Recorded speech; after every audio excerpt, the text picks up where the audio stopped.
Ya, teman-teman sudah mendapatkan ada serum, kemudian ada facial wash, toner, dan juga krimnya. Yes, aku tahu kan. Nah, ini bisa dipakai untuk cewek cowok. Ditanya aku pakai, ya aku pakai, tapi aku nggak pakai sampai ini glowing.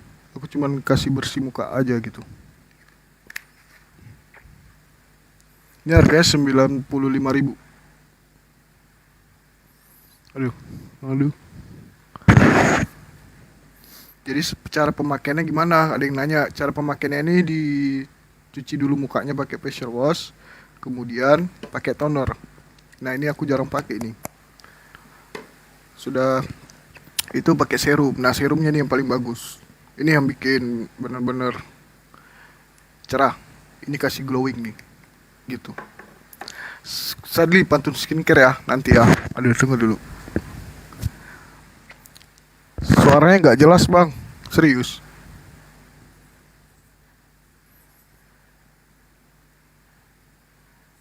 Ada lidi di atas genteng, kacamata Sadly ganteng. Kalau aku pakai kacamata silau. Nah, ini untuk body care-nya. Body care-nya harganya 85.000.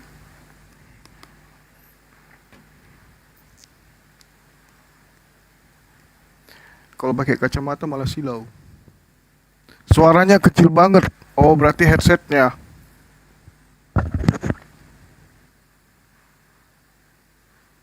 Headsetnya udah rusak. Produk Kak D. Ya, benar. Namanya Design. Tuh, Design. Ownernya punyanya Mbak D. Berkolaborasi dengan Bang Juba. Spillsat, oke siap. Jadi untuk satu paketnya kita sambil nunggu Bang Juma ya, teman-teman jangan lupa di tap-tap. Sambil kita tunggu Bang Juma, aku promosiin dulu produknya Mbak D, ownernya Mbak D. Nah, ini pertama dalam satu paket itu udah ada facial wash. Ini facial washnya. Kemudian ada toner. Selanjutnya ada serum dan juga krimnya. Nah, harganya berapa? Harganya ini harga promo itu Rp95.000. Untuk harga normalnya itu Rp130.000. Saya belum mandi. Belum. Nanti aku mandi itu di hari Jumat. Pesannya gimana? Nah, cara pesan ya teman-teman bisa langsung ke bio profil aku. Di bio profil sahabat Bang Zuma ada WA-nya. Klik aja link tersebut gitu. Sadly kayak ngantuk, emang kayak gitu mukanya karena nggak pernah mandi. Laki-laki bisa nggak bang? Bisa, karena ini aku pakai. Ini agak cerah-cerah dikit. Oh, asik. Cuman aku nggak sampai glowing. Nanti kayak tulang lunak kalau glowing kali. Ya paling tidak dicerahkan aja mukanya. Kalau ini aku pakai, nih. Sadly nggak mandi. Iya, aku mandi itu setiap hari Jumat teman-teman. Tanya aja Bang Juma. Di tap-tap dulu ya sambil nunggu Bang Juma ini kita promosi. Jangan lupa di tap-tap. 35 ke baru kita naikin Bang Juma. Kasih pantun dulu. Ntar.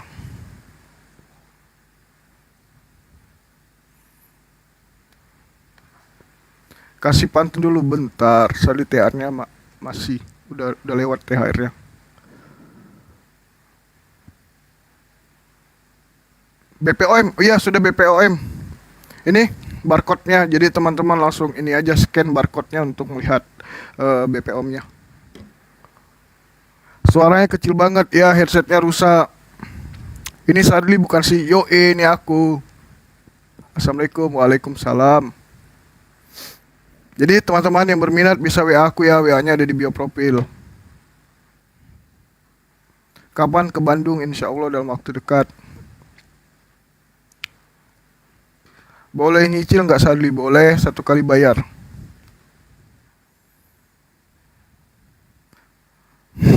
Pantun host sabar, nanti kita cari pantunnya dulu. Lagi nggak ada ide nih. Sadly kacamata dipakai, kangen nih sama pantunnya yang nggak nyambung-nyambung. Oh baiklah. Harganya berapa Shay? Harganya Rp95.000. Ini harga promo ya. Oten boleh beli? Boleh lah. Untuk semua umat ini. Sayang jauh mal diongkir ya. Mohon bersabar ya. Kalau ongkir ke Jakarta berapa? Ke Jakarta 25.000 sampai 30.000 rupiah. Sepaket itu bang 95.000. Yo ada 4. Guys, sambil kita tunggu Bang Juma jangan lupa di tap. Waduh, kenapa aku kayak orang jualan ini? Emang jualan kan? Boleh dicicil, boleh. Satu kali bayar. Pasarkan di Shopee. Iya, lagi nunggu approve dari Shopee. Bisa utang bang, bisa satu kali bayar tapi ya. Guys, jangan lupa tap layar. Kita sambil tunggu Bang Juma ini, kalian jangan lupa untuk tap layar. Jangan sampai 1 jam ini kita nggak diskusi jual skincare terus nih aku nanti. Kalau ke Madura ongkirnya kurang lebih 40.000 sampai 50.000 kalau nggak salah. Ya, maksimal 50 itu kalau nggak salah. Kacamatanya jelek, iya. Silau juga.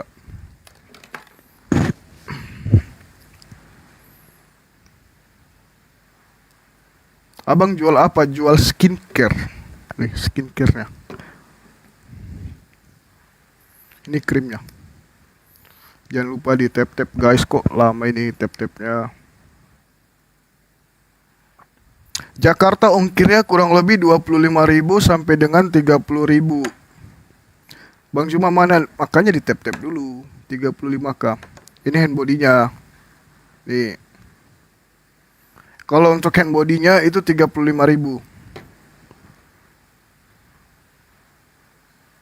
Coba spill barangnya. Ini. Aduh. Ini spill barangnya. Ini facial wash, ini toner, ini serum, dan ini krimnya. Nih yang aku paling rekomendasikan ininya nih. Mantap.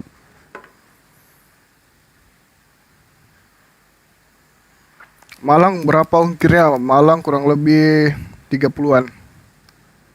Kalau Palu 40-an. Buat apa itu bang? Ini buat mencerahkan wajah. Guys, kok lama ini tap-tapnya? Mana Bang Suma? Ya di tap dulu. Jangan sampai kita 1 jam ini jualan terus. Merek apa? Ini merek desain. Punyanya Mbak D. Ownernya ini Mbak D. Berkolaborasi dengan Bang Juma. Malah jualan. Iya, sambil kita tunggu Bang Juma. Gak apa-apa kan, aku promosikan produk kita sendiri. Makassar ongkirnya berapa bang? 10.000. Cara pakainya, cuci muka dulu, pakai toner, kemudian pakai serum, dan juga pakai krim. Kalau aku biasa cuci muka aja, kasih ini kadang-kadang. Nah ini aja aku pakai. Jadi ini cerah. Kalau ini bikin glowing nih. Nanti kalau glowing kalian kayak ini, tulang lunak kan? Cara pesannya ada di bio profil. Teman-teman langsung aja ke bio profil WA aku di situ. Oke, udah tembus, kita naikin Bang Juma. Mana ini Bang Juma?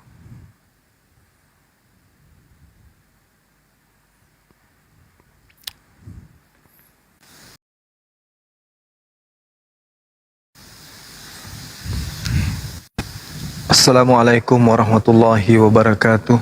Waalaikumsalam warahmatullahi wabarakatuh. Bismillahirrahmanirrahim. Qala Allah Ta'ala fil Qur'anil Karim. A'udzu billahi minasyaitonir rajim. Bismillahirrahmanirrahim. Wa qalu law kunna nasma'u aw na'qilu ma kunna fi ashabis sa'ir. Dan orang-orang kafir berkata ketika mereka sudah ada di dalam neraka, ucapan mereka adalah, sekiranya dahulu kami mendengarkan atau memikirkan peringatan itu, tentulah kami tidak termasuk penghuni neraka yang menyala-nyala. Nauzubillah tsumma naudzubillah. Oleh karena itu para sahabat-sahabat sekalian, mari senantiasa kita memuji Allah, bersyukur atas nikmat Islam, nikmat iman yang ada pada diri kita, sehingga kita kemudian tidak termasuk kepada golongan orang-orang kafir. Baginda Rasulullah Muhammad sallallahu alaihi wasallam juga menyatakan dalam hadits Bukhari nomor 6088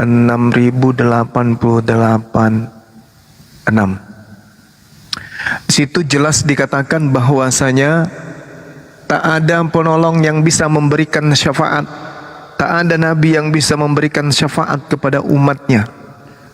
Nabi Musa tak mampu memberikan syafaat kepada umatnya. Nabi Isa alaihissalam tak mampu memberikan syafaat kepada umatnya. Namun ketika orang-orang muslim datang kepada baginda Rasulullah Muhammad sallallahu alaihi wasallam yang ada di neraka, subhanallah, Nabi Muhammad sallallahu alaihi wasallam memberikan syafaat kepada umat Islam yang nyata-nyata sudah ada di dalam neraka, untuk kemudian diambil oleh Rasulullah dan dimasukkan ke dalam jannah, ke dalam surga. Maka bersyukurlah kita wahai para sahabat-sahabat semua. Syukur kita ini kita buktikan dengan senantiasa rajin bersalawat kepada beliau, baginda Rasulullah Muhammad sallallahu alaihi wasallam. Allahumma salli ala Muhammad wa ala alihi sayyidina Muhammad. Jadi salawat itu bermacam-macam sahabat-sahabat. Yang pasti kita sebagai seorang muslim dijanjikan syafaat oleh beliau. Siapa yang sering bersalawat kepada beliau akan kembali kepada yang memberi salawat, yaitu mendapatkan syafaat. Ketika kelak tak ada minuman, tak ada makanan di padang mahsyar, Rasulullah Muhammad sallallahu alaihi wasallam memberi syafaat.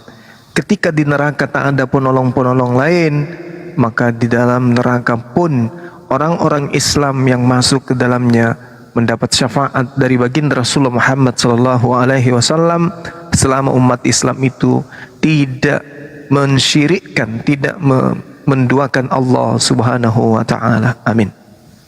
Untuk itu sahabat-sahabat sekalian, sekali lagi mari kita senantiasa memuji Allah dan juga menyanjung Rasulullah.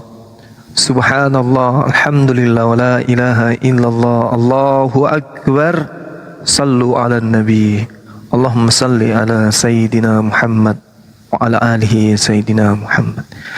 Demikian sebagai pengantar para sahabat-sahabat sekalian, mungkin pada malam hari ini ada tema yang menarik yang kita akan bahas terkait dengan Al-Quranul Karim yang membahas tentang agama terdahulu dan membahas juga tentang kitab-kitab terdahulu, membahas tentang sembahan orang-orang terdahulu, dan juga membahas tentang konsep keselamatan dan keagamaan orang-orang terdahulu.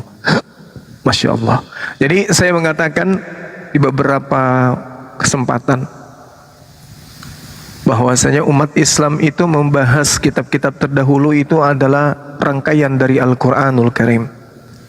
Orang Islam kemudian membahas tentang Tuhannya orang-orang terdahulu, itu adalah bagian dari rangkaian Al-Quranul Karim. Orang Islam kemudian membahas tentang agama terdahulu, keadaan umat terdahulu, itu juga adalah merupakan uraian Al-Quranul Karim. Tadi saya membaca ayat dalam surah Al-Mulk ayat ke-10. Allah Subhanahu wa taala menjelaskan dengan sangat jelas dan sangat terang kepada kita umat Islam bahwa orang-orang kafir kelak akan menyesali kenapa ketika mereka berdebat dengan umat Islam mereka kemudian tidak mengikuti instruksi itu. Wa qalu law kunna nasma'u wa naqilu ma kunna fi ashabis sa'ir. Sekiranya dulu kami mendengarkan atau memikirkan peringatan itu, tentulah kami tidak termasuk penghuni neraka yang menyala-nyala. Ini yang diterangkan oleh Allah. Lalu ayat selanjutnya, fa'tarafu bi dzambihim fasuhqan li ashabis sa'ir. Maka mereka mengakui dosanya, tetapi jauhlah dari rahmat Allah bagi penghuni neraka yang menyala-nyala itu. Nanti ketika ada di tengah-tengah api yang berkobar-kobar, kemudian baru orang-orang kafir laknatullah ini mengakui kesalahannya. Memang salah kami menyembah manusia, kami salah mengikuti agama barat, tetapi kala itu kami tidak mau memikirkan, kala itu kami tidak kemudian mengikuti. Innal ladzina yakhshawna rabbahum bil ghaibi lahum maghfiratun wa ajrun kabir. Sesungguhnya orang-orang yang takut kepada Tuhannya, yang meski Tuhan itu tidak terlihat oleh mereka, mereka memperoleh ampunan dan pahala yang amat besar. Ini yang Allah ceritakan tentang umat Islam. Kaidah tentang berbicara mengenai Allah, Tuhan yang kita sembah. Innal ladzina yakhshawna rabbahum bil ghaibi lahum maghfiratu wa ajrun kabir. Sesungguhnya orang-orang yang takut kepada Allah, kepada Tuhannya yang tidak terlihat oleh mereka, ini adalah umat Islam. Karena hanya umat Islam yang tak melihat Tuhannya, karena Tuhannya bukan makhluk, Tuhannya bukan benda, sehingga Tuhannya umat Islam itu tak mampu dilihat kemudian oleh manusia. Apa kata Allah? Lahum maghfiratu wa ajrun kabir. Mereka yang takut kepada Allah memperoleh ampunan dan pahala yang amat besar. Subhanallah, subhanallah. Sementara di tengah-tengah kita muncul sekelompok manusia yang bisa melihat sembahan mereka. Kenapa mereka bisa melihat sembahannya? Karena makhluk, anak bayi. Berbeda dengan Tuhannya para nabi. Laisa kamitslihi syai', tidak serupa dengan apapun. Wa asirru qawlakum aw ijharu bi innahu alimun bizatis sudur. Dan rahasiakanlah perkataanmu atau nyatakanlah kemudian, sungguh Allah Maha mengetahui segala isi hati. Jadi Allah Subhanahu wa taala tak bisa dilihat oleh mata, tak bisa diraba oleh kulit. Tetapi kemudian Allah Subhanahu wa taala, wa asirru qaulakum aw ijharu bi, ucapan kita itu mau kita nyatakan dalam hati saja, dalam kalbu saja, berbisik di dalam hati saja, atau ucapan kita itu kita lantunkan dengan perkataan. Apa kata Allah? Innahu alimun bizatis sudur. Sungguh Allah mengetahui segala isi hati. Jadi ucapan itu mau diucapkan atau hanya berada di dalam hati, Allah tahu. Jadi tidak perlu kemudian umat Islam ini meraba-raba Tuhannya. Gak perlu. Inilah tanganku, inilah kakiku, rabalah aku, sentuhlah aku. Itu rupanya menyentuh aku dan meraba aku bukan membuktikan aku Tuhan, tapi membuktikan aku bukan hantu. Ini sahabat-sahabat sekalian, Masya Allah, kita bersyukur bahwa kita sebagai umat Islam senantiasa harus memuji Allah, dikarenakan keimanan kita kepada Allah itu rentetannya terkait dengan pewahyuan dan kebenaran insting, kebenaran akal. Nah, maka sekali lagi berbahagialah kita sebagai seorang muslim, pegang akidah Islam ini sampai mati, ajarkan kepada anak-anak kita untuk bertetap teguh kepada Al-Quranul Karim dan Islam ini. Wa'tasimu bihablillahi jami'a wa la tafarraqu wazkuru ni'matallahi 'alaikum iz kuntum a'da'an fa'alafa baina qulubikum fa asbahtum bi ni'matihi ikhwana wa kuntum ala syafa hupratin minan nar fa ankatakum minha kadzalika yubayyinullahu lakum ayatihi la'allakum tahtadun wal takum minkum ummatun yad'una ilal khair wa ya'muruna bil ma'ruf wa yanhauna 'anil munkar wa ulaika humul muflihun. Sekira begitu ayat yang kemudian muncul di dalam pewahyuan Al-Quran yang menyuruh supaya kita kemudian menyampaikan kepada yang ma'ruf dan mencegah kepada yang munkar. Apa yang kita lakukan di sini semata-mata untuk menyeru kepada yang ma'ruf dan mencegah kepada yang munkar. Apa ma'ruf itu?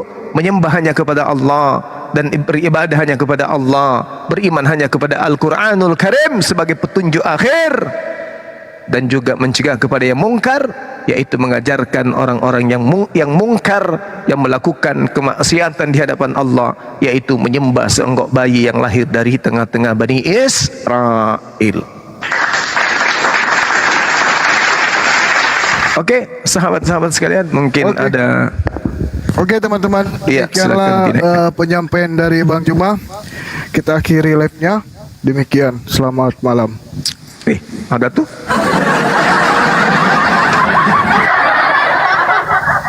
Gitu ya. Alhamdulillahirabbil alamin. Ya, mana tahu ada penyembah senggok bayi, silakan dinaikkan.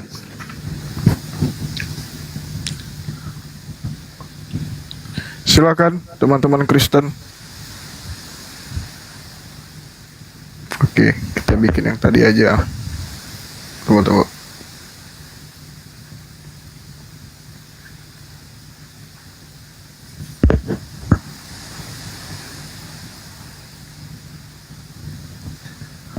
Belum ada nih.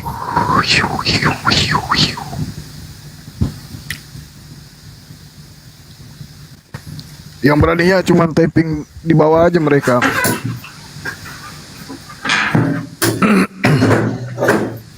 Iya betul bang. Berakal dulu baru beriman. Assalamualaikum warahmatullahi wabarakatuh. Kanda Petalempu. Wabarakatuh. Masya Allah. Ini salah satu Andre Guruta ini. Agak keribet tuh. Lagi nggak di tempat beliau. Oh gitu ya. Lagi bikin sayur lontong. Iya. Ya teman-teman sambil kita tunggu. Waalaikumsalam warahmatullahi wabarakatuh. Saya udah Niko kasih nah. Iya. Di mana Kikanda? Kok baru jumpa kita? Iya.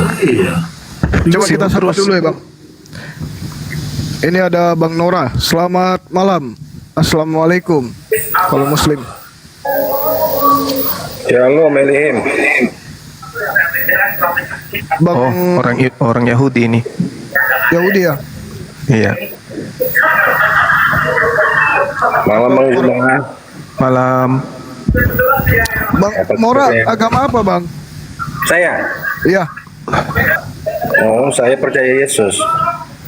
Kristen berarti ya bang. Oh, berarti tidak nuhankan Yesus berarti ya.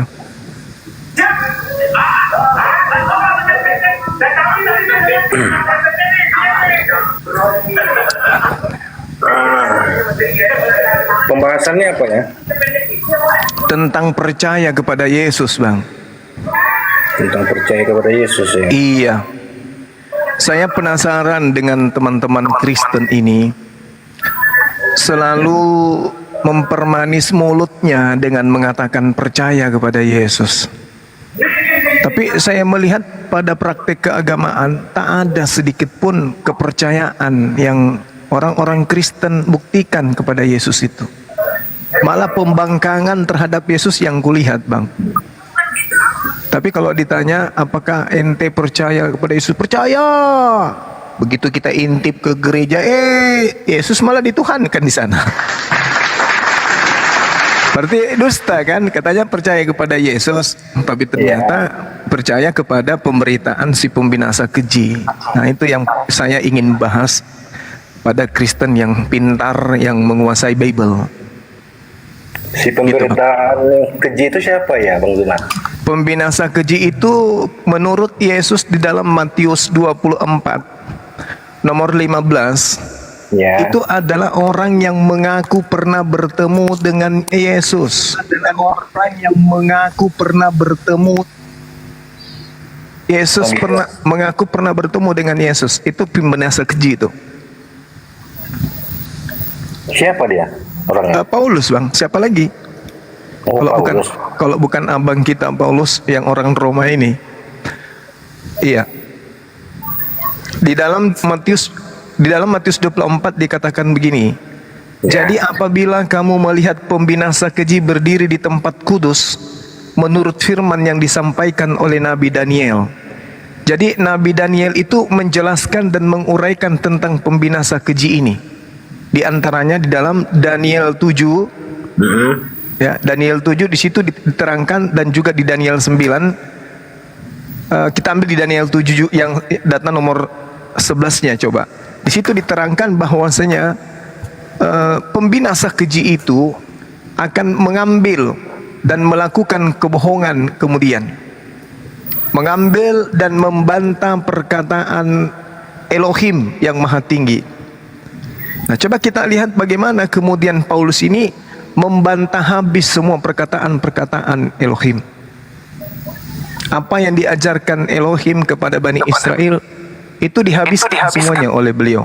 Dibantah habis-habisan dengan mengajarkan bahwa Yesus mati di atas tiang salib untuk menebus dosa-dosa yang ada. Dan di dalam kitab Daniel pun dikatakan, sejak dihentikan korban sehari-hari dan ditegakkan dewa-dewa kekejian yang membinasakan. Itu juga diterangkan oleh Daniel. Jadi pembinasa keji yang dimaksud di sini menurut Yesus dalam Matius 24 dikatakan indikasinya bahwa pada waktu itu jika ada orang berkata kepadamu, lihat Mesias ada di sini atau Mesias ada di sana, jangan kamu percaya. Sebab Mesias palsu dan nabi palsu akan muncul dan mereka mengadakan tanda-tanda dahsyat dan mukjizat sehingga sekiranya mungkin mereka menyesatkan orang pilihan juga. Camkanlah, kata Yesus, aku sudah mengatakannya terlebih dahulu kepadamu. Jadi apabila ada orang yang berkata, lihat Yesus ada di padang gurun, jangan kamu pergi ke situ. Atau lihat Yesus ada di dalam bilik, jangan kamu percaya. Sebab sama seperti kilat memancar dari sebelah timur dan melontar cahayanya sampai ke barat, demikianlah pula kelak nanti kedatangan Anak Manusia. Artinya kalau ada orang yang pernah mengaku bertemu Yesus, kata Yesus, jangan kau percaya. Sebab kedatanganku yang kedua ditandai dengan terlontarnya cahaya dari timur sampai ke barat. Berarti si pembinasa keji ini yang pernah mengaku bertemu dengan Yesus. Siapa dia? Paulus. Nama lain dari Paulus apa? Kenapa? Nama lain dari Paulus, Bang Zuma tahu? Saulus. Paulus ya. Oh. Saulus, dia adalah seorang nabi. Ya. Dia nabi. Di dalam Kisah Pewarta 13 nomor 1, di Antioquia ada beberapa nabi, di antaranya Nabi Saulus. Jadi benar bahwa waspadalah kepada penyesat, nabi palsu, si pembinasa keji. Ya Paulus, siapa lagi? Yang mengaku pernah bertemu Yesus di padang gurun kan hanya Paulus ketika dia ke Damsik. Yang pernah mengaku bertemu Yesus di dalam bilik. Bilik itu dalam bahasa Yunaninya adalah simtemeo, artinya kamar rahasia. Ya Paulus, kamar rahasia itu adalah sel, kamar penjara. Dan di dalam penjara Paulus pun mengaku bertemu dengan Yesus. Maka orang-orang Yahudi tidak pernah percaya kepada Paulus ini. Hanya orang Roma, orang Belanda, orang Portugis, orang Indonesia Kristen yang percaya kepada Paulus. Itu jelas, Bung. Silakan. Oh gitu. Ya. Jadi saya mau tanya sama Bang Zuma, arti kalimatullah itu apa, Bang? Kalimatullah itu adalah kalimat Allah. Seruan Allah, instruksi Allah, kehendak Allah. Gimana? Bukan firman Allah. Yes, firman Allah. Firman itu kalau kita pahami perkataan, ya itulah dia, firman Allah. Jadi Yesus bukan kalimatullah. Yesus itu makhluk manusia yang berasal dari kalimatullah. Berarti kan dia firman Allah gitu. Benar, kita semua ini adalah firman Allah. Tak ada makhluk di atas muka bumi ini yang bukan firman Allah semuanya.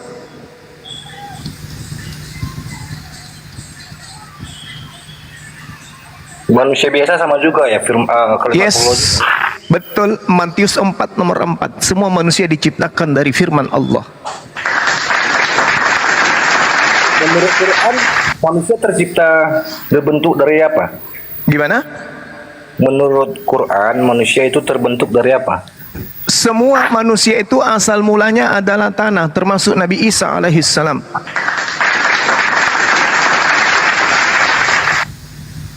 Bukan segumpal darah dan mani. Itu proses selanjutnya. Awal mulanya diciptakan manusia. Ya, itu semuanya prosesnya dari tanah. Tak ada manusia yang tidak berasal dari tanah. Semuanya. Semuanya dari tanah ya. Yes, termasuk Yesus. Ya secara daging ya dia kalau ibaratnya dia nanti dia mati ya menjadi tanah. Iya, bukan asalnya manusia itu semuanya dari tanah. Mau Adam, mau Hawa, mau Yesus, semua dari tanah. Inna masalah Isa indallah kamathali Adam, khalaqahu min turab. Semua dari tanah. Tak ada yang dari angin, tak ada.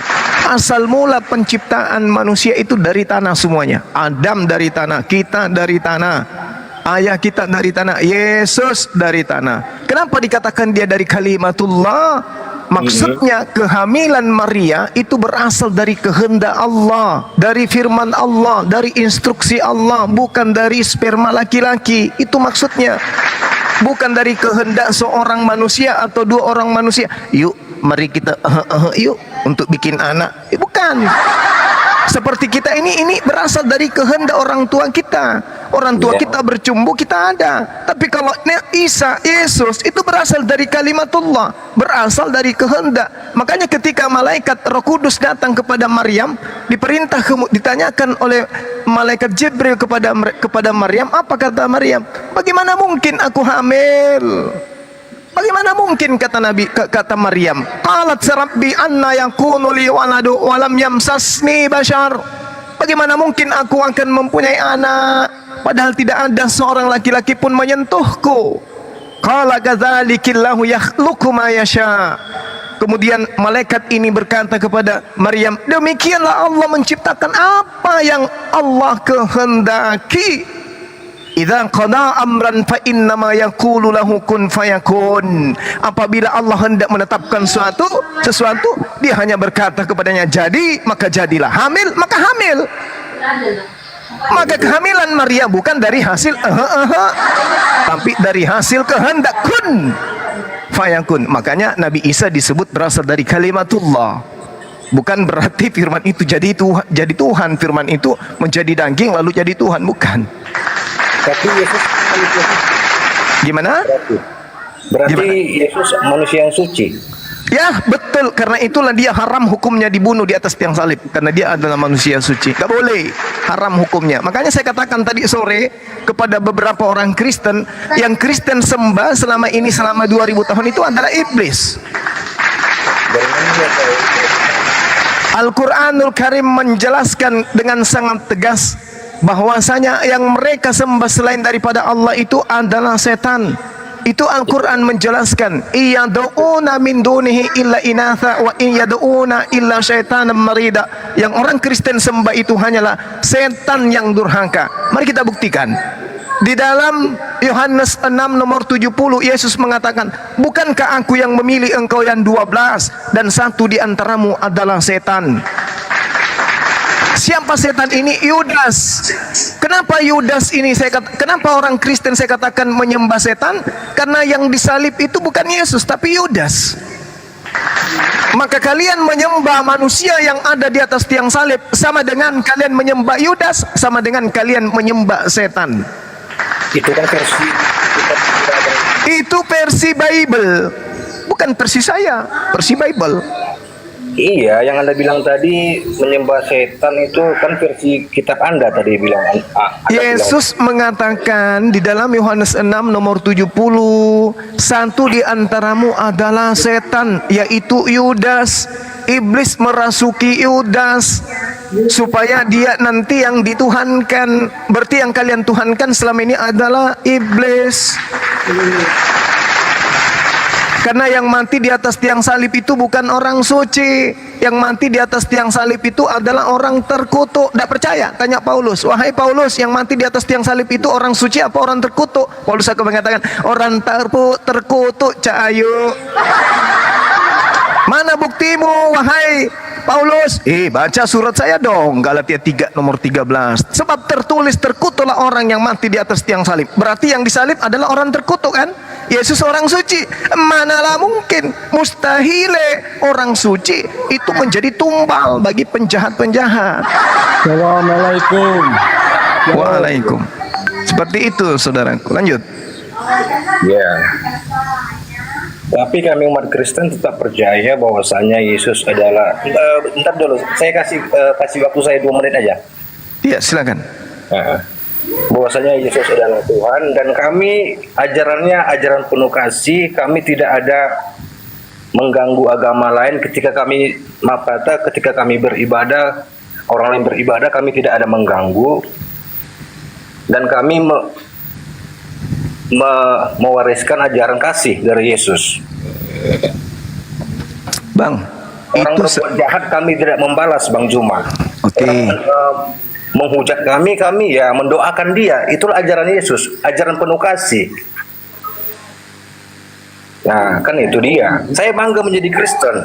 Saya tidak pernah orang lagi beribadah diusir, di demo gitu. Yesus tidak pernah mengajarkan ajaran seperti itu. Yesus mengajarkan ajaran kasih. Ya, itu kalau menurut saya ya. Kami bangga menjadi murid Sebentar, Yesus. Bang Juma sepertinya keriput.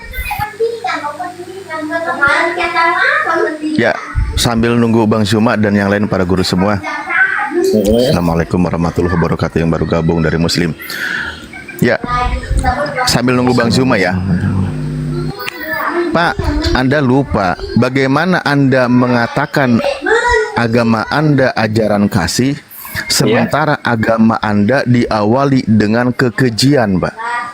Apa itu? Ya, pembunuhan terhadap manusia yang tidak bersalah. Bagaimana mungkin Anda mengatakan ajaran kasih, sementara awal mula saja itu dengan pembunuhan terhadap manusia yang tidak bersalah? Anda legalkan.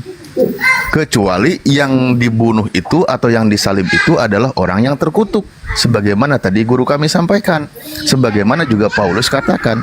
Begitu. Lanjut, guruku sudah kembali. iya. Ya, itu kan menurut Anda. Yang kami rasakan sekarang ajaran Yesus itu seperti itu. Kami tidak membalas kejahatan orang. Dan Oke. itu dia. Jadi gini, Bung. Yang Anda rasakan itu setelah umat Islam berhasil mengusir penjajah Belanda yang beragama Kristen. Anda merasa seperti itu sekarang karena kita dalam keadaan merdeka. Orang-orang Kristen yang berlabel Belanda, orang satu pondok pesantren dihabiskan. Orang lagi sholat dihabiskan, orang lagi santri dihabiskan, orang lagi belajar Quran dibom habis sama orang Kristen bermerek Belanda. Baru Indonesia merdeka ininya, baru Anda merasakan damai-damai itu. Kenapa? Karena kami punya nenek moyang berhasil mengusir orang yang mewariskan agama kepada Anda. Abad 20 lah baru Kristen itu tenang-tenang, terlihat tidak membunuh, terlihat tidak menjajah.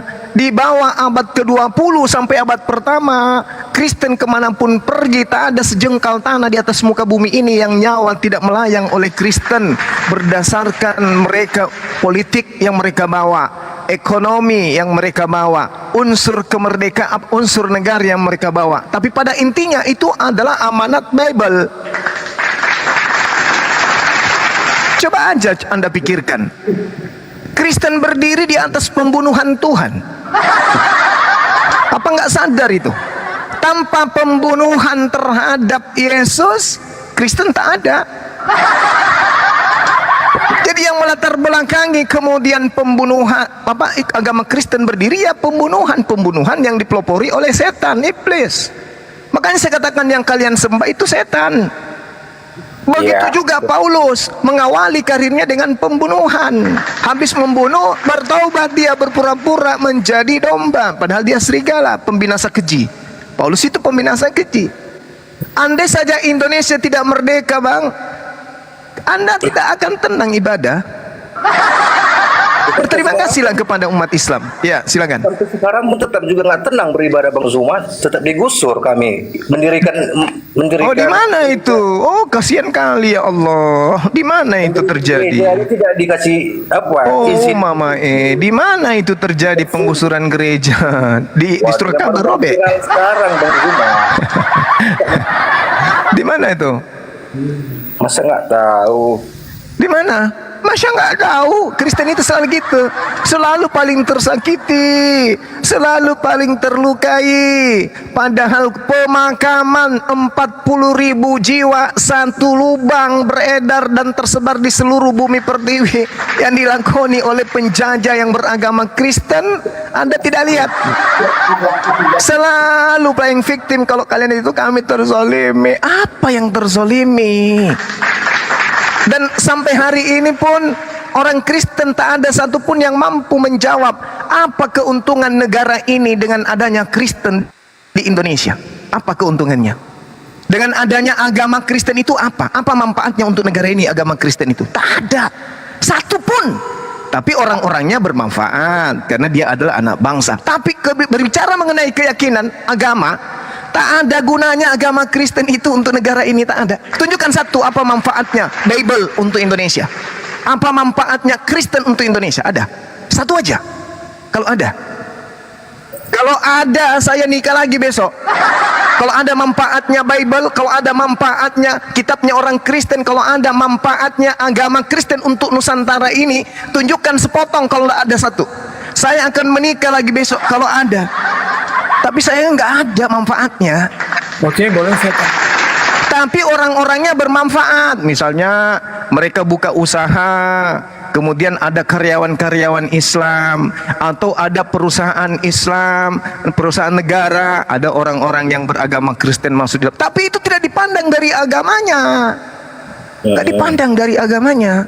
Boleh saya tanggapi? Maka tak akan ada orang Kristen yang mampu menunjukkan manfaat agama Kristen untuk Indonesia, itu tak ada. Silakan.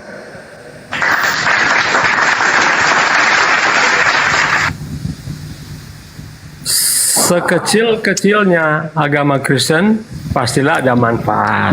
Nggak ada. Tunjukkan apa manfaatnya agama Tapi Kristen untuk bangsa ini. Begini, kalau misalnya tidak ada manfaat, berarti kalau orang-orang Muslim yang ada di wilayah Kristen sudah dibunuh semua, brother. Bukan berbicara seperti itu. Ini manfaat agama Anda untuk bangsa ini itu apa? Nggak nyambung. Manfaat bisa menciptakan lapangan kerja dan sebagainya. Itu kan Menciptakan manfaat. lapangan kerja itu bukan karena faktor agama. Itu tidak membunuh, itu karena bukan faktor sosial agama. aja, nggak ada hubungannya dengan agama. Apakah Kan tidak kita yang- berbicara mengenai struktural begini, brother. agama. Apa Kalau manfaatnya misalnya di agama Sulawesi Kristen Utara penyembah itu kan manusia ini untuk agama ini? mayoritas Apa? Islam, Itu aja dulu. mayoritas Kristen. Kalau misalnya kami tidak beragama, pasti kami sudah saling membunuh.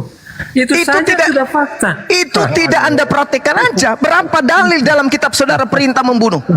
Anda tidak mempraktekkan aja. Kenapa Anda tidak mempraktekkan? Karena Anda tidak menjadikan kitab Anda sebagai tidak sandaran paham dalam hidup ya, Anda. Waktu zaman Israel penjajahan bangsa-bangsa di sekeliling Israel itu berperang, brother. Bukan dalam masa damai. La haula wala quwata illa billah. Ya mengobrak-abrik tanah Israel itu agama apa? Saya pikir Anda paham. Enggak usah terlalu muluk-muluk, saudara Vera, enggak usah terlalu muluk-muluk. Tunjukkan aja satu manfaat agama Anda untuk negara ini. Manfaatnya tentunya ada yang polisi, ada yang tentara, ada yang guru. Apakah itu Tidak tidak ada manfaat? hubungannya dengan agama. Orang jadi polisi bukan karena agama Kristen dia, bukan. Orang jadi tentara bukan karena dilihat agamanya, bukan. Kalau orang tidak beragama, sih orang dia ini? sudah mencuri, dia mengkorupsi Yang dan kita Aduh, tanyakan gimana? manfaat agama Anda itu apa untuk bangsa Bagaimana ini? Anda tidak bisa memahami? Ya pertanyaannya nggak dijawab, malah kayak jualan sayur. Anda tidak paham, ya? Anda mau cari fakta apa? Mau buktikan orang Justru Kristen? saya minta fakta satu atau sepotong atau secuil setai kuku aja manfaat agama Anda untuk bangsa kita ini apa? Ya buktinya pejuang-pejuang kami juga ada yang Kristen, brother. Samratulangi ada Itu banyak. bukan karena agamanya yang memerintahkan. Kalau Anda membaca Bible justru memerintahkan untuk menjajah. Anda gimana Lucu, ini? Lucu. Kalau tidak Lucu sanggup juga turun Anda. aja. Lucu juga Nggak ada. Anda. Apa manfaat agama Anda untuk bangsa ini? Manfaat agama artinya kalau dikatakan di agamanya itu diajarkan untuk ini, untuk ini. Mana manfaatnya apa? Oh, banyak sekali, brother. Apa? Banyak sekali. Makanya Diminta baca. sepotong pun tak ada. Makanya baca. Di agama kami mengajarkan apa? Apa? Saling mengasihi. Coba. Iya, mengasihi. Di agama kami saling menghormati. Menghormati apa pula? Itu tidak boleh pendidikan membunuh. moral Pancasila PMP itu. Itu ajaran etika dan moral anak bangsa, bukan dari agama ente. Justru di agama kalian itu mengajarkan bunuh diri. Agama Anda itu Justru di apa? agama Anda Apa mengajarkan bom bunuh mengasihi? diri. Mengasihi apa? Mengasihi. Ya, siapa yang bom bunuh diri Nenek berada di Mukiper. Indonesia? Ya, buktinya bom bunuh diri dilakukan oleh Muslim. Masya Allah. Manfaat apa itu, brother? Yang saya tanya, manfaat bom bunuh agamamu diri, untuk manfaat bangsa dari ini agama. itu apa? Ya, apakah bom bunuh diri itu manfaat? Bom bunuh diri itu bukan ajaran Islam, tidak ada perintahnya dalam Al-Quran. Bunuhlah dirimu, nggak ada. Justru di dalam Al-Quran tak boleh Siapa yang membunuh melakukan satu itu, brother? orang pun. Haram Siapa yang hukumnya melakukan membunuh. itu? Di Islam itu haram membunuh. Nah sekarang orang kalian itu datang mewariskan agama penjajah karena perintah Bible. Makanya saya tanya, apa manfaat agama Kristen penyembah dewa ini untuk bangsa ini apa? Satu aja kalau ada. Izin Bang Zuma. Silakan Anda tunjukkan. Halo Juma, Silakan. ada manfaatnya Juma. Apa? Pabrik kondom. Kalau mau misalnya mau lakukan misi, dibagi-bagi Indomie. Manfaat lumayan. Daripada beli. Payah. Juma. Izin bertanya Bang Yang lain Zuma. lah tapi Juma. Agama Indo. Masa Udah. kayak gitu? Nggak ada manfaatnya agama kalian itu untuk kami, untuk negara ini nggak ada. Izin bertanya. Adalah lebih baik kalian tutup rumah ibadah menjadi ateis, lebih bermanfaat daripada menjadi agama yang tidak ada gunanya untuk negara ini. Izin bertanya. Iya, silakan. Kalau menurut Bang Zuma, Israel ada manfaatnya nggak? Kenapa? Kalau menurut Bang Zuma, negara Israel ada manfaatnya nggak? Negara Israel apa itu? Israel? Apa itu Israel? Oh nggak tahu ya. Nggak tahu.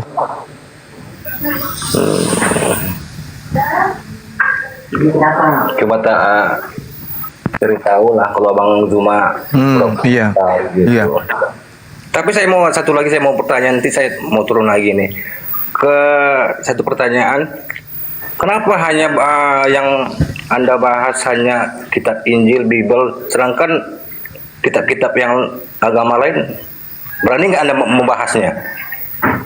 Kitab agama lain itu tidak mencuri ajaran Islam. Beda dengan ajaran Anda mencuri ajaran Islam. Beda. Kenapa ajaran Anda mencuri, merampas ajaran Islam? Karena memang dari pewaris agama Anda datang ke Indonesia itu untuk merampas rempah-rempah. Setelah merampas rempah-rempah, merampas ajaran Islam. Namanya juga agama penjajah. Iya kan?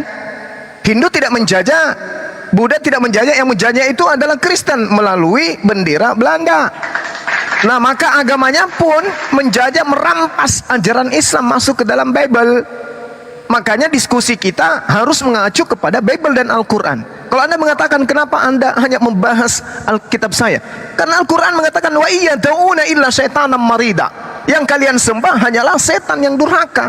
Dan betul Yesus mengatakan Yudas itu adalah setan. Yang disalib itu Yudas. Yang kalian sembah yang disalib. Yang terkutuk mati di atas tiang salib itu Yudas. Berarti kalian penyembah setan. Itu Yesus setan juga. Gimana? Berarti Yesus setan juga. Oh, Yesus itu adalah Nabiullah, Rasulullah. Dia orang suci yang diselamatkan, diangkat ke langit. Yang menggantikan dia itulah setan. Oh, kalian salah. Yang kalian sembah itu yang mati di atas tiang salib. Sedangkan yang mati di atas tiang salib itu bukan Yesus, tapi Yudas. Bukti faktanya yang digantikan itu ada nggak dalilnya? Bukti apa? Bukti apa? Sementara kitab yang Anda bawa itu adalah kitab yang dituliskan setelah kejadian. Iya. Bukan kitab orang yang dituliskan sebelum itu ada kejadian. Dalilnya yang digantikan itu.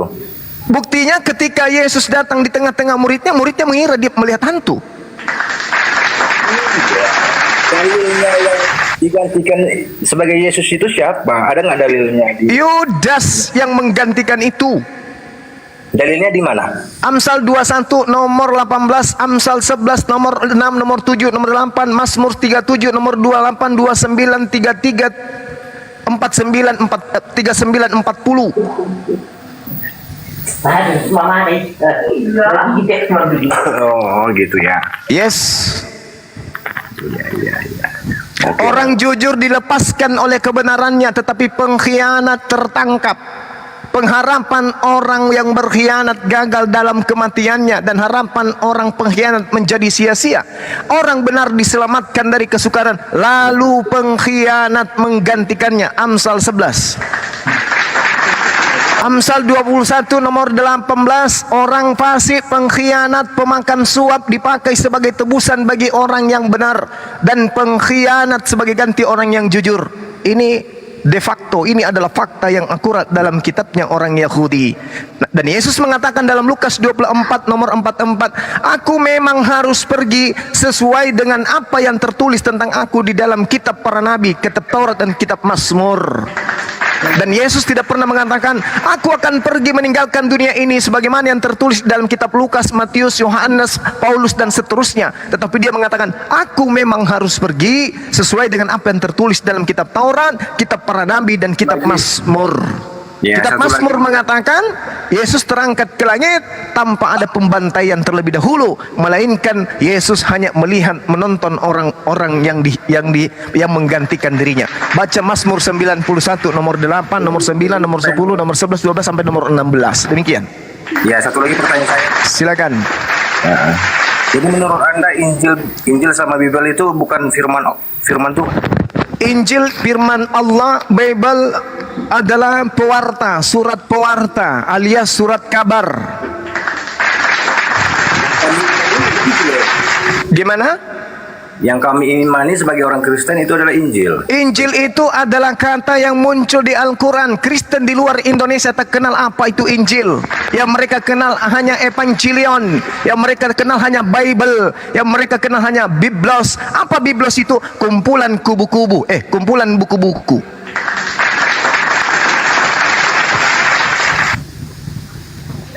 Alhamdulillah. Ada lagi pertanyaan? Jadi Injil itu firman Allah ya? Firman Allah, hikmat Injil. Inni Abdullah atani al-kitab wa ja'alani nabiyan. Nabi Isa alaihissalam datang ke tengah-tengah Bani Israel, menerima hikmat Taurat dan mengajarkan Injil kepada Bani Israel. Sedangkan yang dituliskan oleh Lukas, Markus, Matius dan seterusnya termasuk Paulus, itu bukan hikmat Injil, tetapi hasil penyelidikan mereka terkait cerita-cerita peristiwa-peristiwa yang terjadi tentang Yesus dan muridnya, tentang Yesus dan Bani Israel, tentang Yesus dan Tuhannya.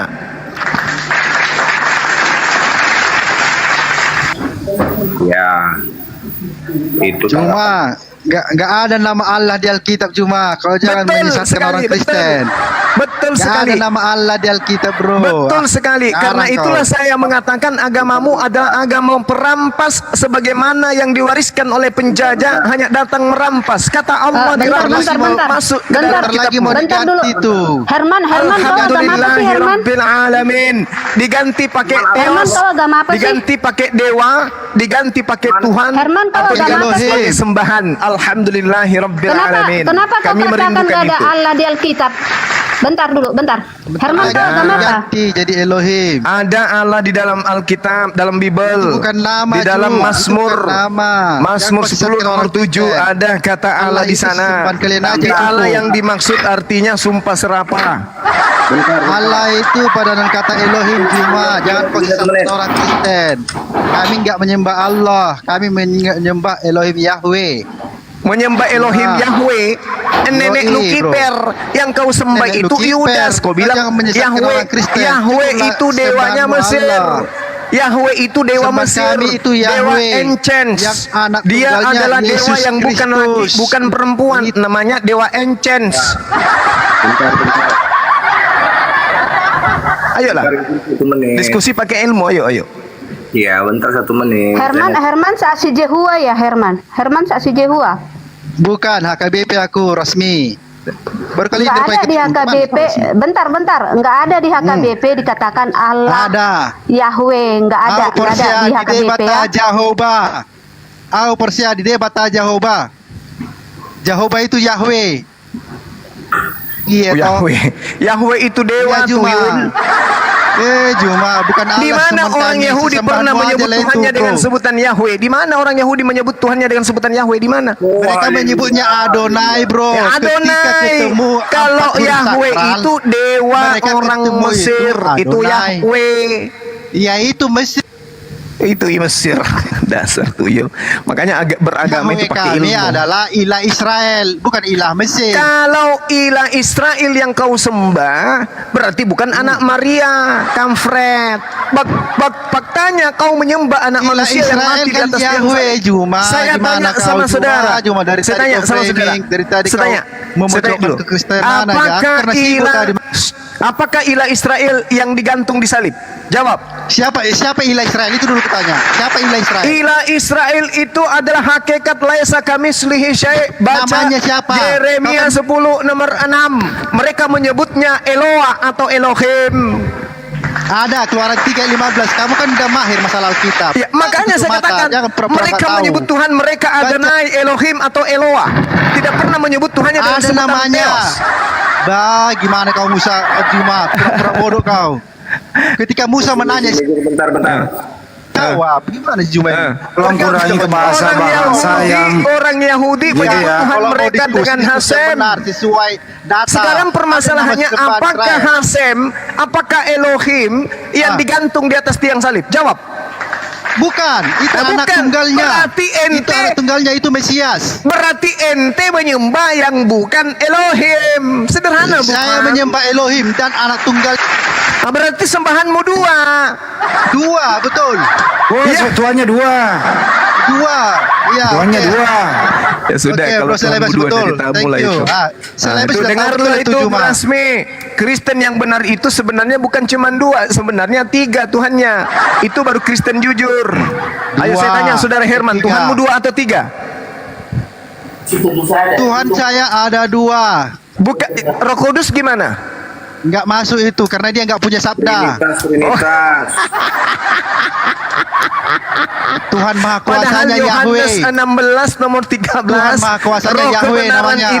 Roh kebenaran itu tidak berkata-kata dari dirinya melainkan apa yang didengarkan itulah yang disampaikan. Berarti dia juga punya sabda.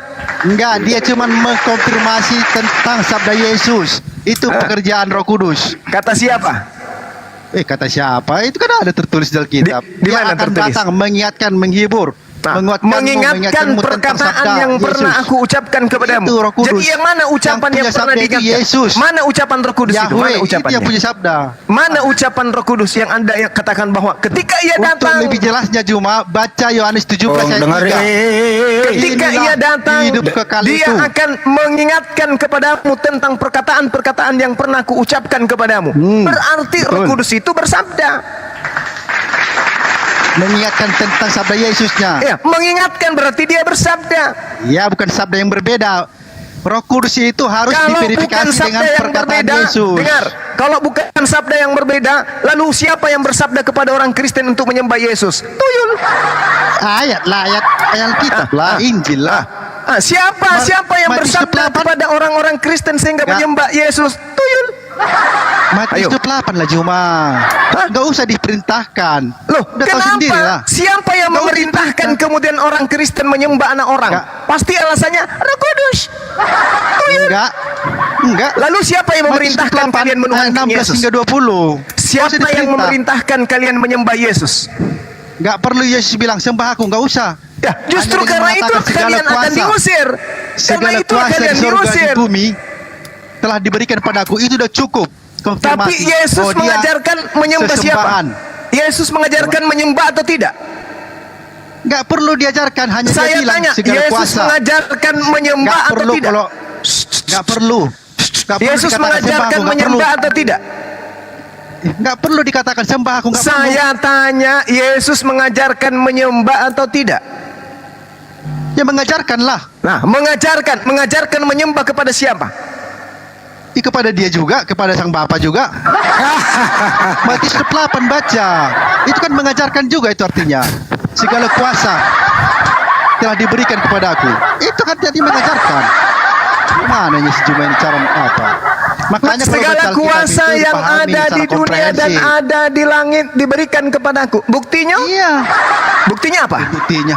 Buktinya apa kalau dia diberi kuasa? Melakukan banyak mujizat. Buktinya iblis Mujizat saja itu takut. Iblis mujizat takut. itu diterangkan oleh Yesus dalam Yohanes 5 nomor 36.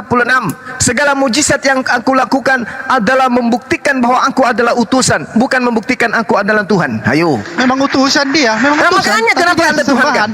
Kalau dia utusan Tuhan kenapa Anda Mesias. sembah? Kalau Tuhan Anda akui Mesias, dia bukan utusan Tuhan Maha kenapa Anda Kuasa. sembah? Tuhan Mesias, bro. Tuhan Bentar Mesias. Bang Juma, buktinya Tuhan adalah Mesias. ya. Lucu.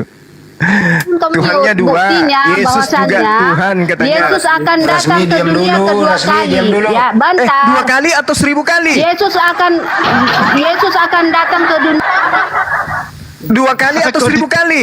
Karena datang ke Paulus, datang kepada Paulus ketika Paulus menulis Filipi, datang kepada Paulus ketika Paulus menulis Galatia, datang kepada Paulus ketika dia menulis Timotius, datang kepada Paulus ketika Paulus menulis surat-suratnya yang lain, Filemon, Efesus, Filipi, Kaliki, Kaluku, Padale, Pararang, dan Remaneng, datang.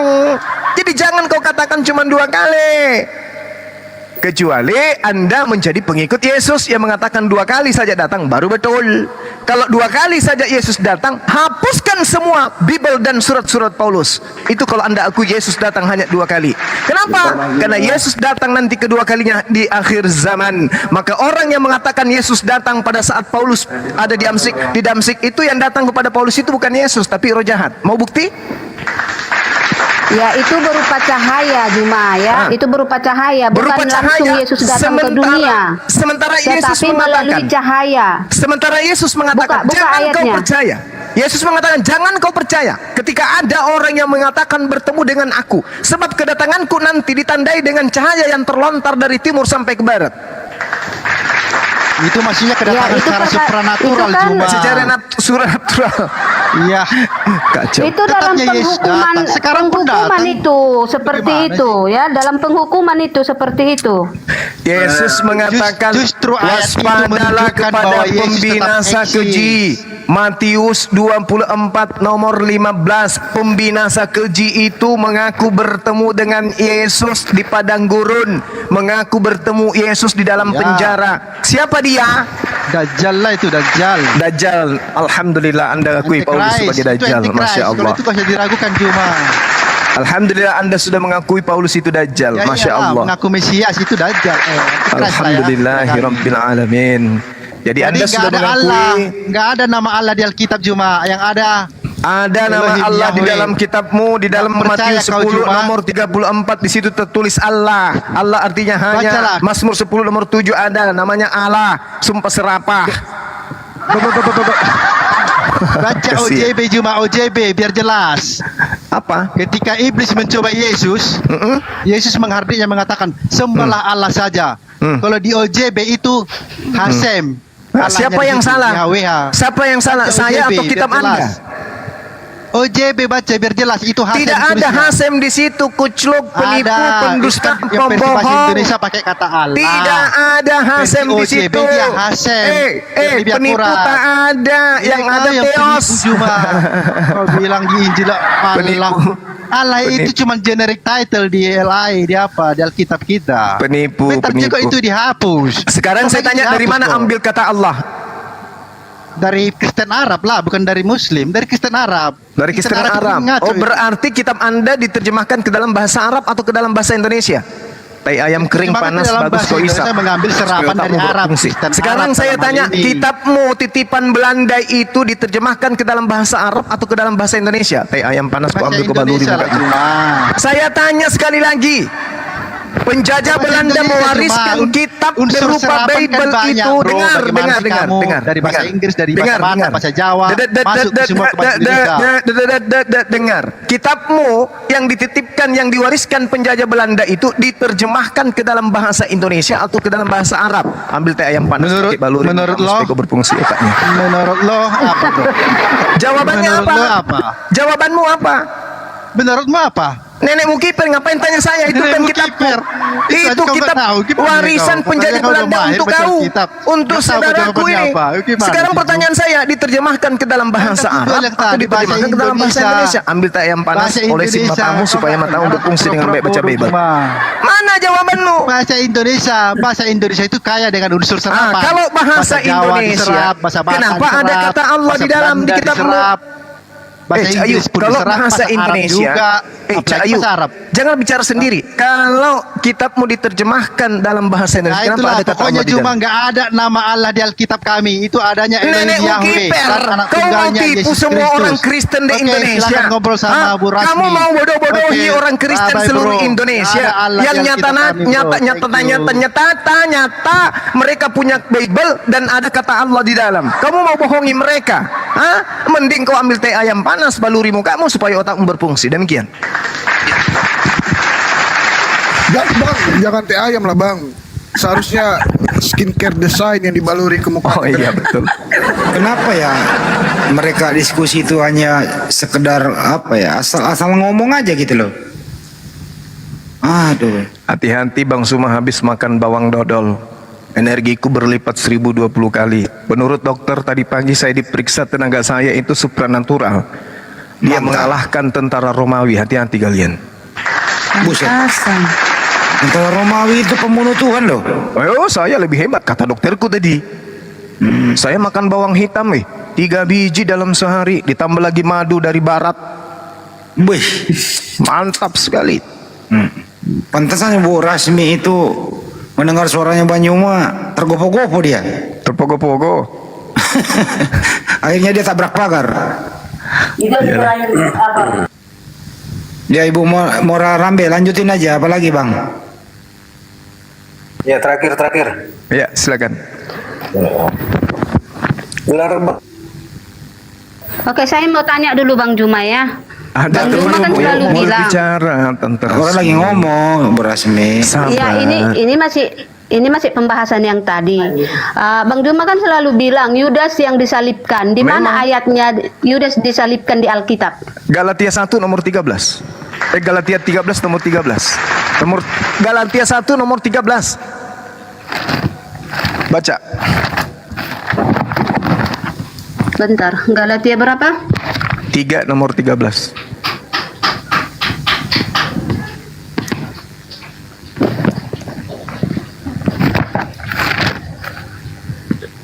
Yes. Kristus telah menebus kita.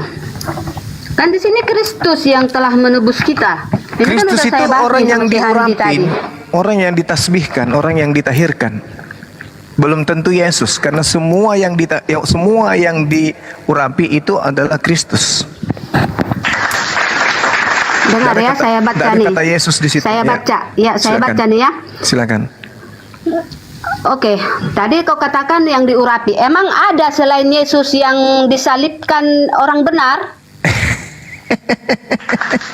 Orang benar yang disalibkan selain Yesus siapa gitu? Di mana ada Pertanyaan tradisi menurut saya, firman Tuhan orang benar disalibkan itu di mana perintahnya, Cak Ayu? Ya. Cak Ayu.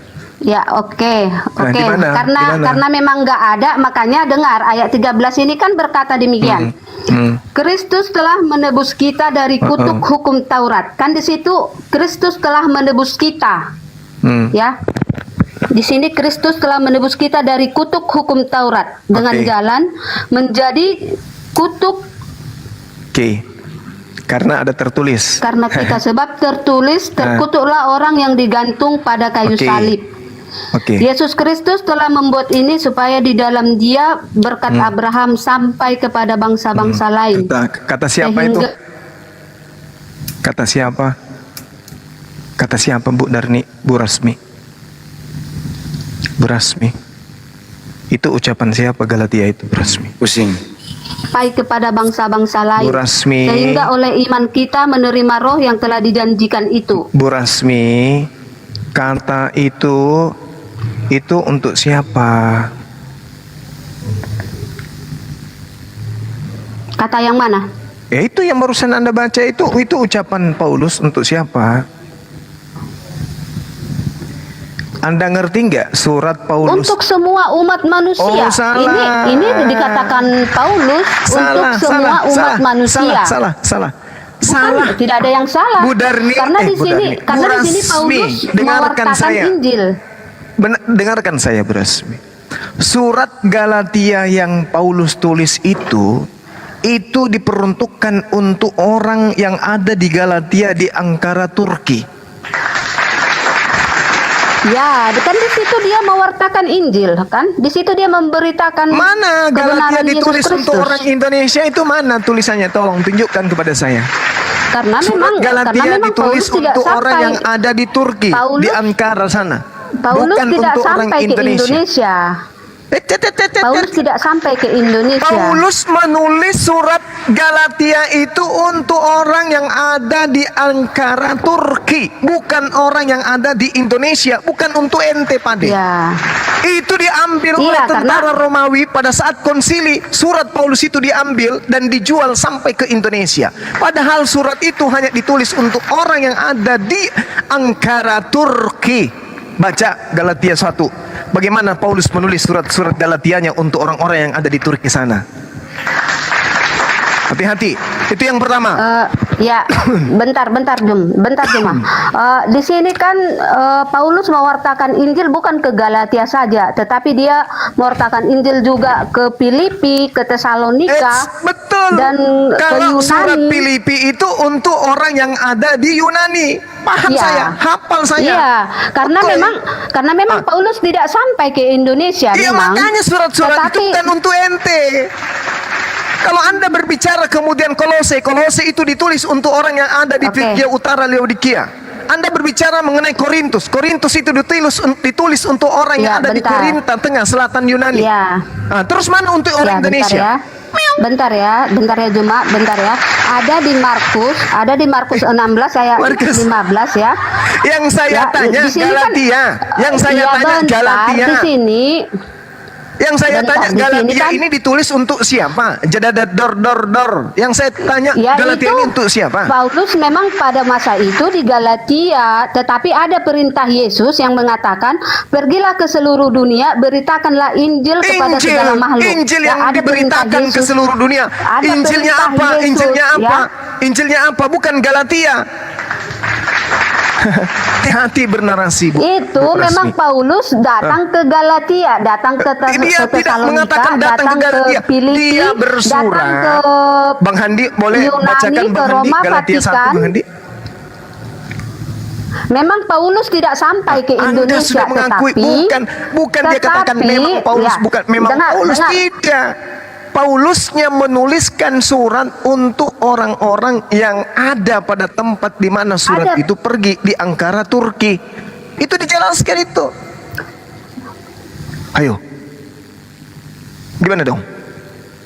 Ada perintah Yesus untuk memberitakan Injil ke seluruh dunia. Iya, Ya. perintah Jadi beritakan itu Injil bukan perintah lewat orang memberitakan Belanda. Galatia. Jadi ya, itu memberitakan Injil itu dilakukan oleh Belanda di Indonesia. Ya ampun, ya Karim, dan pede orang kali Belanda orang ini. memberitakan. Pede dan kali kita orang dan ini. kita bukan Baca Markus dengar, 1. Dan kita bukan Bicara sendiri dia. Ya dengar dulu. Datang Dan gilanya. kita dari tadi Kambuh kamu penyakitnya bilang ini. kan, dari tadi kamu bilang orang Kristen selalu menuruti orang Belanda. Begitu bahasamu selalu aku Ya, kalian dengar kan ya kan. penerusnya. Dan Agama perlu kau Anda kan dengarkan. agama warisan dan dari perlu kau- Belanda.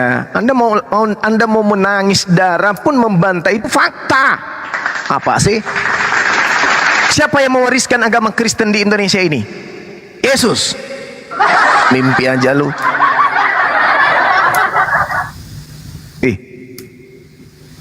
Kemana? Hilang dia. Oke ya teman-teman. Dan hal yang paling terberat kemudian yang harus dipertanggungjawabkan oleh orang Kristen adalah fitnahan dan tuduhan yang mengatakan bahwa hukum Taurat itu adalah kutuk. Saya mau tanya sama Bu Rasmi atau Saudara Mora, tolong buktikan, apakah Taurat itu diperuntukkan untuk Roma, untuk diperuntukkan kepada Roma, diperuntukkan atau untuk orang Yahudi saja? Jawab, silakan. Alkitab itu, Injil itu diperuntukkan Jangan untuk pakai cara seluruh umat Paulus. manusia. Jangan Untuk pakai cara seluruh Paulus. umat manusia loh. Nah, inilah Kan kacau dengar, sekali kan nih. saya Makanya sudah bacakan. makanya kurangi makan Saya makanan sudah haram yang bacakan. diharamkan Elohim Loh. supaya otakmu berfungsi. Kan Yang saya saya baca tanya, ayat, Juma. yang Saya saya baca ayat. tanya, hukum Taurat itu untuk siapa? Hukum Taurat itu untuk siapa? Hukum Taurat itu Hukum Taurat itu untuk orang Israel ya. untuk orang Israel. Yahudi. Untuk Oke, orang Yahudi. Oke, Ya. diam dulu. Tenangkan dulu suasana hatimu. Hukum Taurat itu untuk orang Yahudi. Berarti kalau hukum Taurat itu dibatalkan, berarti hukum Taurat itu dibatalkan untuk siapa?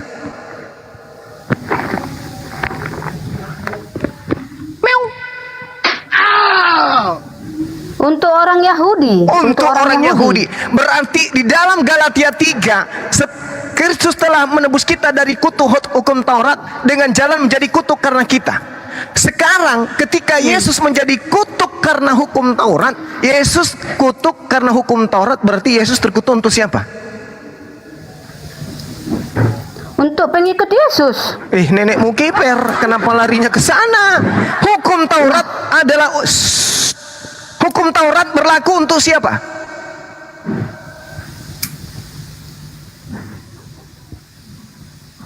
Untuk orang Yahudi. Untuk orang Yahudi. Kalau orang di luar Yahudi tidak melakukan hukum Taurat, dikutuk atau tidak? Dikutuklah. Nenekmu kiper. Kenapa bisa? Hukum Taurat itu untuk orang Yahudi. Non Yahudi tidak melakukan hukum Taurat. Kenapa dia yang terkutuk? Tuyul. Hukum orang Indonesia Oke, berlaku oke, untuk orang Indonesia. oke, Dengar. oke. Hukum orang Oke. Indonesia berlaku untuk orang Indonesia. Orang yang hidup di Malaysia, di bawah hukum Malaysia, ketika tidak menjalankan hukum yang ada di Indonesia, mereka bersalah tidak?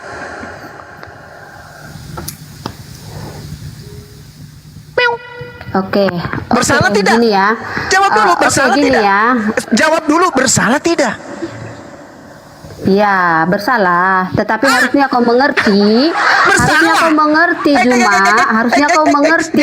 Diam. Harusnya kau mengerti zaman Taurat ke zaman Perjanjian Baru. Diam dulu. Sudah 2000 tahun Orang ya. orang Makanya, Malaysia, itu orang Malaysia otak dibuka, yang tidak zamannya menjalankan. zaman apa gitu loh. Orang Ini orang Kristen gila di zaman ini. apa? Orang Taurat gila, di zaman penipu. apa gitu Inilah ya. Al-Quran Yang gila katakan, itu kamu. yukhadi'una Allah Yang gila itu walladzina kamu. amanu wa ma yakhda'una illa anfusahum wa ma Nggak usah yashurun. kau pakai Kata bahasa itu, Al-Quran, karena aku nggak orang ngerti, Kristen nggak itu ngerti ingin aku. menipu Allah, ingin menipu orang-orang beriman, tapi sesungguhnya mereka hanya menipu diri mereka sendiri. Ini buktinya. Ditanya, hukum Indonesia, undang-undang peradilan yang ada di Indonesia, ketika tidak dijalankan oleh orang Malaysia, apakah orang Malaysia itu kena hukum? Jawaban si rasmi ini dikena hukum. Ya sudah, arahkan semua polisi ke Malaysia, tangkap rakyat Malaysia karena tidak menjalankan Undang-Undang Dasar 45. Koclok. Dasar tuyul. Udah Juma. Udah Kamu siap? paham tak? Belum. Dengar. Pahami Udah dulu. siap. Ya, Dengarkan saya dulu tanya, saya. udah Benarkan siap? dulu otakmu. Hukum yang Ya, ada di karena Indonesia karena ketika perkataanmu dilanggar tidak orang yang benar. ada di Malaysia sana, mereka melanggar hukum atau tidak? Karena Alkitab untuk seluruh dunia, bukan Nenekmu untuk orang kiper, Indonesia dan Malaysia. nenekmu kiper, Ya. kau itu suka sekali nipu kau. Alkitab, Kamu itu perpanjangan Alkitab tangan bukan setan untuk Malaysia yang dan suka Indonesia, menyesatkan tetapi manusia. untuk Kamu itu seluruh mabuk. umat di dunia. Kamu itu mabuk, Untuk kamu itu seluruh mabuk. umat Mabuk di dunia. agama kau itu. Mabuk agama. Agamanya Untuk orang, hukumnya orang, kau seluruh umat ambil di semua. dunia. Kau babat habis hukum Taurat itu untuk diri kau. Turun. Najis terhadap penyakit ini, penyakit di Indonesia ini, penyakit. Ini penyakit. Orang gila kayak gini Bodoh. Penyakit. Inilah saudara moral orang-orang Kristen kalau berdiskusi, kalau tidak pakai sistem Paulus, pakai sistem setan, itu pasti menyesatkan, menipu, licik, membodohkan, merendahkan. Itu dia. Ini tanda-tanda. Kenapa Al-Quran mengatakan bahwa yang mereka sembah itu adalah setan? Karena memang nampak dalam kehidupannya terlihat perilaku mereka seperti setan. Al-Quran mengatakan, Zuyina lilladina kafarul hayatud dunya wa yaskharuna minal ladina amanu wal ladina taqaw fawqahum yaumal qiyamah. Ini Al-Quran mengatakan, kehidupan dunia dijadikan terasa indah oleh orang-orang yang kafir, dan mereka menghina orang-orang yang beriman, padahal orang-orang yang bertakwa itu berada di atas mereka pada hari kiamat. Ini yang diterangkan oleh Al-Quran. Mereka si Rasmi menganggap indah apa yang disampaikan dia tadi itu. Indah menurut pandangan dia, indah menurut logika dia, indah menurut keyakinan dia. Hukum yang ada di Indonesia, ketika dilanggar kemudian orang Malaysia, ketika tidak dilaksanakan oleh orang Malaysia, dikatakan dia melanggar hukum. Berarti polisi Indonesia harus ke Malaysia menangkapi orang-orang Malaysia karena tidak menjalankan amanat Pancasila. Inilah yang saya tanya, mengapa kemudian Galatia ini dianggap sebagai kutukan? Kalau hukum Taurat ini hanya untuk Bani Israel dan itu adalah kutukan, maka ketika Yesus mati di atas tiang salib, maka Yesus mati di atas tiang salib melepaskan kutukan hukum Taurat untuk siapa? Ya untuk pemilik hukum Taurat. Siapa pemilik hukum Taurat? Bani Israel. Berarti Yesus mati untuk menebus hukum Taurat itu untuk Bani Israel. Hukum Indonesia, ya, ketika kemudian Undang-Undang Dasar 45 dihapuskan, maka itu dihapus untuk siapa? Untuk orang Indonesia. Ketika digenapi, disempurnakan, untuk siapa? Untuk rakyat Indonesia, bukan untuk bangsa lain. Maka ketika kemudian Paulus mencoba untuk menarasikan dalam kelicikannya, dia mengatakan Kristus telah menebus kita dari hukum Taurat. Kita di sini siapa? Kita di sini Kristen. Kita di sini adalah penganut Taurat. Siapa mereka? Bani Israel. Berarti kalau Yesus disalibkan, Yesus disalibkan untuk siapa? Yesus disalibkan untuk Bani Israel. Apakah Bani Israel sudi mengorbankan manusia menebus dosa mereka? Kagak. Tak ada konsep bagi mereka menebus dosa dengan darah manusia. Tak ada. Jadi Kristen sebaiknya gulung tikar aja. Habis itu kalian ateis atau kalian masuk menjadi Islam.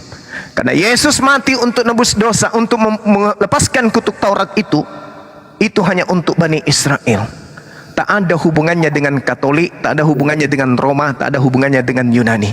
Saya sarankan kalian gulung tikar aja. Mending kalian menjadi penjual cendol atau penjual sayur di pasar daripada Anda menjual data-data yang ada di dalam Bible yang sama sekali bukan firman Tuhan. Demikian.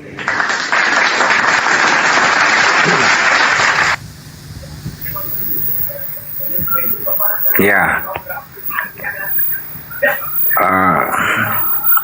menurut Bang Zuma seperti itu. Ya, tadi Bang Zuma bilang gulung tikar, pindah apa gitu. Pribadi saya, walaupun samurai di leher saya, tetap saya percaya Yesus sebagai Tuhan dan Juru Selamat saya. Silakan, silakan. Karena memang Yesus mengatakan bahwa mereka akan menyesatkan banyak orang. Ya, Silakan. Gak ada yang larang. La ikraha fiddin. Anda mau nyembah siapapun. Gelarnya Bang Zuma apa ya? Kenapa? Gelar Bang Zuma Ustadz atau apa? Saya bukan ustadz. Saya hanya penginjil jalanan biasa. Oh, gitu ya. Yes. Tapi saya salut ke kepada yang lain, contohnya yang di tokoh-tokoh agama seperti di agama Anda, kiai, habaib dan seterusnya. Mereka tidak pernah membahas tentang Injil. Mungkin mereka ada yang tahu tapi mereka tidak membahas. Tetapi ya mereka sekedar tahu aja seperti itu. Tapi Bang Zuma terlalu terlalu frugal gitu ya bahasa apanya. Saya cuman gini aja, terakhir saya pesan saya ya, kalau mau Abang Zuma mau dengar ya bertobat ya, jangan sampai azab Tuhan datang sama Bang Zuma seperti Ustadz Agustan. Contohnya Ustadz Agustan yang mengolok-olok Alkitab, kitab suci kami, ujung-ujungnya ya dia dapat murka Tuhan, itu aja. Ya, saya jawab. Ini pelajaran bagi umat Islam. Jangankan mengolok-olok Al-Quran, mengolok-olok yang bukan Al-Quran aja bisa sekarat, bisa kualat. Bible yang bukan kitab suci aja dilakukan seperti itu, orang bisa kualat, apalagi melakukan hal itu terhadap Al-Quranul Karim. Jadi hati-hati wahai umat Islam. Kalau yang bukan kitabullah, kalau yang hanya mengambil kata Allah saja untuk ditempel di dalamnya, lalu diperbuat sesuatu yang tidak senonoh, bisa membahayakan keselamatan ente, apalagi Quran. Padahal Bible itu hanya mencomot kata Allah saja dalam bentuk terjemahan, bisa coloko orang dibuat, apalagi kalau Al-Quranul Karim. Na'udzubillah summa na'udzubillah. Oleh karena itulah kemudian saya hadir sebagai penginjil jalanan kemudian untuk menyatakan bahwasanya Bible yang menggunakan kata Allah di dalamnya itu masih memperlihatkan karamah yang luar biasa, apalagi Al-Quranul Karim. Paham ya? Paham ya? Buku wartawan yang banyak nama Allah di dalam, ketika diduduki apalagi dikentutin, pantatnya bisa melar, ginjal bisa meledak, usus bisa robek, hanya gara-gara kata Allah dicomot masuk ke dalam. Apalagi Al-Quranul Karim. Jadi jangan coba-coba. Itu bukti yang nyata bahwa ketika ada kata Allah diperlakukan tidak senonoh, bahaya. Apalagi Al-Quran. Makanya Al-Quran mengatakan innal ladzina kafaru min ahlil kitabi wal musyrikina fi nari jahannam. Kalau saudara kita Agustan kemudian itu mendapatkan sesuatu yang seperti itu, sifatnya untuk sementara, matinya masuk ke surga. Tetapi orang-orang yang menghinakan Al-Quran, menganggap Al-Quran bukan kitabullah, apa balasannya? Neraka kekal. Innal ladzina kafaru min ahlil kitabi wal musyrikina fi nari jahannam khalidina fiha ulaika hum syarrul bariyah. Mereka akan kekal di dalam api neraka sebab mereka adalah manusia atau makhluk yang lebih rendah dari binatang. Demikian. Contohnya Uti Wadimina. Ya, belum mati aja sudah habis kepalanya. Saya mau izin pamit Bang Zuma. Ya, silakan Saudara Mura. Semoga hidayah mendatangi Anda. Ya, semoga Tuhan Yesus memberkati. Tidak akan mungkin Yesus untuk memberkati dirinya saja tidak mampu. Ya, itu terserah Anda. Oke, selamat malam. Ya, selamatkan malam. Tuhannya Yesus bolehlah berkati.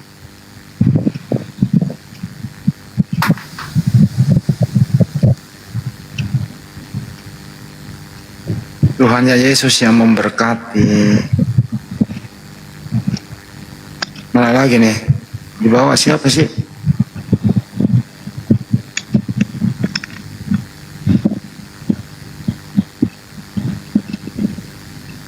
Oh, itu ada.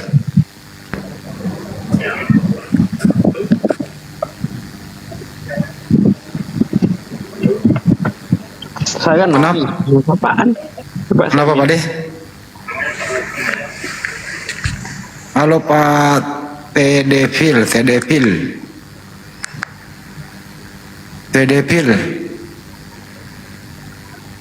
Waduh, gak ngomong. Tedepil, selamat pagi. Aduh, gak ngomong dia. Kalau nggak mau ngomong jangan naik. Kita butuh suara.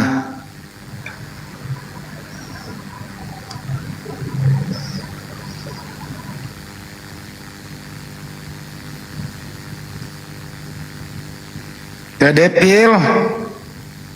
Pada kemana sih? Tedepil.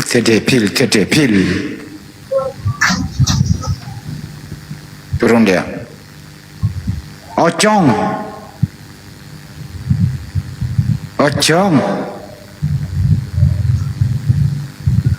Apa nggak punya mic ya? Cong. Aduh. Naik doang, nggak ngomong. Bunda Rama sepertinya harus sambil alih nih Bunda Rama kalau begini nih. Pocong.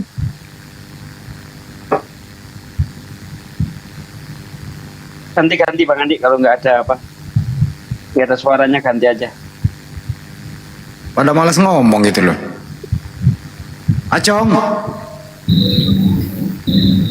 Ya, Acong dibawa, not me. Aku Waalaikumsalam.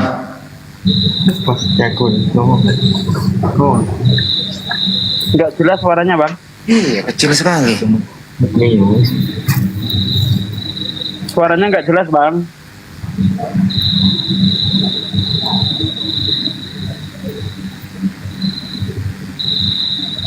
Suaranya kecil.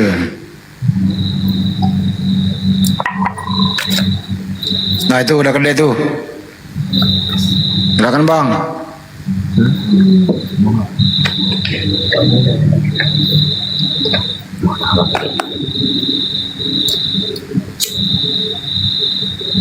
Not me. ya hadir. Ya silakan ada Mbak. Waduh malah turun dia. Ini lagi, ini siapa nih? Assalamualaikum. Waalaikumsalam warahmatullahi wabarakatuh. Iya, dengan Irwan ini ya Bang ya, di Samarinda ini. Oh Samarinda. Iya, betul sekali Bang. Bukan di Samaritan. Bukan Samarinda lah. Oh Samarinda. Iya. Ada juga kampung namanya Samaritan. Nggak ada Samarinda aja di Kalimantan. Kaltim.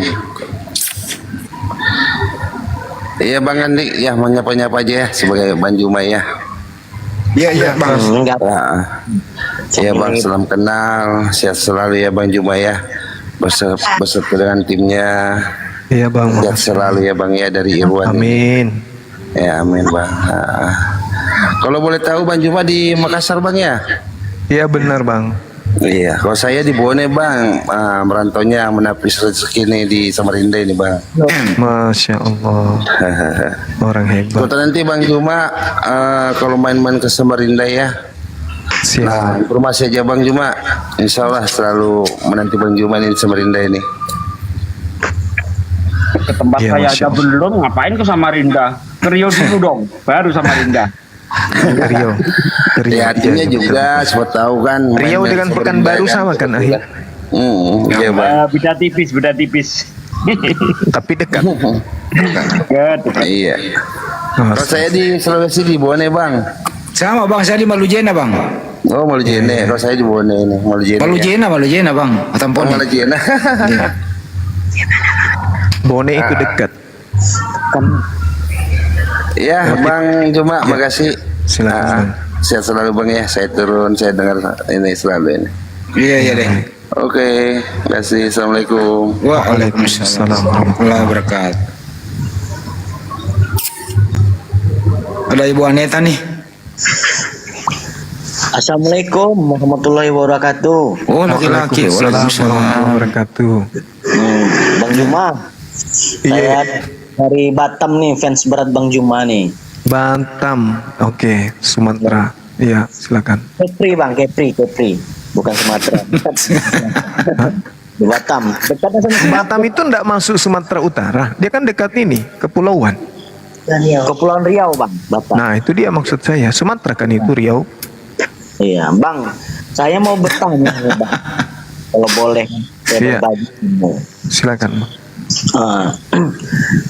Kadang saya kan sering juga melihat kayak orang, maaf lah sebelumnya, kayak orang-orang Nasrani ini bisa dia menyembuhkan orang sakit, bisa dia istilahnya mengobatin orang sakit. Itu betul tak itu Bang? Betul. Tapi ada juga bohongnya. Oh, ada juga bohong. Banyak bohongnya atau banyak betulnya itu Bang? Wallahu alam bisawaf. Yang pastinya yang kita lihat mereka prosesinya KKR gitu ya. adalah yang sembuh. Tapi banyak kesaksian orang-orang yang sudah mualaf itu katanya settingan gitu. Oke lah Bang, saya mohon turun dulu. Salam sehat selalu. Assalamualaikum warahmatullahi wabarakatuh Bang. Waalaikumsalam warahmatullahi wabarakatuh. Ada suara jangkrik, ini siapa ini?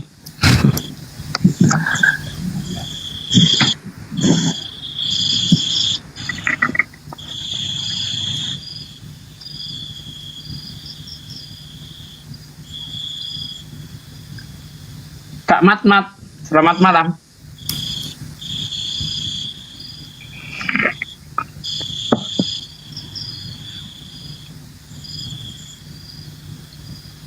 Halo, Kak Matmat. Ganti Bang Andi kalau nggak ada suaranya. Ini yang suara jangkrik di mana ya, tempat Bang Juma apa?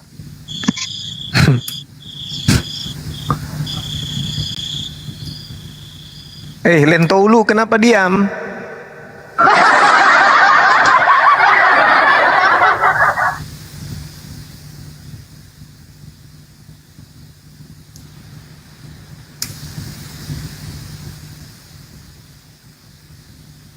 Oh, dia yang bunyi jangkrik tadi itu. Iya, cuma naik, cuma dengerin suara jangkrik doang dia. Marah. Marah.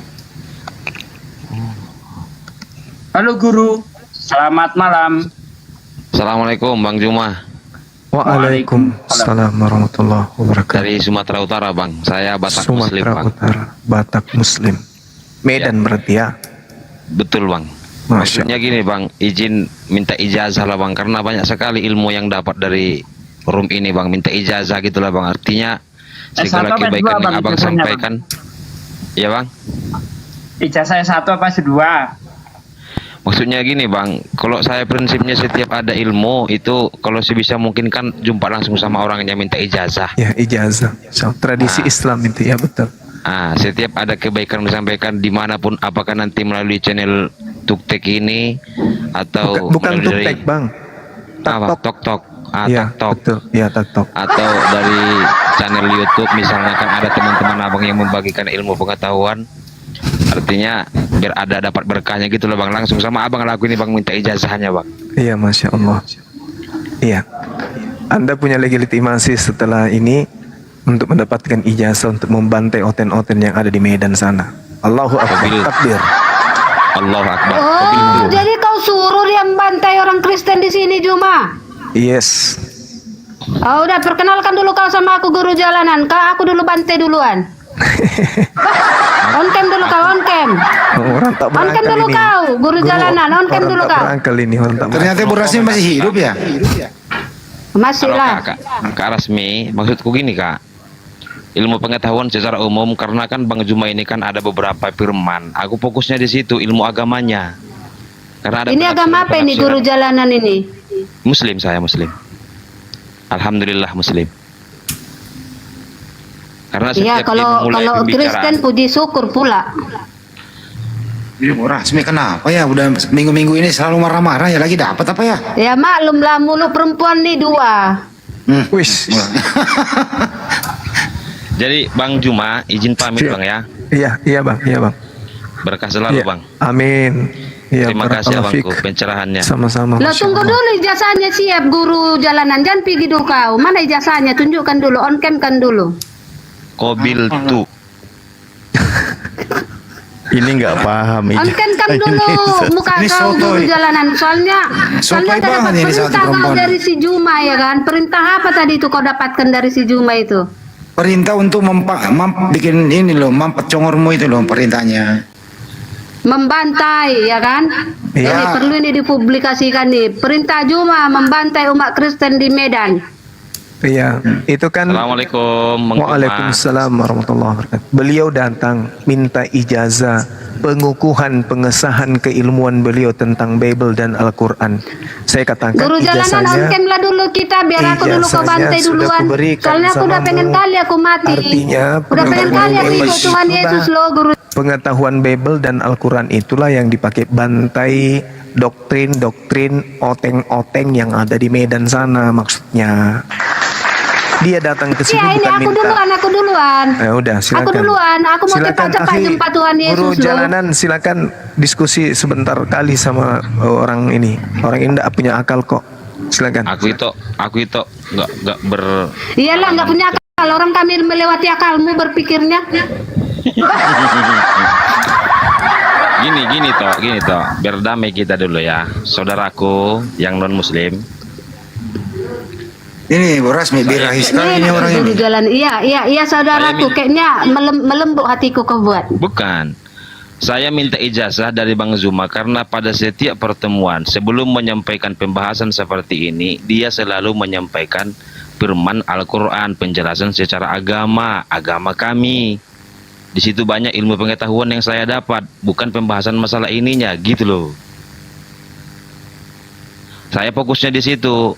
Ilmu yang dijabarkan oleh Bang Zuma terkait dengan agama saya, dalam hal ini agama Islam, la ilaha illallah Muhammadur Rasulullah.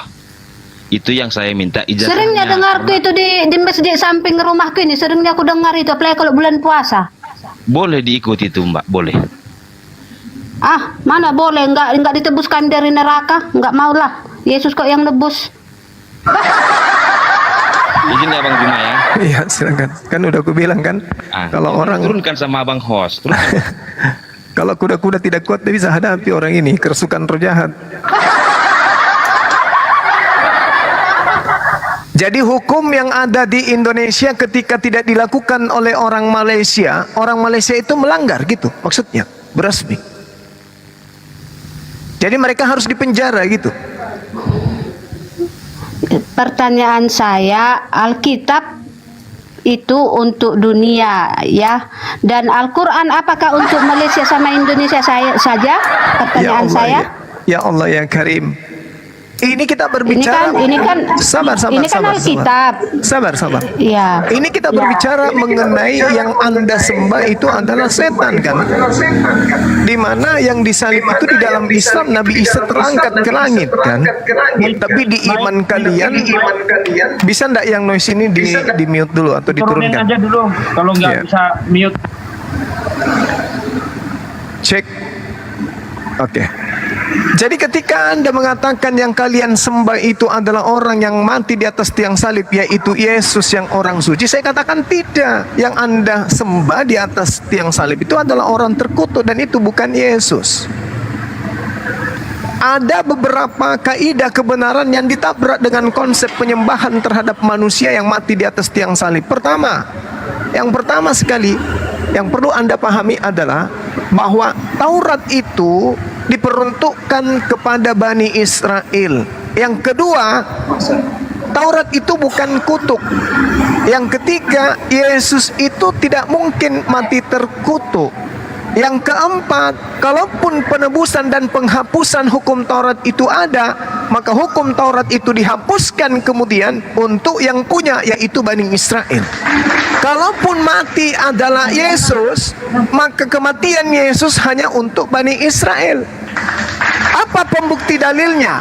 Coba Anda lihat di dalam Yohanes 11. Ketika kemudian Kayafas menceritakan nubuatan tentang mereka, dia mengatakan bahwa pada hari itu juga kemudian Kayafas bernubuat bahwa Yesus harus mati untuk bangsa itu. Itu diceritakan dalam kitab Yohanes 16. Bahwa di dalam Yohanes 11 nomor 51, Kayafas mengatakan bahwa ini diturunin aja ya. Ada nggak yang bisa menurunkan orang ini? Coba saya kasih moderator, biar saya tindak tegas. Diturunin. Siapa yang mana Orang diturunin? yang nggak punya etika, nggak punya moral, attitude. Turunin. Andreha. Oh, sudah. Ya. Jadi di dalam Yohanes 11:51 dikatakan bahwasanya pada tahun itu juga imam besar Yahudi bernama Kayafas bernubuat. Nubuatannya adalah Yesus harus mati untuk bangsa Israel. Bukan untuk dunia, tapi untuk bangsa Israel. Kayafas bernubuat demikian. Maka ketika yang mati di atas tiang salib ini adalah untuk menebus hukum Taurat, kutuk Taurat, maka Yesus mati hanya untuk bangsa Israel, sang pemilik Taurat. Tak ada hubungannya dengan Kristen. Kristen ini adalah pengikut pembinasa keji, yaitu Paulus. Sedangkan kematian yang diceritakan Paulus kemudian untuk dijual ke Roma dan Yunani adalah kematian orang yang menebus hukum Taurat. Hukum Taurat itu hanya untuk Bani Israel. Ulangan 33 nomor 4, hukum Taurat hanya untuk Bani Israel. Yeremia 31, 33, hukum Taurat hanya dimasukkan ke dalam batin setiap Bani Israel. Maka ketika ada orang terkutuk dengan cara terkutuk karena dosa, karena hukum Taurat, maka Taurat ini untuk Bani Israel, maka kematian orang itu hanya untuk Bani Israel. Lalu Kristen di mana? Kristen di mana? Di mana? Elit tank itu ada penumpang alam yang untuk kemudian adalah kematian orang yang terkutuk di antara alim. Dia hanya mengambil penyaliban itu. Dia nggak peduli mau yang disalib itu adalah sapi, yang disalib itu adalah serigala, yang disalib itu adalah ikan hiu, yang disalib itu Yudas, Yesus. Yang pasti salib kita jual ke Roma, Yunani untuk nebus dosa-dosa kita. EGP dengan siapapun yang mati di atas tiang salib itu. Yang penting dengan salib dosa-dosa manusia ditebus. Itu yang Anda beli dari pendahulu-pendahulu kalian. Di zaman Roh Kudus mulu Bang Juma. Ya, jadi apa yang tertuang di dalam Galatia 3 nomor 13, Kristus telah menebus kita dari kutuk hukum Taurat dengan jalan menjadi kutuk karena kita, sebab tertulis, terkutuklah orang yang ada digantung pada kayu salib. Itu bukan Yesus, tetapi iblis yang mati di atas tiang salib yang kalian sembah. Silakan. Oke. Tadi Yesus mati untuk kitab Taurat gitu ya? Ya. Taurat untuk orang Yahudi. Berarti ya, Yesus mati untuk. Saya setuju di situ. Berarti Yesus mati untuk orang Yahudi. Bagus. Oke. Ya. Tetapi, udah selesai, apalagi di sini, enggak, iya, benar, bentar. Ada sangkahannya, bentar. Ada. Anda bukan orang Yahudi, ya, iya. Tetapi Yesus memerintahkan pergilah ke seluruh dunia setelah dia bangkit. Ya, Bang Juma. Setelah Yesus bangkit dari mati, baru Yesus memberitakan, pergilah ke seluruh dunia, beritakanlah Injil kepada segala makhluk. Itu setelah Yesus bangkit, setelah dia hidup kembali.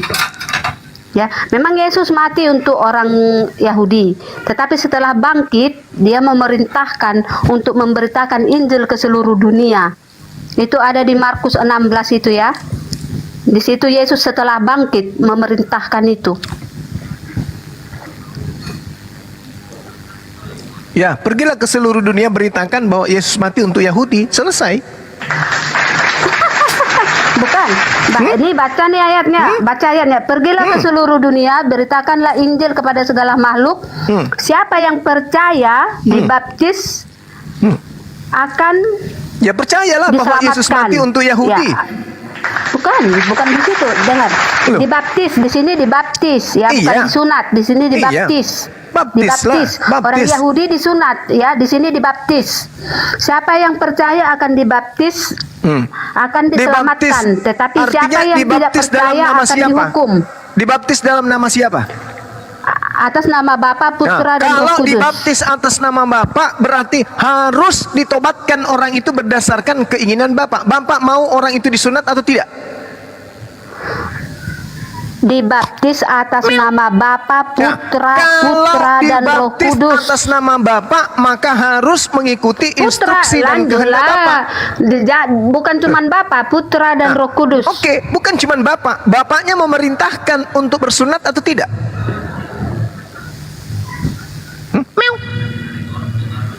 Ya itu sudah lalu kan Ya, sudah itu mati sudah lalu gimana? Ya sudah Gimana tapi tadi sudah lalu? sudah mati Sudah mati sih. Yesus karena kitab Taurat itu Bang Juma kan Mati tadi Yesus kita, untuk kita kitab sudah Taurat. omongkan itu ya. Mati Kita Yesus tadi untuk sudah kitab bilang Taurat. tadi kita sudah bahas Bang Juma Juma yang bilang Yesus mati karena kitab Taurat berarti kitab Taurat tidak dipakai lagi karena Yesus sudah mati Oke. karena itu. Jadi Oke. sunat nggak pakai lagi. Oke, Jadi sekarang perintahnya baptis. Ya, Baptislah dalam nama Bapa, Ya. dalam nama siapa? Bapa, Putra dan Roh Kudus. Bapak sudah tidak boleh karena sudah gugur dia, udah ditebus lagi, udah mati dia kan. Ajarannya sudah selesai. Enggak. Berarti Bapak nggak ada lagi. Yang ada Enggak tinggal ada, Bapak Paulus. Bapak yang Enggak ada dimaksud di situ dikatakan, enggak ada. Kan hukum Taurat Enggak sudah ada mati kan? ayatnya. Hukum Taurat sudah Enggak mati ada kan? ayatnya. Dengar. Hukum Taurat sudah mati kan? Ya, Berarti hukum Bapak- Taurat, kitab berarti Taurat, Bapak hukum sudah Taurat tutup bukan buku, kan? dengar. Bukan hukum Tauratnya yang mati. Yesus mati karena kitab Taurat. Nah, kitab Taurat Ya, berarti kitab hukum-hukumnya kan karena termasuk kitab Bapak Taurat, kan? bukan hukumnya. Berarti Nggak Bapak ada itu kan? dikatakan karena Makanya hukumnya. orang Kristen ini dibaptis dalam nama Bapak Paulus kan? Bukan. Iya, Dalam di mana? Bapa, Putra dan Roh Di Kudus. mana Nggak ada Bapak Bapak Paulus, pernah nggak ada. memerintahkan? Di mana Tuhan pernah memerintahkan itu? Baptis dalam nama Bapa, Anak dan Roh Kudus. Di mana Bapak pernah memerintahkan itu? Yang ada itu perintahnya Bapak Antioquia, yaitu Bapak Paulus. Di mana pernah Oke. Yesus membaptis Oke. orang? Coba. Kapan Yesus pernah Oke, baptis udah. orang? Kapan? Udah Bang, udah. Pernahkah Yesus membaptis? Udah enggak. Pernah tidak Yesus membaptis? Membaptis itu bukan pekerjaan Yesus, tetapi Bagus. Yesus membaptis dengan Syarat api dan menjadi roh. Kristen apa? Yesus membaptis dengan api dan roh, Saya tetapi tanya- Yohanes saya membaptis tanya- dengan air. saya Itu tanya- tugas Yohanes Pembaptis. Saya Membaptis adalah tanya, tugas Yohanes Pembaptis, bukan Syarat tugas menjadi Yesus. Kristen apa? Syarat menjadi Kristen apa? Ya dibaptis atas nama Bapa, Yesus Putra dan pernah Roh Kudus. membaptis tidak? Karena bukan pekerjaan Yesus itu. Berarti Kan ada Yesus ayatnya, tidak pernah Yohanes mengkristenkan Pembaptis. Yohanes dilahirkan untuk membaptis. Tugasnya Berarti untuk membaptis. Yesus tidak pernah mengkristenkan orang. Betul?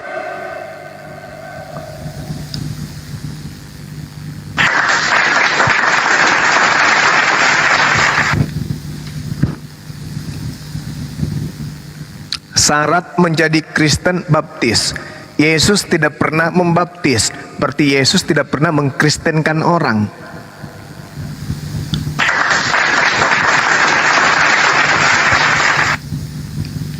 Berarti Kristen ini bukan golongan Yesus.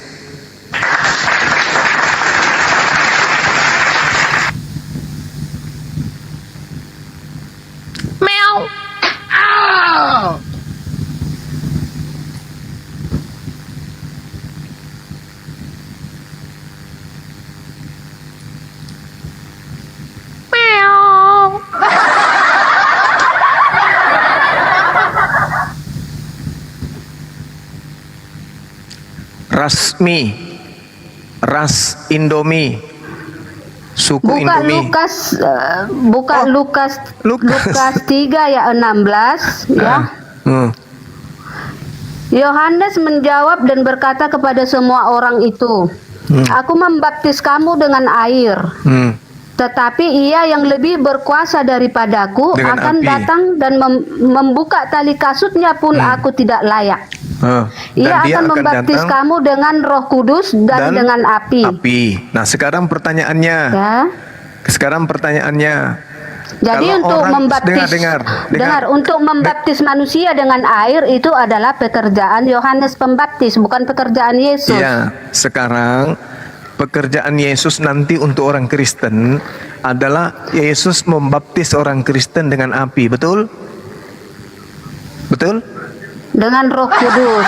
Dan api, Dengan betul? api dan Roh Oke. Kudus. Sekarang kalau orang Tetapi tugas Yesus, dengar. Tetapi tugas Yesus kan kita tadi sudah baca, Ya, ya. oke. Yesus mati karena menebus, ya, Oke. menebus umat manusia. Menurut Jadi menurut anda tadi kan Yesus, Yesus mati tugas hanya Yesus untuk Taurat. datang ke Ingat-ingat, dunia. jangan masuk ke ajaran Kristen lagi. Tadi Yesus mati untuk orang Yahudi, itu Taurat, bukan untuk orang Kristen. Pahami itu dulu. Nah sekarang Iya. orang, Tetapi oke. setelah Sekarang dia gini, hidup, sekarang gini, dengar, Bu Rasti, setelah dia dengar. hidup, dia menyuruh untuk Iya. memberitakan Injil ke Beritakan seluruh umat Injil. di dunia. Oke. Sekarang orang dibaptis pakai air itu basah dengan air atau tidak? Direndam dengan air, betul? Dicelup, betul? Betul nggak? Itu tergantung gerejanya, tidak semua seperti Iya, itu. tapi kan Kalau pada Katolik- intinya mereka kalau dibasahin. Katolik, Mereka dibasahin kalau dengan yang air, menganut, betul? kalau yang ya, Betul nggak? ya Betul hanya dibasahkan kepalanya. Ya itu suka-suka kalian. Hanya Yesus itu dipercik, dibaptis. dipercik, Kenapa nggak dipercik. ikuti cara baptis Yesus? Yesus direndam di air. Kenapa kalian nggak ikutin? Jadi kalau Yesus datang membaptis Kristen dengan api, maka Kristen dibasahi dengan api atau dibakar Ya kan dengan kita api. Kristen nanti akan dibaptis dengan api. Maksudnya dibasahin dengan air atau dibakar dengan api. Di situ ada Roh Kudus, di situ ada Roh Iya, Kudus, tak peduli ya. dengan Roh Di Kudus situ yang ada jelas, Roh Kudus. mau Roh Kudus, mau Roh Loh, Kardus, mau Roh Mini, terserah. Yang pasti kalian akan dibakar dengan api, betul? Tidak ada kami dibakar Ini- dengan api, tetapi kalian, dibaptis dengan api. kalianlah yang dibakar api karena kalian di Maryam, dibaptis Kalau dengan Roh Kudus. Di dibaptis situ dengan ada air Roh Kudus. ketuban kuda, Ada berarti Roh Kudus di dipercikan situ. atau direndam dengan ketuban Ada kuda. Roh Kudus. Kalau dibaptis dengan api artinya apa? Dibaptis dengan Roh Kudus. Kalau dibaptis dengan roh api artinya apa? Nggak ada roh api, Roh Kudus. Ini dibaptis dengan api, dibaptis dengan api. Kalau dibaptis dengan api artinya apa? Dibaptis dengan Roh Kudus. Baca Roh Kudusnya. Saya Roh baca Kudusnya baca, dengan jangan cuma dengar. api. Di situ ada kata pur. Di situ ada kata pur dalam bahasa Yunani. Yohanes menjawab berkata kepada semua orang, aku membaptis dengan air. Asik. Jadi segar kan? Habis panas-panas dibaptis air, segar dia, direndam di air. Tetapi Yesus yang lebih berkuasa daripada aku akan datang dan membuka tali kasutnya pun aku tidak layak. Yesus akan membaptis kamu dengan Roh Kudus dan dengan api. Nah, orang kalau dibaptis dengan api, apakah mirip sate? Nggak mungkin kan? Nggak mungkin dipanggang kan? Kalau dia hanya mirip sate, karena kalau kalau dibaptis dengan air kan harus direndam dengan air. Maka dibaptis dengan api itu maksudnya diapai? Dipanggang atau dibakar? Oke, biar saya udah. Ini kan perkataan Yohanes ya. Ini Yohanes yang berkata. Oh, berarti Anda ragu sekarang? Ini Ragu? Yohanes yang berkata kan. Jadi Tetapi ragu. Yesus berkata, baptislah atas nama Bapa, Putra dan Roh Kudus. Dan Ya. akan datang masanya Jadi Yesus yang membaptis kita dengan api. laksanakan, yang kita Markus. lakukan itu kata Yohanes, Berarti Anda ya. sudah ragu Itu nih. kata Yohanes. Anda sudah mulai ragu dengan Di situ Yohanes. ada Roh Kudus. Iya, Bukan nggak peduli. ragu, di situ ada Roh Kudus. Di situ ada Roh Kudus. Mini, saya Juma. nggak peduli. Sekarang di situ ada Roh pertanyaannya, Kudus, berarti yang sekarang kita pertanyaan, lakukan dengar, dengan dengar, Roh Kudus. dengar. Dengan Roh Kudus di situ, Juma ya. dengan Roh Kudus dan Dengan Roh Kudus di situ. Jadi yang kita lakukan diperjelas lagi dengan Yesus, diperjelas Yesus. Dengar. Tidak mau baca dia. Yesus Di situ dikatakan baptis atas nama Bapa. pneuma, dengar, pneuma hagios. Dengan Roh Kudus, kata dengan Roh Yesus. suci, dengan semangat Kata suci Yesus. dan api, pur dalam bahasa Yunani. Ayo. Kata Yesus. Ayo. Kata Yesus Anda atas nama akan Bapa, Putra dan Roh Kudus. Anda akan dibaptis dengan api. Maksudnya dipanggang atau dibakar ini? Kalau dengan air kan direndam tuh. Nah sekarang kalau dibaptis dengan api itu dibakar atau dipanggang? Jawab. Memang kami ini keturunan ahli Taurat, tukang fitnah, ya kan? Kan sudah saya Ada katakan. nggak yang bisa buka kamera? Di Dia situ tadi menunjukkan Yesus, Lukas tukang 3 nomor fitnah, 16. tukang fitnah, dengar. Ada yang bisa buka kamera supaya matanya orang ini bisa melihat? Yesus di sini. Ya. berkata buka baptis kamera atas nama Dinda, Bapa besarin supaya dan wanita Roh ini Kudus. bisa Mute menyadari semua. dirinya ini adalah perpanjangan tangan setan untuk menyesatkan manusia. Wa ikhwanuhum yamudunhum fil gayyi tsumma la yukassirun. Kitabnya menerangkan Yesus datang untuk membaptis Kristen dengan api. Pertanyaan saya, kalian Kristen dibaptis dengan cara dipanggang atau Itu dibakar? kata Yohanes. Bakar. Nah, tuh. Di situ kata Yohanes. Nah, itu dengan apa ini? Coba Tuh. ditunjuk Indah pakai pulpen. Dengan apa? Dengan api. Pertanyaannya, kalian dibaptis nanti oleh Yesus itu dengan cara dipanggang atau dibakar? Jawab. Panggang Apa aja. yang harus dijawab? Nggak ada ayatnya. Yang Itu. ada ayatnya kalian Itu di tuh. Maryam 71. Kalian Itu tuh. Dan dengan api. ayatnya nggak ada ayatnya. Ini apa ini? Ini bukan. Nggak ada. Itu dibaptis. Yukhadi'una Allah walladzina amanu wa ma yakhda'una illa anfusahum wa ma yasurun. Orang-orang kafir itu hendak menipu Allah dan menipu orang Islam, tapi sesungguhnya mereka hanya menipu diri mereka sendiri. Ini apa ini? Yang menipu itu kamu, Juma. Ini kamu katakan tidak ada dengan api. Di situ kata Yohanes. Yang berkata siapa di situ? Yohanes Baca dulu. Yang berkata siapa di situ? Yang berkata pada Yang mulanya berkata adalah siapa di firman. situ? Firman itu bersama-sama dengan Allah dan firman itu adalah Allah. Itu perkataan siapa? Dipilih-pilih dia. Ini kamu dibaptis dengan api, artinya diasapi, dipanggang aja atau dicebur ke lautan api. Markus 9 nomor 49, semua Kristen akan dibakar dengan api neraka. Kenapa Anda takut? Matius 7 nomor 15 sampai 23, enyahlah kau, semua adalah pembuat kejahatan.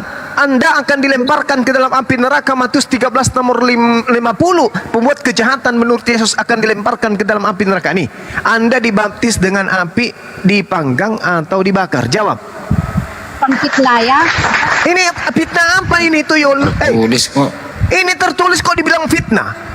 Ini. Ya, itu dibaptis bukan dibakar ya, dibaptis. Ini iya, dibaptis. Kalau dibaptis dengan air, dicelup di kolam.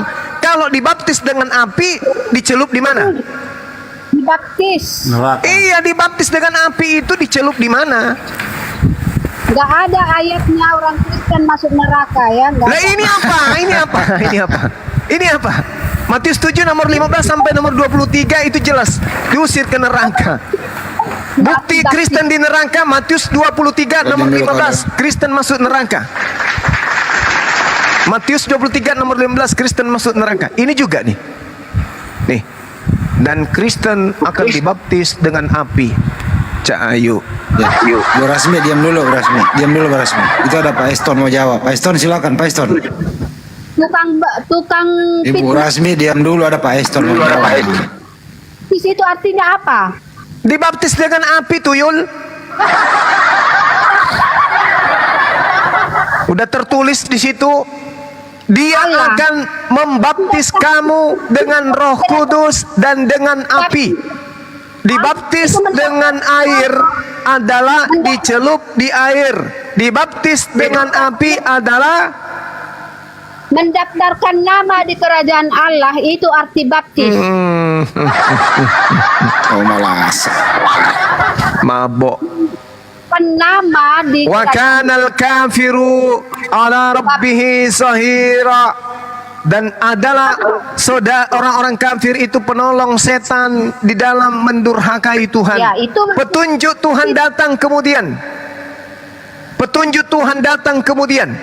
Berhentilah wahai orang Kristen, sebab kalian diancam dengan baptis api. Baptis api itu artinya dibakar dengan api, atau digarami dengan api, atau dipanggang dengan api. Kenapa kalian kemudian tidak mau keluar dari sana? Karena kalian adalah perpanjangan tangan setan. Kalau kalian semuanya menjadi Islam, lalu siapa yang menggoda manusia masuk ke neraka? Siapa? Siapa yang akan menggoda manusia masuk ke dalam neraka kalau kalian sudah Islam semua? Maka harus ada yang seperti Bu Rasmi yang tetap mati dalam keadaan Kristen, supaya anak-anaknya menjadi penerus ajaran setan, mengajak manusia untuk durhaka kepada Tuhan. Kanal kafiru ala rabbihi zahira wa ikhwanuhum yamuddunahum fil gayyi thumma la yuqsirun. Kenapa demikian? Karena di dalam pengakuan Yesus sendiri dalam Matius 7 nomor 23, 22, 23, pada waktu terakhir banyak orang berseru kepada Tuhan, Tuhan, bukankah kami telah bernubuat, bermujizat-mujizat pakai namamu? Pada waktu itulah Engkau akan berkata dan berterus terang kepada mereka, aku tidak mengenal engkau, kalian semua adalah pembuat kejahatan. Enyahlah daripada aku, kalian semua adalah pembuat kejahatan. Pembuat kejahatan kemana perginya? Matius 13 nomor 20, dilemparkan ke dalam api yang menyala-nyala. Jadi harus Anda tampil sebagai ibu rasmi untuk tetap kekeh mempertahankan imannya yang berasal dari setan, supaya ada yang kelak diusir oleh Yesus, yaitu keturunannya berasmi. Maka dia akan mati dalam keadaan kafir, melahirkan anak-anak kafir, dan keturunannya sampai kedatangan Yesus yang kedua kalinya akan diusir, dipermalukan. Siapa yang ngajarkan kalian ente semua? Nenek saya yang bernama Rasmi, Tuhan. Nah itu, jadi memang Rasmi harus mati dalam keadaan kafir, karena nanti neraka itu harus penuh dengan orang-orang kafir yang bebal, yang zalim seperti Bu Rasmi ini. Demikian. Tidak akan Nanti kalau selesai. Ibu Meskipun Rasmi kita di- tanya Bang Handi, dia tidak akan jujur. Kenapa? Karena dia adalah setan yang berwujud manusia. Allahu Akbar. Masa. Jadi kalau Ibu Rasmi nanti dibaptis dengan api, palanya dulu yang masuk apa kakinya ya Bu Rasmi? Yang mana Anda minta dulu? Pantatnya Kepalanya dulu, apa? pantatnya, pantat. Karena pantatnya pantatnya dulu. besar sebelah. Oh iya.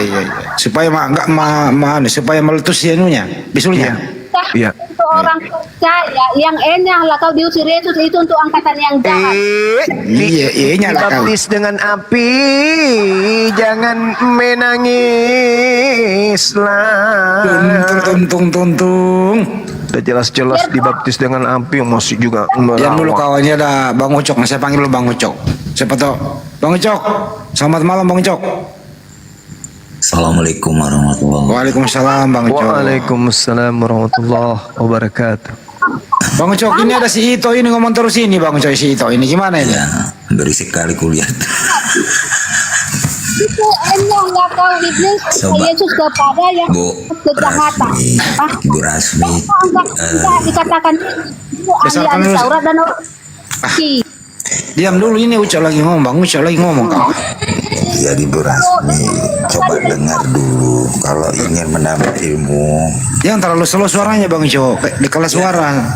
Kosongkan suara, kosongkan dulu cangkir. Kalau mau diisi ilmu, jangan diisi terus. Nggak nyambung Bu Rasmi ini. bukanlah keturunan ahli Taurat, penipu. Aduh.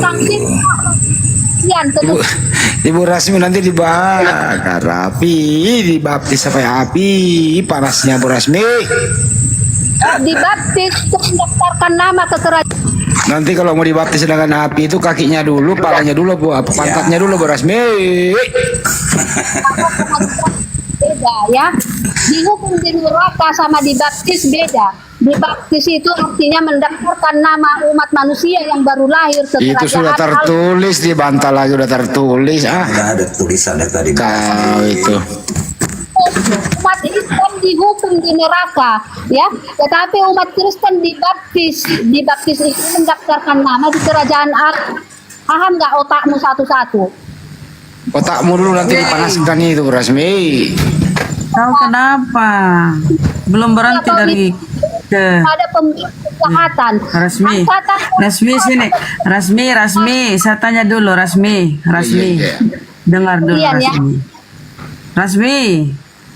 Kau dengar? Tolong tunjukkan data di Bibelmu di mana Yesus itu menjamin surga bagi Kristen pemakan babi kayak kau. Loh, kan tadi sudah saya katakan. Tadi Nggak sudah ada, saya aku katakan. Ingat pertanyaan saya, di mana Yesus dalam Bibelmu menjamin surga bagi oten pemakan babi kayak kau? Ya. Jaminan Yesus tentang surga bagi oten. Di mana? Di mana datanya? Jangan kau besar kepala kali kau tengok kalau ngomong. Kayak kau saja ini apa di sini? Besar sekali mulutmu. Coba tunjuk dulu datanya itu. Kau terlalu pede. Mana Yesus menjamin surga bagi oten pemakan babi kayak kau? Ada Yesaya 66. Tuhan akan menyelamatkan pemakan babi. Saya bacakan dalilnya ya supaya kita semua tahu bahwa pemakan babi itu akan diselamatkan diam oleh dulu, Tuhan. Karis. Saya bacakan dalilnya. Yesaya 66. Sebab sesungguhnya Tuhan akan datang dengan api, dan kereta-keretanya akan seperti puting beliung untuk melampiaskan murkanya dengan kepanasan dan dengan hardiknya dengan nyala api. Sebab Tuhan akan menghukum segala yang hidup dengan api dan dengan pedangnya, dan orang-orang yang mati terbunuh oleh Tuhan akan banyak jumlahnya. Mereka yang menguduskan dan mentahirkan dirinya untuk taman dewa dengan mengikuti taman dewa, maksudnya Theos ya, yang mereka nyembah Theos, dengan mengikuti seorang yang ada di tengah-tengahnya yang memakan daging babi dan binatang-binatang jijik serta tikus balau pada pararang. Mereka semua akan lenyap sekaligus. Demikianlah firman Tuhan. Itu bukti bahwa jaminan surga untuk orang Kristen. Terima kasih. Itu kan dibakar gurun darah, untuk kan pemakan babi. dibakar. Iya, maksudnya dibaptis dengan api itu maksudnya kalau mereka dibaptiskan diselamatkan. Ini dibaptis dengan api nih. Yesaya 66 nomor 15 sampai nomor 17. Mereka akan dibaptis dengan api semuanya. Jadi alisnya habis, bulu hidung habis, rambut habis, bulu ketek habis semuanya. Dia akan lancip kayak orang pakai skincare. Bersih, mulus, putih, bersih. Jadi orang Kristen harusnya nggak usah pakai skincare, masuk aja makan babi. Insya Allah kalau ini terbukti Anda akan menjadi manusia yang paling putih dan seperti bule, mulai dari ujung kepala sampai ujung kuku, karena dalilnya ada.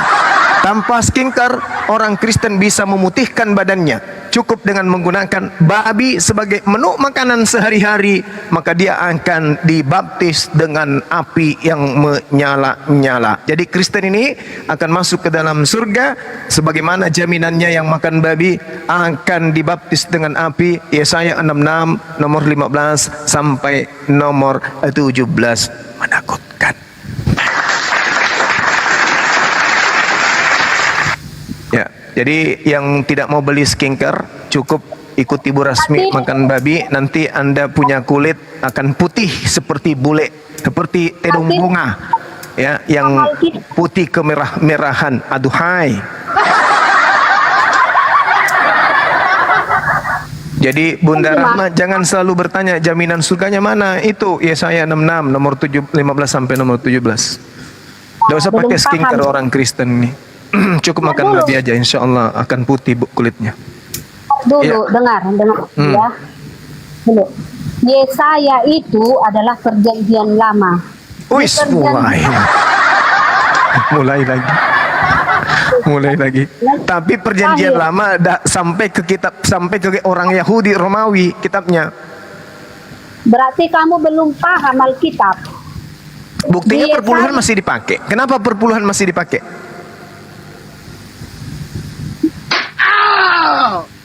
Tuhan tidak ada perpuluhan. Kalau di Katolik ya, di Kristen Katolik perpuluhan namanya cuma biar tahu kau itu perpuluhan. Pertipuan, ya? Bukan lagi perpuluhan, pertipuan gitu. Udahlah Bu Rasmi, udahlah. Pemakan babi ini akan dibakar, sudahlah. Anda juga tadi kan Lukas 4, Lukas 3 tadi kan 16. Kan sudah jelas Yesus datang untuk membaptis Anda dengan api. Kurang apa lagi? Terimalah nasib. Markus 9:49 semua orang Kristen akan digarami dengan api. Mau apa lagi? Yesus Matius 7 nomor 15 sampai 23 mengusir orang-orang Kristen ke neraka. Mau apa lagi? Matius 23 nomor 15 pengikut Paulus akan dibasmi dengan api neraka. Mau kayak mana lagi Bu Rasmi? Udahlah, terimalah nasibmu sebagai wakil setan untuk menyesatkan manusia. Terima aja, kita santai aja, kita damai bro, damai, peace kita, peace. Gak usah emosi ya, santai aja ya. Memang sudah nasibmu kayak gitu. Lanjut teman-teman yang lain. Udah Jemaah. Ya. Di sini ada di Yohanes 3 ayat 18. Dengarkan jumlahnya, ya, dengar, buka lebar-lebar kuping kau ya, dan paham. Barang siapa percaya kepadanya, barang siapa percaya. Kenapa Bang? Kenapa? Biar bagaimanapun Rasmi ini juga orang Indonesia loh.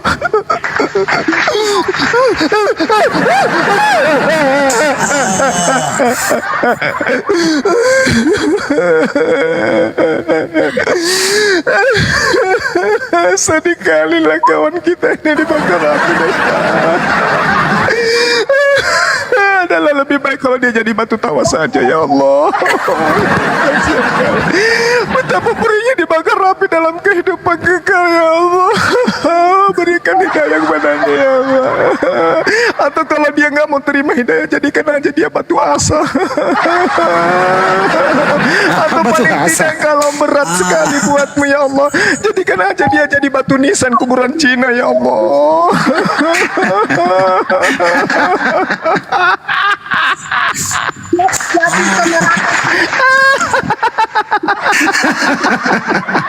Batu asa. Kasihan. Takbir. Allahu Akbar. Sallu ala Nabi.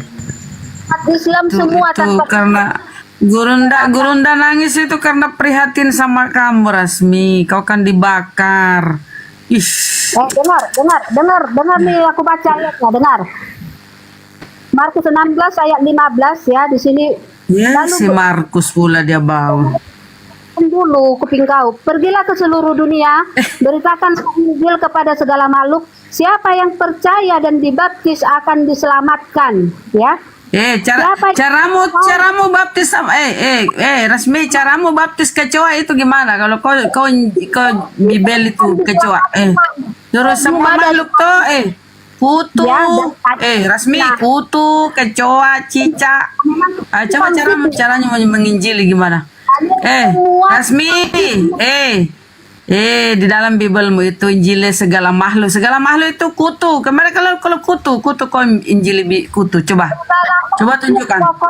Kutu, segala makhluk kan kutu, kecoa, cicak, Rasmi, Rasmi, si melekete Rasmi.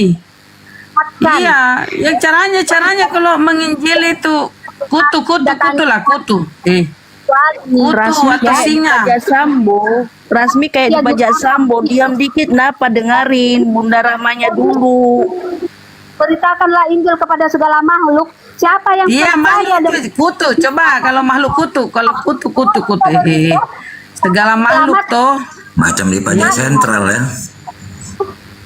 Jangan suka fitnah. Tapi nggak masalah bagi kalian fitnah, karena tetap aja kalian masuk neraka, iya kan? Tanpa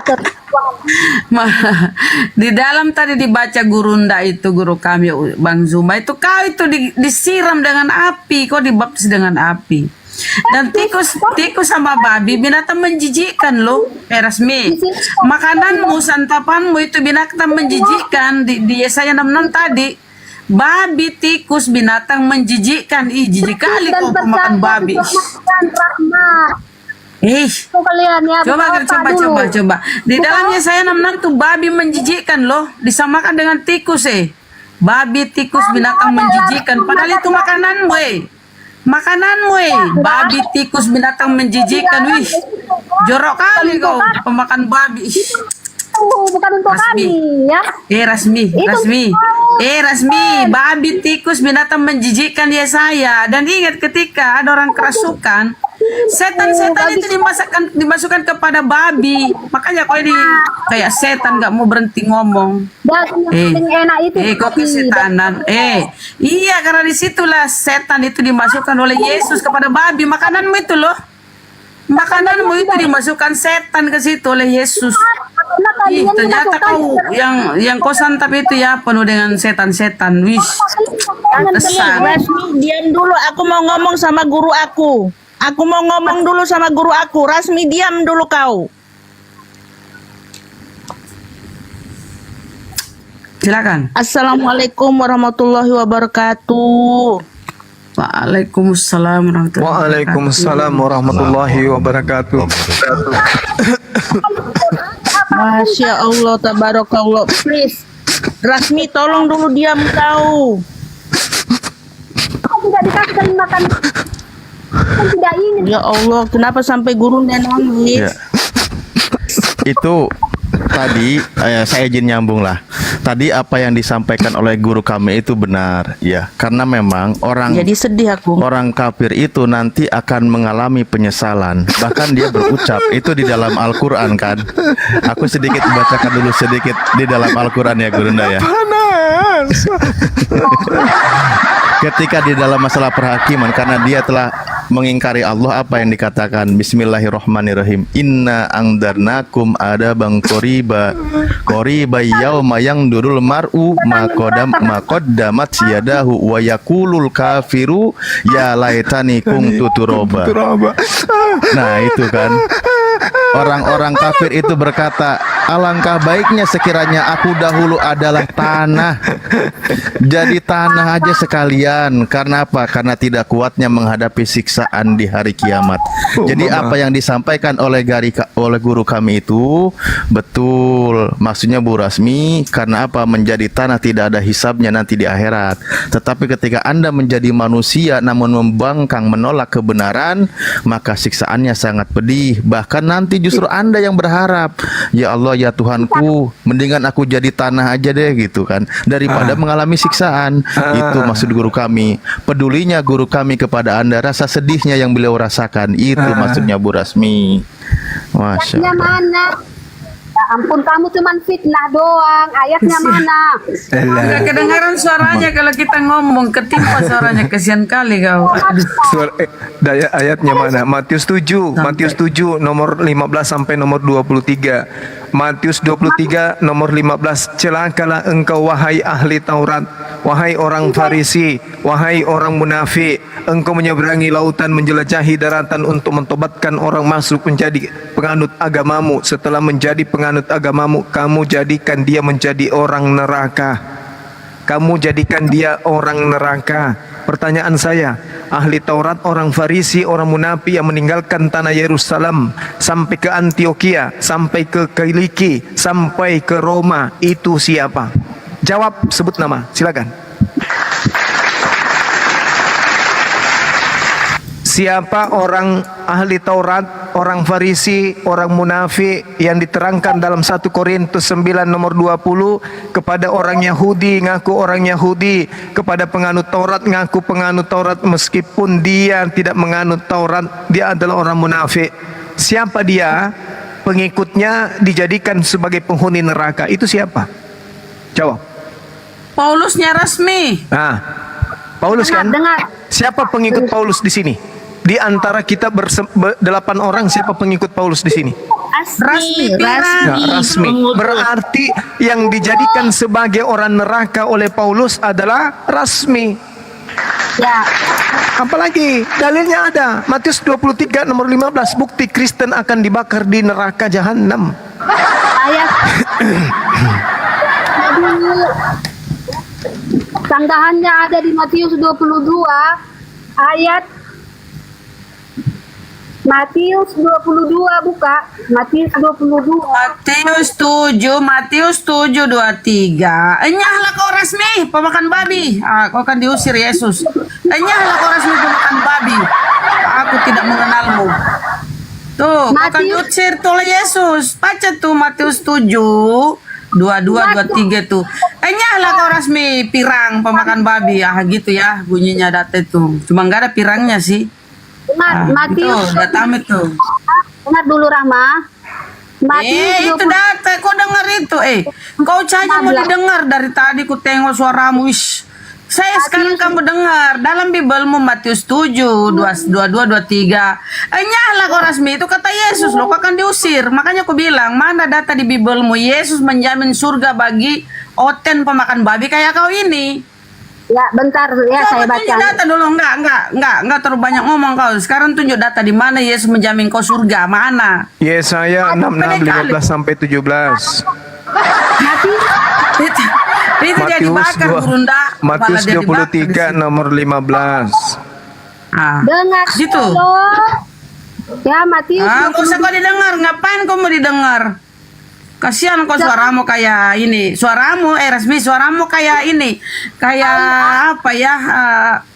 Orang apa yang keinjak, kayak tikus keinjak gitu loh. Enggak kedengeran suaramu. Enggak kedengeran suaramu. Kasihan kali suaramu gak kedengeran. Itu dulu kau pelajari 47, 22, 23. Kau kan diusir. Gak dikenali kau itu Yesus tuh kau diusir. Oke? Karena kau makan babi. Itu baca dulu kau pelajari itu Rasmi ya. Yang mana? Pelajari Yang mana? baik-baik itu. Yohanes Matius 7 tuh 15 sampai 22 23 tuh. Pada hari terakhir aku akan berkata kepadamu, nyala kau Rasmi. Pemakan babi kau gitu. Coba tuh tengok tuh. Ada pemakan babi, tukang fitnah kau kan? Gak ada di Ya situ kan pemakan- Kristen pemakan babi toh. Kan Kristen pemakan babi. Kau yang memanggil. Kau kan memanggil Yesus Tuhan. Ya kau inilah di situ. Pemakan babi lah kau ini. Bagi yang memanggilku Tuhan Tuhan pada hari terakhir aku akan mengusirnya. Itu baca itu. Itu kau yang memanggil Yesus Tuhan toh? Pemakan babi. Hah? Ya kan kau pemakan babi. Kau Kristen memanggil Yesus Tuhan itu siapa? Kristen. Kristen itu apa? Makan babi lah kau. Semuanya bisa kau makan. Gak ada yang haram kata si Paulus. Nah, mana pemakan babinya tertulis? Iya kau Kristen toh. Kristen pemakan babi tuh pemakan babi Kristen. Makanya aku bilang. Mana jaminan Yesus surga bagi kalian Oten yang suka makan babi itu? Mana? Yesaya 6 15 sampai 17. Ya Gurunda itu dia dibakar. Dia dibakar di Yesaya. Wih. Sampai kulitnya putih. Perkataan Yesaya. Silakan Gurunda. Yesus di Yesaya. Lanjut. Saya sudah capek nih. Kasihan saya nangis lagi nanti.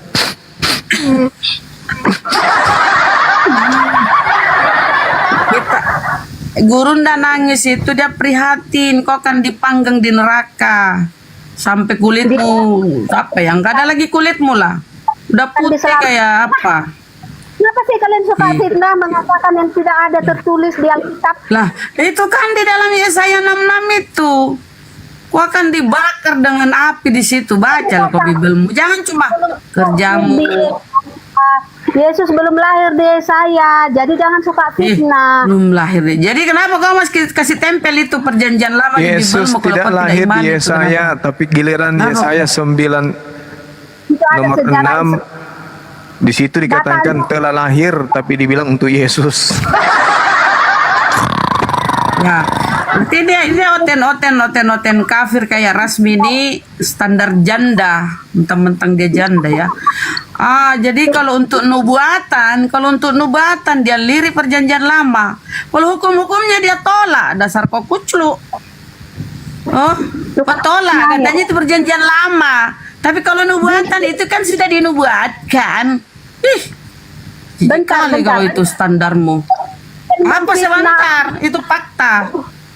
Fitnah lagi. Tadi kau bilang itu kan Yesaya, itu kan perjanjian lama. Kalau giliran hukum-hukum perjanjian lama dia tolak. Babi itu hukum-hukum haram babi gak berlaku lagi, sunat gak berlaku. Nubuatan dia tengok perjanjian lama. Kuculuk kali kalian. Tanpa terkecuali. Udahlah, kau diusir. Gak ada jaminan surga bagi kau ya. Kau diusir. Seperti di Yesaya 66, kau akan dibakar dengan api. Tobatlah kau Rasmi sebelum kau dipanggang dengan api neraka. Otak lebar ya. Otak. Kasihan kali suaramu gak kedengeran. Kasihan kali kau. Kasihan kali kau. Kasihan. Udahlah. Kau akan diusir oleh Yesus. Nyala kau. Di dalam Bibelmu di Kisah Para Rasul 13:23, Yesus juru selamat bagi orang Israel. Gak ada Yesus juru selamat bagi oten pemakan babi, gak ada. Tunjuk satu pun data. Dia tadi Bibel Yesus menjamin keselamatan bagi oten pemakan babi kayak kau. Banyak kali ngomongmu itu. Jawab dulu, jawab. Jawab. Gak usah ngomong kau banyak ngomong. Jawab. Di mana Yesus menjamin keselamatan bagi kalian pemakan babi? Jawab. Tanpa terkecuali. Jawab. Jawab dulu pertanyaanku. Untungnya apa sama umat Muslim fitnah Yesus jika di Al-Quran masuk neraka? Siapa yang fitnah? Silakan Guru. Untungnya Lanjut. Malas saya. Siapa yang fitnah Yesus? Justru kau. Apa? Kau mengimani Galatia 3. Malas saya layani siluman belut. Silakan. Udah kabur Gurunda. Enggak, dia bilang kita yang fitnah. Dia yang fitnah. Galatia 1:13, Yesus terkutuk kata mereka. Dia mengimani, tepuk tangan di gereja, bersyukur dengan kematian Yesus terkutuk. Ya kan itu menghina. Kalau kita kan memuliakan. Tolol sekali pikirannya, pemakan babi. Cuma iman yang modalnya. Mana lagi kau naik lagi kau. Gua dikasih hati, nggak bisa dikasih hati orang-orang oten kayak dia itu. Nggak mau diskusi baik-baik.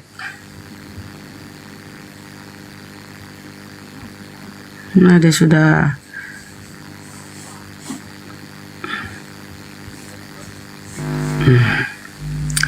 Silakan lah ya teman-teman Kristen yang sehat gitu loh pikirannya. Jangan yang Mana ada yang sehat? Orang sakit semua itu mah. Assalamualaikum. Sakit semua itu mah. Assalamualaikum. Waalaikumsalam warahmatullahi wabarakatuh. Acul Muslim. Acul, apa sih nama? Aku Muslim, insya Allah Muslim. Aku mau tanyakan sama mereka ya, kenapa mereka kalau ditanyakan kok ngawur jawabannya? Karena mereka nggak ngerti bahasa Indonesia. Bang Juma itu kan bertanya. Kata Gurunda sesuai dengan tadi di Alkitabnya. Al-Quran kan dia berusaha dia mau menipu orang, tapi padahal dia menipu dirinya sendiri. Itu udah disampaikan di ayat Al-Quran. Iya, soalnya kalau saya amatin bukannya fitnah, bertanya. Bang Zuma ini bertanya yang ada dalam isi Alkitabnya kalian itu. Kenapa kalian menjawabnya enggak loh? Nggak ada fitnah di sini loh. Nggak masuk di akal tuh kalian tuh. Dia yang menghinakan Yesus, dituduhnya Islam yang menghinakan gitu. Iya, nggak masuk. Model si Rasmi nggak kayak gitu Bun. Di mana-mana merepet, Beda sama dibikinnya kayak Pajak Sambo, room itu semua.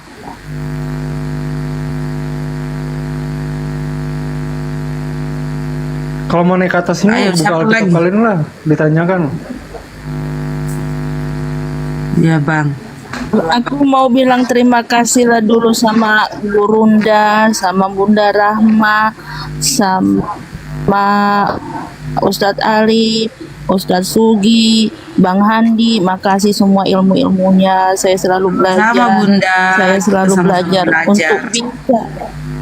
Iya.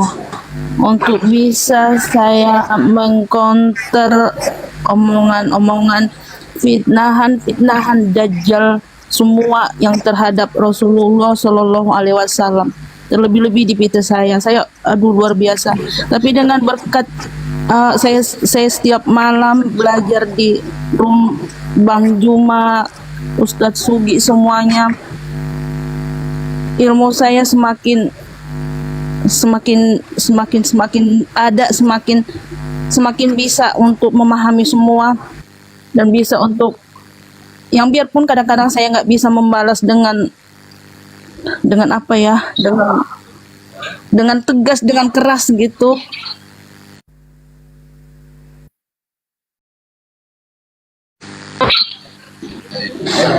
Pak Esau, noise Semua suaranya mantul. Boleh di-mute dulu, Pak. Bola ini. Ya Bun, jadi tidak ada satupun di dalam Bible ya data bahwa Kristen itu dijamin keselamatannya oleh Yesus. Terlalu pede mereka kalau ngomong ya, tapi mereka nggak pernah ini. Kalau di Al-Quran kan sudah pasti jaminan Allah itu ada di dalam surah Al-Mu'minun kan yang biasa dijelaskan Gurunda. Kemudian di surah Qaf banyaklah Allah menjamin surga bagi, dan bahkan umat Islam mewarisi surga. Kalau mereka nggak ada. Siap Bun, siap. Ada tuh mereka tuh hanya berangan-angan. Nggak ada tuh. Mana pernah Yesus? Yesus di dalam Bible Kisah Para Rasul tuh 13:3 dia juru selamat bagi Bani Israel.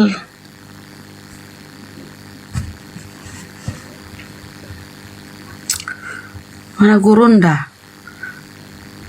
Terlempar lagi. Malam, selamat bergabung. Ada Gurunda ada. Pak Esau. Ada di bawah. Esau ini Pak kan Esau. saudaranya ini. Teman-teman dibantu di tap-tap ya. Saudaranya. Aku nge-lag ini, roomnya aku nge-lag. Makasih. Saudaranya Yakub.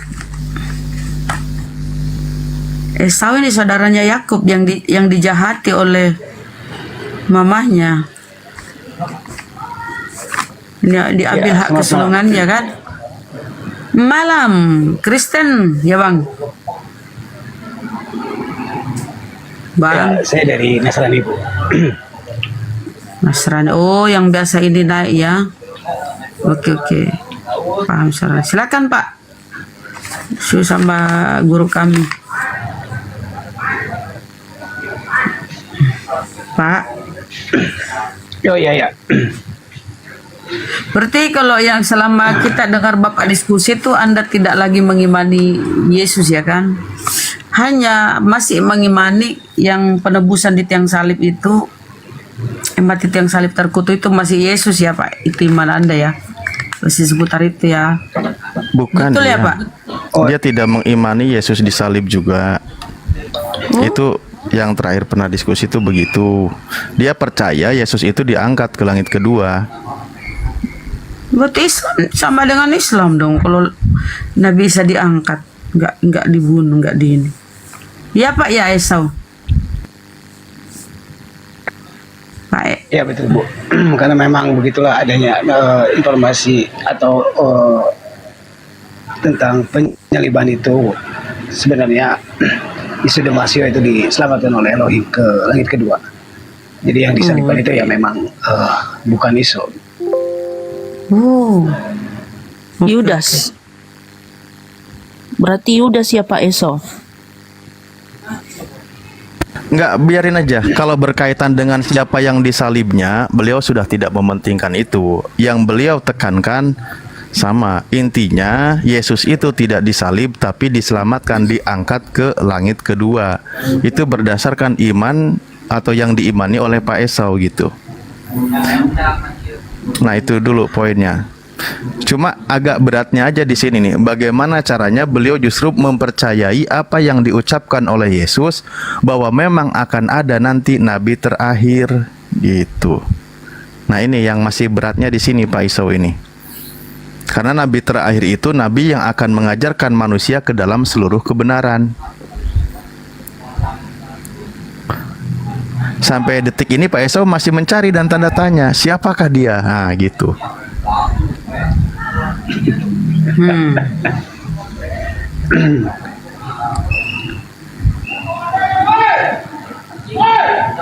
Ya begitu kan Pak Esau?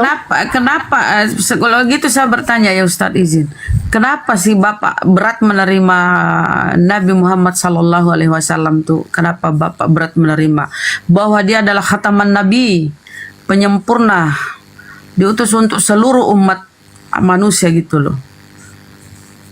Kenapa Bapak berat? Ada apa? Kenapa? Silakan Pak Esau.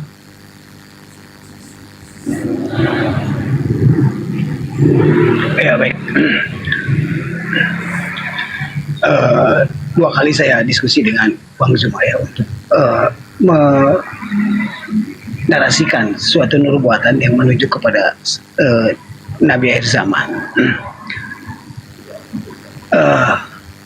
Dari dua kitab yang memang menjadi literasi kami di dalam aplikasi atau keyakinan dalam membaca secara murni, sesuatu yang memang harus diakui bahwa Taurat dan Injil adalah dua kitab suci yang diturunkan oleh Elohim. Menurut keyakinan kami bahwa sesungguhnya apa yang terjadi di situ adalah memang dua diksi atau dua bahasa yang memang merujuk ke suatu kenabian di akhir zaman. Dalam dua diksi ini juga saya dulu memahaminya adalah satu Bu. Dari tiga agama semawi yang saya pahami adalah sebenarnya bukan ajaran, bukan agama, tapi ajaran adalah ajaran ketauhidan dari tiga kaum. Nah, kaum Yahudi, kaum Nasrani dan kaum Muslim ini, saya membacanya dari kaum, diksinya dari suatu tempat. Artinya dalam milah Ibrahim, atau memang kita mengakui Bapak Nabi kita adalah Ibrahim, ada dua jalur yang memang harus kita pahami dalam hal ini.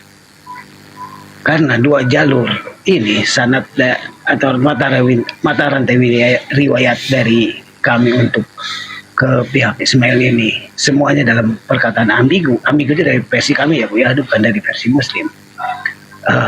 Maka memang harus benarlah menempatkan riwayat ini yang jelas. Kemarin juga saya sudah dikasih sedikit pemahaman oleh Bang Juma tentang Tuhan negeri Mekah.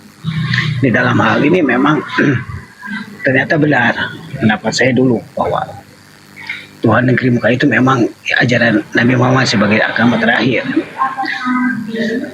Ada mungkin satu informasi yang memang belum saya pahami di dalam hal ini. Setelah Bang Juma menerangkan, kebetulan ada pihak Oten yang menanyakan, jadi belum sampai saya tuntas membahasnya ke sana. Karena yang saya pahami dari kaum ini, artinya kaum ada satu golongan, dan itu termaktub kitab Anda. Saya tidak mempunyai satu literasi lain lagi yang memang membenarkan ajaran itu buat nas atau manusia, karena yang saya tahu hanya satu ayat itu dari diksi atau Quran yang saya baca secara terjemahannya. Mungkin gitu dulu Bu yang bisa saya sampaikan.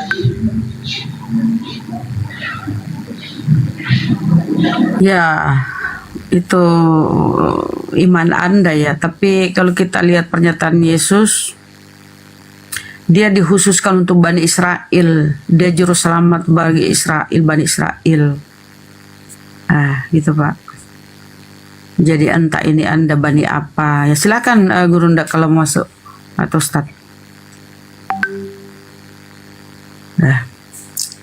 Dan ada hadis Rasulullah ya, Nabi Muhammad SAW. Ada hadis begini Pak bunyinya. Bagi mereka yang sudah sampai ke mereka tentang kerasulanku dan dia tidak beriman kepadaku, maka tempatnya itu neraka. Itu ya kata hadis, kata Rasulullah. Bagi mereka yang sudah sampai kerasulanku kepada mereka dan tidak beriman kepadaku, maka tempatnya neraka. Itu hadis Muslim ya. Berapa 7232 kalau nggak salah. Mohon maaf kalau salah. Itu Pak. Kalau Yesus baik itu khusus kepada Bani Israel. Ya. Mungkin sedikit ya Bu ya. Saya mau menanyakan ke Bang Joma tentang hadis. Silakan. Ada satu informasi. Jangan gas-gasin orang mau orang diskusi baik-baik dia. Silakan Bang. Ya, jadi kalau merujuk kepada hadis yang memang ada yang tadi diberikan, saya memperoleh satu informasi yang memang saya klarifikasi di dalam hal ini. Jadi kalau kita menarik suatu hadis itu hanya berlaku atau kitab suci itu berlaku sampai akhir zaman. Nah, yang saya pahami dari kedasanian atau keimanan yang saya pakai, bahwa kitab suci itu akan dijaga, meskipun versi saya ya Bang Juma, kalau Injil, Taurat itu adalah makhluk ciptaan Elohim atau suatu firman yang memang secara harfiahnya ditulis di dalam sebuah buku dan tulisan. Jadi artinya yang saya ingin tanyakan ini adalah di Injil Thomas dikatakan bahwa itu akan hilang setelah akhir zaman. Nah, hilang di sini adalah yang saya pertanyakan adalah apa yang menjadi sebuah kitab itu akan hilang sendirinya kalau memang menjadi suatu nubuatan atau memang kehendak Elohim bahwa kitab suci itu akan hilang dengan sendirinya menjelang akhir zaman. Akhir zaman ini dikatakan bukannya kiamat ya, jadi masih jauh menuju kiamat. Diksi atau liberasi ini juga saya pernah mendengar di suatu channel yang menerangkan bahwa Quran pun akan hilang. Nah, artinya ada masa berlakunya suatu kitab suci dalam keimanan saya, khususnya dalam meyakini hal ini. Ini memang suatu ayat nubuat aja. Memang literasinya saya sih hanya mendengar suatu pemahaman dari suatu informasi di YouTube juga. Ternyata benar, ada masa di satu masa di akhir zaman itu semua kitab suci itu akan hilang. Nah, menurut pandangan Bang Juma, apakah ini juga berlaku untuk Quran? Terima kasih. Silakan, Bang. Ya, bismillahirrahmanirrahim. Ini pertanyaan yang sangat menarik kemudian ya, yang dipertanyakan oleh saudara kita kemudian. Bagaimana Al-Quran di masa mendekati hari kiamat, yang mana kitab ini diturunkan oleh Allah melalui Roh Kudus, yaitu malaikat Jibril kepada baginda Rasulullah Muhammad sallallahu alaihi wasallam hingga sampai kepada tangan kaum muslimin dan muslimat hari ini. Allah Subhanahu wa taala memang betul berjanji akan menjaga Al-Qur'anul Karim hingga sampai saat tak satu pun kalimat atau huruf yang berkurang atau bertambah dan menjadi kitab suci yang menjadi pedoman manusia sampai hari kiamat. Namun ada masa, ada waktu yang didatangkan oleh Allah, yaitu masa di mana Al-Quran yang memiliki keutamaan menghafal itu akan diangkat kembali ke langit, sehingga tidak akan ada ayat tersisa di atas muka bumi ini. Al-Quran ini akan hilang dari ingatan manusia, dari lembaran-lembaran buku atau kitab suci Al-Quran itu sendiri akan kosong. Peristiwa ini akan terjadi ketika kemudian ajaran Islam itu sudah mulai memudar secara perlahan hingga puncak ritual ibadah seperti sholat, puasa, haji dan sedekah tidak lagi dikenal orang.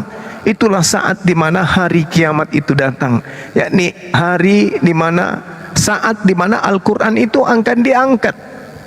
Jadi setelah kiamat nanti tak ada lagi orang Islam.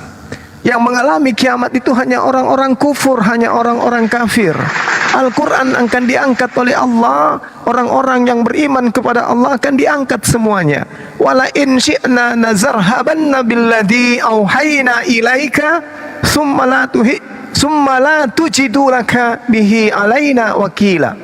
Dan sesungguhnya jika kami menghendaki, kata Allah, niscaya kami lenyapkan apa yang telah kami wahyukan kepadamu wahai Nabi Muhammad, dan engkau tidak akan mendapatkan seorang pembela pun terhadap kami.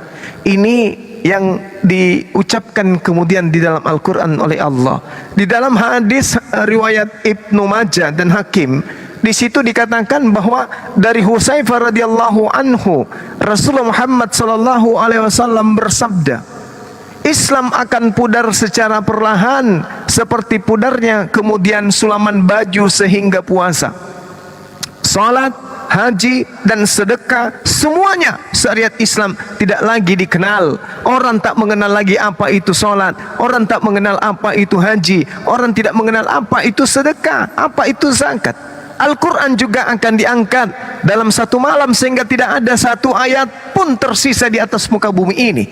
Orang-orang yang lanjut usia yang tersisa dari umat manusia akan berkata, kami mendapati orang-orang tua kami mengucapkan kalimat la ilaha illallah, maka kami pun ikut mengucapkannya. Ini diriwayatkan oleh hadis riwayat Ibnu Majah dan Hakim. Seperti yang diterangkan dalam Al-Quran, maka dengan demikian kelak setelah Al-Quran diangkat kembali ke langit, maka tidak ada lagi yang tersisa di atas muka bumi. Orang-orang yang memiliki hafalan Al-Quran tak lagi memilikinya, hilang dari ingatannya. Sementara kitab Al-Quran yang penuh dengan tulisan Al-Quran itu sendiri akan kosong dan hanya menyisahkan kemudian lembaran-lembaran kosong. Nah, ini yang akan terjadi menjelang hari kiamat, Bung. Demikian sementara, silakan.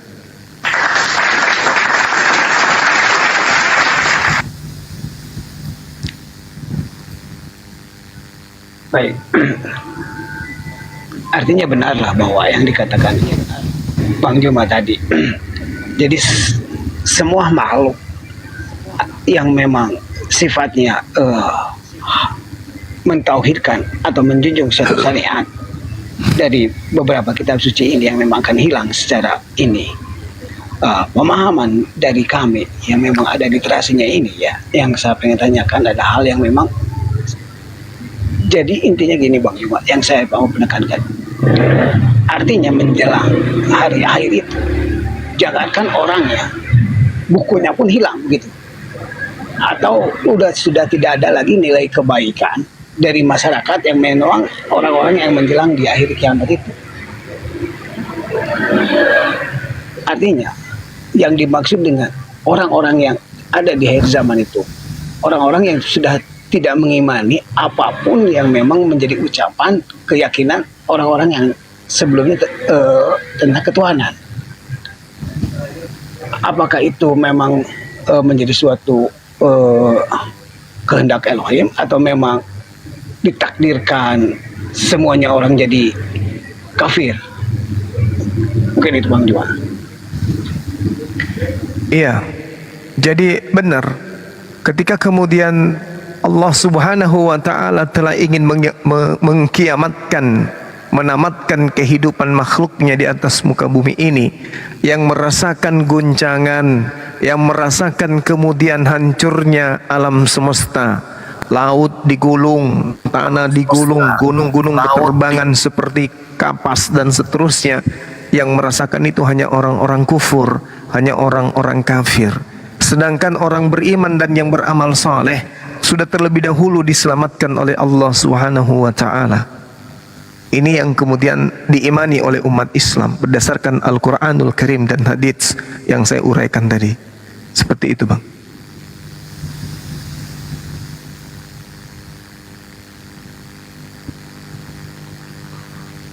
Oke, baik, Bang. Intinya, saya dalam hal ini hanya karena menyamai persamaan yang ada. Karena saya pernah melontarkan pertanyaan ini satu koma. Mungkin narasi saya apa salah atau mereka tersinggung bahwa semua itu ada masa expired ya. Jadi saya takut dianggap menghujat. Tapi kalau Bang Dimas, saya yakin dengan literasi yang memang saya informasi ini adalah bukan hal yang menghujat. Jadi artinya semua kitab suci itu juga memang ada suatu masa di mana tidak bisa terpakai lagi. Bukan terpakai lagi, memang udah masanya berakhir. Nah, dalam pemahamannya ini, jadi kaum yang ada itu sudah tidak muslim lagi, atau tidak lagi beriman, atau tidak beragama, atau memang sudah tidak ada agama sama sekali Bang Iba. Dari semua yang memang kalau memang kebenaran suatu ketahuan itu dihilangkan semua. Iya, jadi orang-orang yang tinggal itu adalah orang-orang yang kufur, orang yang ingkar. Sedangkan Bani Israel ahli Torah, ahli kitab, ketika kemudian Nabi Isa alaihissalam itu didatangkan menjelang hari kiamat, mereka semuanya beriman. Setelah mereka kemudian beriman, maka diwafatkan orang-orang beriman ini, yang tinggal hanya orang kafir. Wa min ahlil kitab illa la yu'minanna bihi qablal maut wa yaumal qiyamati yakunu alaihim syahida. Pada hari kiamat dia Isa akan menjadi saksi bagi mereka. Nah, ini diterangkan kemudian dalam Al-Quran surah An-Nisa ayat 159. Tidak ada seorang ahli kitab yaitu Yahudi dan Nasrani yang tidak beriman kepada Nabi Isa berdasarkan dengan kaidah Islam, kepada Nabi Isa bahwa beliau adalah utusan Allah sebelum kematian mereka, yakni sebelum kematian dari ahli kitab tersebut. Nah, setelah menjelang hari kiamat kemudian Nabi Isa menjadi saksi terhadap mereka bahwa beliau adalah utusan Allah dan tidak pernah menyampaikan kepada umatnya selain apa yang diperintahkan, yang dititahkan Allah kepada Nabi Isa alaihissalam untuk ia sampaikan kepada Bani Israel. Ulang Yohanes 12:48. Itu sangat jelas itu. Barang siapa yang menolak aku, dia sudah ada hakimnya, yaitu firman, perkataan yang pernah aku ucapkan kepada mereka. Perkataan itulah yang kemudian akan menjadi hakim bagi mereka di akhir kelak. Itu jelas itu. Jadi mereka akan beriman kepada pengakuan beliau sebagai utusan Allah. sebagaimana yang ada dalam Al-Quran, ya Bani Israel inni Rasulullahi ilaikum ani ubudullah rabbi wa rabbakum, sembahlah Allah Tuhanku dan Tuhanmu, inilah jalan yang lurus. Itu kata Nabi Isa alaihissalam. Nah, sedangkan yang merasakan huru hara kiamat itu adalah orang-orang kafir. Tak ada lagi orang yang beriman di sana. Tak ada lagi. Karena kiamat tidak akan terjadi selama masih ada orang yang melantunkan kalimat la ilaha illallah Muhammadar Rasulullah. Kiamat itu tak akan terjadi. Tak akan terjadi. Nanti setelah orang-orang beriman kepada Nabi Isa tidak ada, beriman kepada Nabi Musa sudah tak ada, beriman kepada baginda Rasulullah Muhammad SAW sudah tak ada, kiamat terjadi. Kiamat itu diperlihatkan hanya kepada orang-orang kafir saja.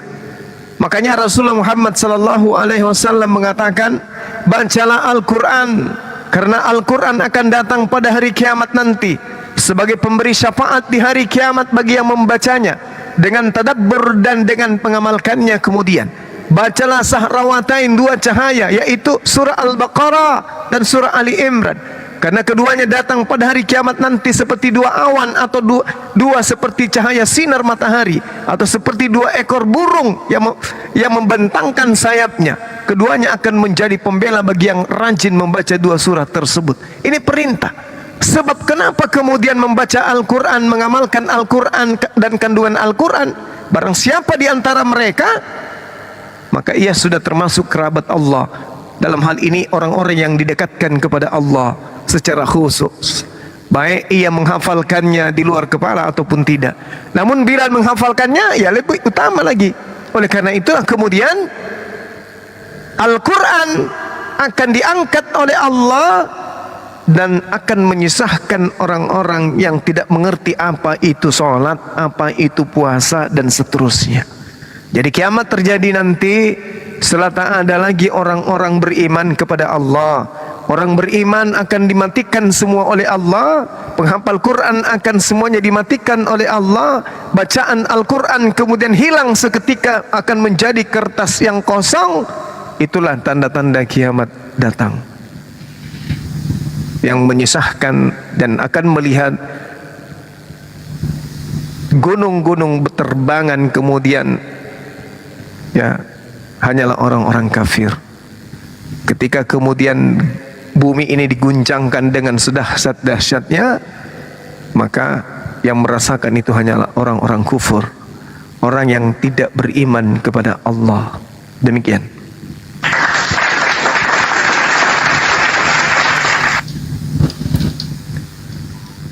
Ya, baik, Bang Juma. Terima kasih ya atas informasinya. Jadi saya selalu memahami apa yang narasi dari Injil kami. Insya Allah dalam masa pembelajaran ini saya juga akan menanyakan lebih dalam. Mudah-mudahan memang apa yang menjadi hal yang memang suatu informasi yang tepat saya terima dari Komal ini. Terima kasih. Selamat malam semuanya. Masih ada Injil kah Pak? Pak, aku pikir yang Bapak pegang itu yang beda dengan yang Lai punya. Terjemahan Lai. Mereka orang-orang yang ngaku Nasrani ini memegang Injil Apokripa, Injil yang tidak diloloskan untuk diimani oleh orang-orang yang tidak bersunat. Iya. Itu dia mengimani kalau Yesus kawin ya, menikah. Barnabas. Ya, kalau beliau mengikuti Barnabas dan Filipus, ya harus. Sama Thomas beliau ini pakai. Iya. Thomas. Katanya dia mengakui yang Nabi Isa atau Yesus terangkat ke langit kedua itu di Injil Thomas, kata dia. Jadi artinya memang ternyata pada peristiwa, kok malah turun bapaknya. Ternyata pada peristiwa awal-awal, ya awal-awal terjadi masalah kisah tentang penyaliban dan pembunuhan Yesus, memang sudah terjadi perselisihan yang sangat nyata. Buktinya beliau inilah membuktikan. Dia juga mengatakan apa? Kalau dia itu tidak dibunuh dan tidak disalib, berarti Al-Quran benar. Jadi mereka yang meyakini kalau Nabi Isa dibunuh dan disalib, kata Al-Quran apa? Mereka hanya mengikuti prasangka saja, padahal mereka tidak yakin membunuhnya. Gitu. Nah ini ternyata Al-Quran menyampaikan informasi ini, pembuktiannya justru dilengkapi atau dijelaskan oleh kawan-kawan Kristen sendiri. Ternyata dia memiliki kitab, dia memegang kitab yang mengatakan ini ada kitabnya bahwa memang dia tidak dibunuh dan tidak disalib, justru diangkat ke langit gitu. Jadi konfirmasinya oleh mereka sendiri. Benar kata Al-Quran, malahum bihi min ilmin illat tiba ad-doni wa ma qataluhu yaqina, gitu kan. Mereka hanya mengikuti prasangka saja. Cuman tadi Pak Esau sebenarnya oke lah, mungkin untuk menambah pengetahuan tentang bagaimana nanti Al-Quran akan terangkat kembali, ada masanya, karena memang sudah tidak ada orang yang beriman. Justru ketika sudah tidak ada orang yang beriman, betul tadi sudah dijelaskan, itu tanda memang kiamat itu akan terjadi. Cuma pelajaran itu mungkin untuk menambah wawasan untuk Anda, tapi ingat Pak, poinnya adalah jangan sampai terlambat gitu. Memikirkan peristiwa itu terjadi, tapi kita lupa ajal sudah duluan menjemput kita. Kita belum menjadi orang yang beriman. Padahal tadi Bang Juma sudah sampaikan ayatnya bahwa di antara ahli kitab nanti akan ada yang beriman sesuai dengan tuntunan Al-Quran. Masya Allah. Oke, izin Ustadz. Ini slow time. Dari tadi kok teriak-teriak di bawah. Permintaan kau, Pir. Sok-sok berani naik. Coba permintaan kau, slow time. Mana kau ada permintaannya, kasih naik dia nih. Mau kita tengok dia nih. Teriak-teriak minta naik. Jangan-jangan kau cuma apa kau di bawah nih? Adakah host yang terganteng? Oh, ada lemah. Silakan lemah. Mau tanya sama Bang Juma, Bunda. Boleh, Kristen ya? Ya. Salon. Oke, silakan. Bang Juma mau tanya nih. Iya Bang, silakan Bang, silakan. Di Alkitab itu ya, kan di Matius 25, 31 dan 32 lah. Di situ menyebutkan tentang pada saat kedatangan Nabi Isa atau Yesus yang kedua.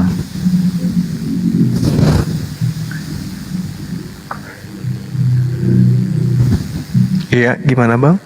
Ya, itu kan maksudnya saya baca bentar ya. Apabila anak manusia datang dalam kemuliaannya dan semua malaikat bersama-sama dengan dia, maka ia akan bersemayam di atas tahta kemuliaannya. Lalu semua bangsa akan dikumpulkan di hadapannya, dan ia akan memisahkan mereka seorang daripada seorang, sama seperti gembala memisahkan domba dari kambing. Iya. Tapi iya, bentar Bang Juma. Saya menemukan sesuatu yang unik Bang Juma di dalam Al-Quran ini. Iya. Di dalam Al-Quran surat Saba ya, surat Saba ayat ke-34 itu berbunyi seperti ini. Saya baca terjemahan ya Bang Juma. Iya, silakan Bang. Katakanlah, Tuhan kita akan mengumpulkan kita semua, kemudian dia memberi keputusan antara kita dengan benar, dan dia akan memberi keputusan maha mengetahui. Begitu Bang Juma. Gimana? Kayak ada garis benang merah lah gitu Bang Juma. Gimana menurut Bang Juma ini? Di ayat 34. Iya, Saba 34. Iya. Silakan Bang Juma. Surah Saba. Itu serius itu? Di surah Saba, Bang? Ayat 34. Surah Saba. Iya, coba cek Bang Juma. Iya. Orang-orang dianggap lemah berkata dan menyombongkan diri, itu ya, bukan ya? Dan setiap dari mengutus seorang memberi peringatan. Wa ma arsalna fi fi qaryatin min nazir illa qal. Ini surah apa itu? Dia salah ayat kayaknya, atau mungkin ada yang di Al-Baqarah itu kan, tapi lain. itu dia. Surah Saba ayatnya ayat yang berapa, Pak? Mungkin dia ingin Allah itu hakim. Kalau surah Saba nomor 34 betul. Tapi ayatnya ayat berapa? Oh, bentar Bang Juma. Iya.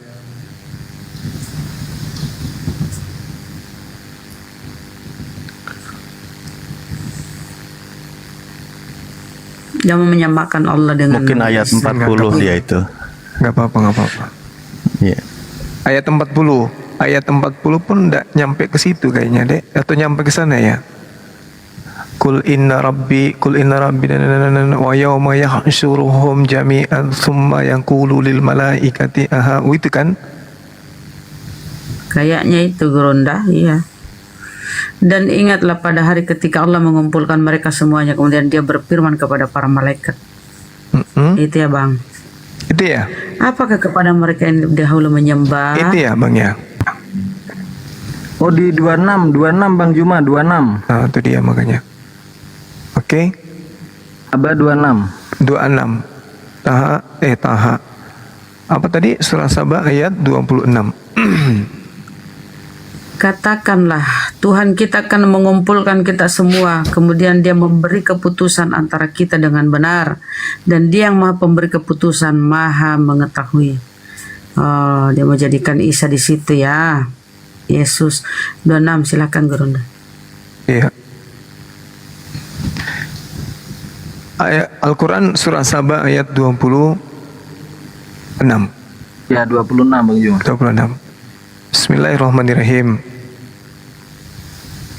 Qul yajma'u bainana rabbuna thumma yaftahu bainana bil haqq wa huwal fattahul alim. Katakanlah Tuhan kita akan mengumpulkan kita, kemudian Tuhan kita memberi keputusan antara kita dengan benar, dan Dia maha memberi keputusan, maha mengetahui. Masya Allah. Jadi benar adanya Tuhan kita akan mengumpulkan kita. Kita di sini termasuk Nabi Isa alaihissalam. Apa pembuktiannya? Kita lihat di dalam Al-Quranul Karim, di dalam surah Al-Ma'idah. Di dalam surah Al-Ma'idah, Nabi Isa alaihissalam kemudian dihakimi oleh Allah, ditanya oleh Allah, wa isqalallahu ya Isa bin Maryam a anta qulta linnas takhizuni wa ummi ilahaini min dunillah. Dan ingatlah ketika Allah kemudian bertanya kepada Nabi Isa, wahai Isa anak laki-lakinya Maryam, engkaukah yang mengatakan kepada orang-orang ini, maksudnya orang-orang Kristen yang menyembah Yesus, jadikanlah aku dan juga ibuku sebagai dua Tuhan selain Allah. Nabi Isa kemudian menjawab, qala subhanaka ma yakunu li an aqula ma laysa li bihaqq. Maha suci engkau ya Allah, tidak patut bagiku mengatakan apa yang bukan hakku untuk aku katakan. Jika aku pernah mengatakan, tentu engkau telah mengetahuinya. Engkau mengetahui apa yang ada pada diriku, dan aku tidak mengetahui apa yang ada padamu. Sungguh engkau yang maha mengetahui dari segala sesuatu yang maha, dan engkau adalah mengetahui segala sesuatu yang gaib, kata Allah.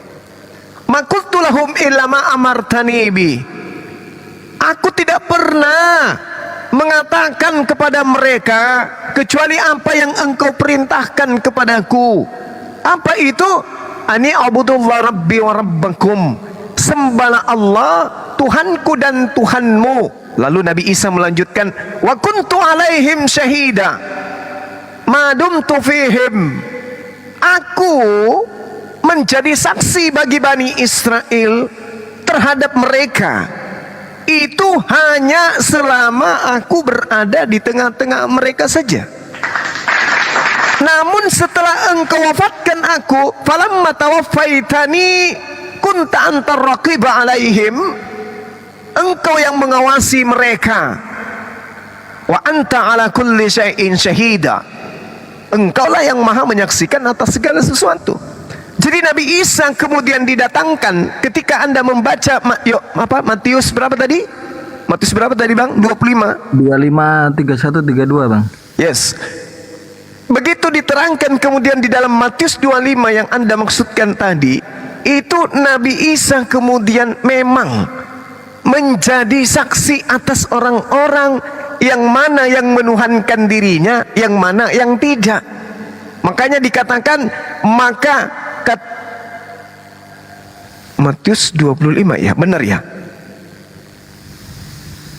Baca sampai ayat 37 itu. Benar ya? Ya betul.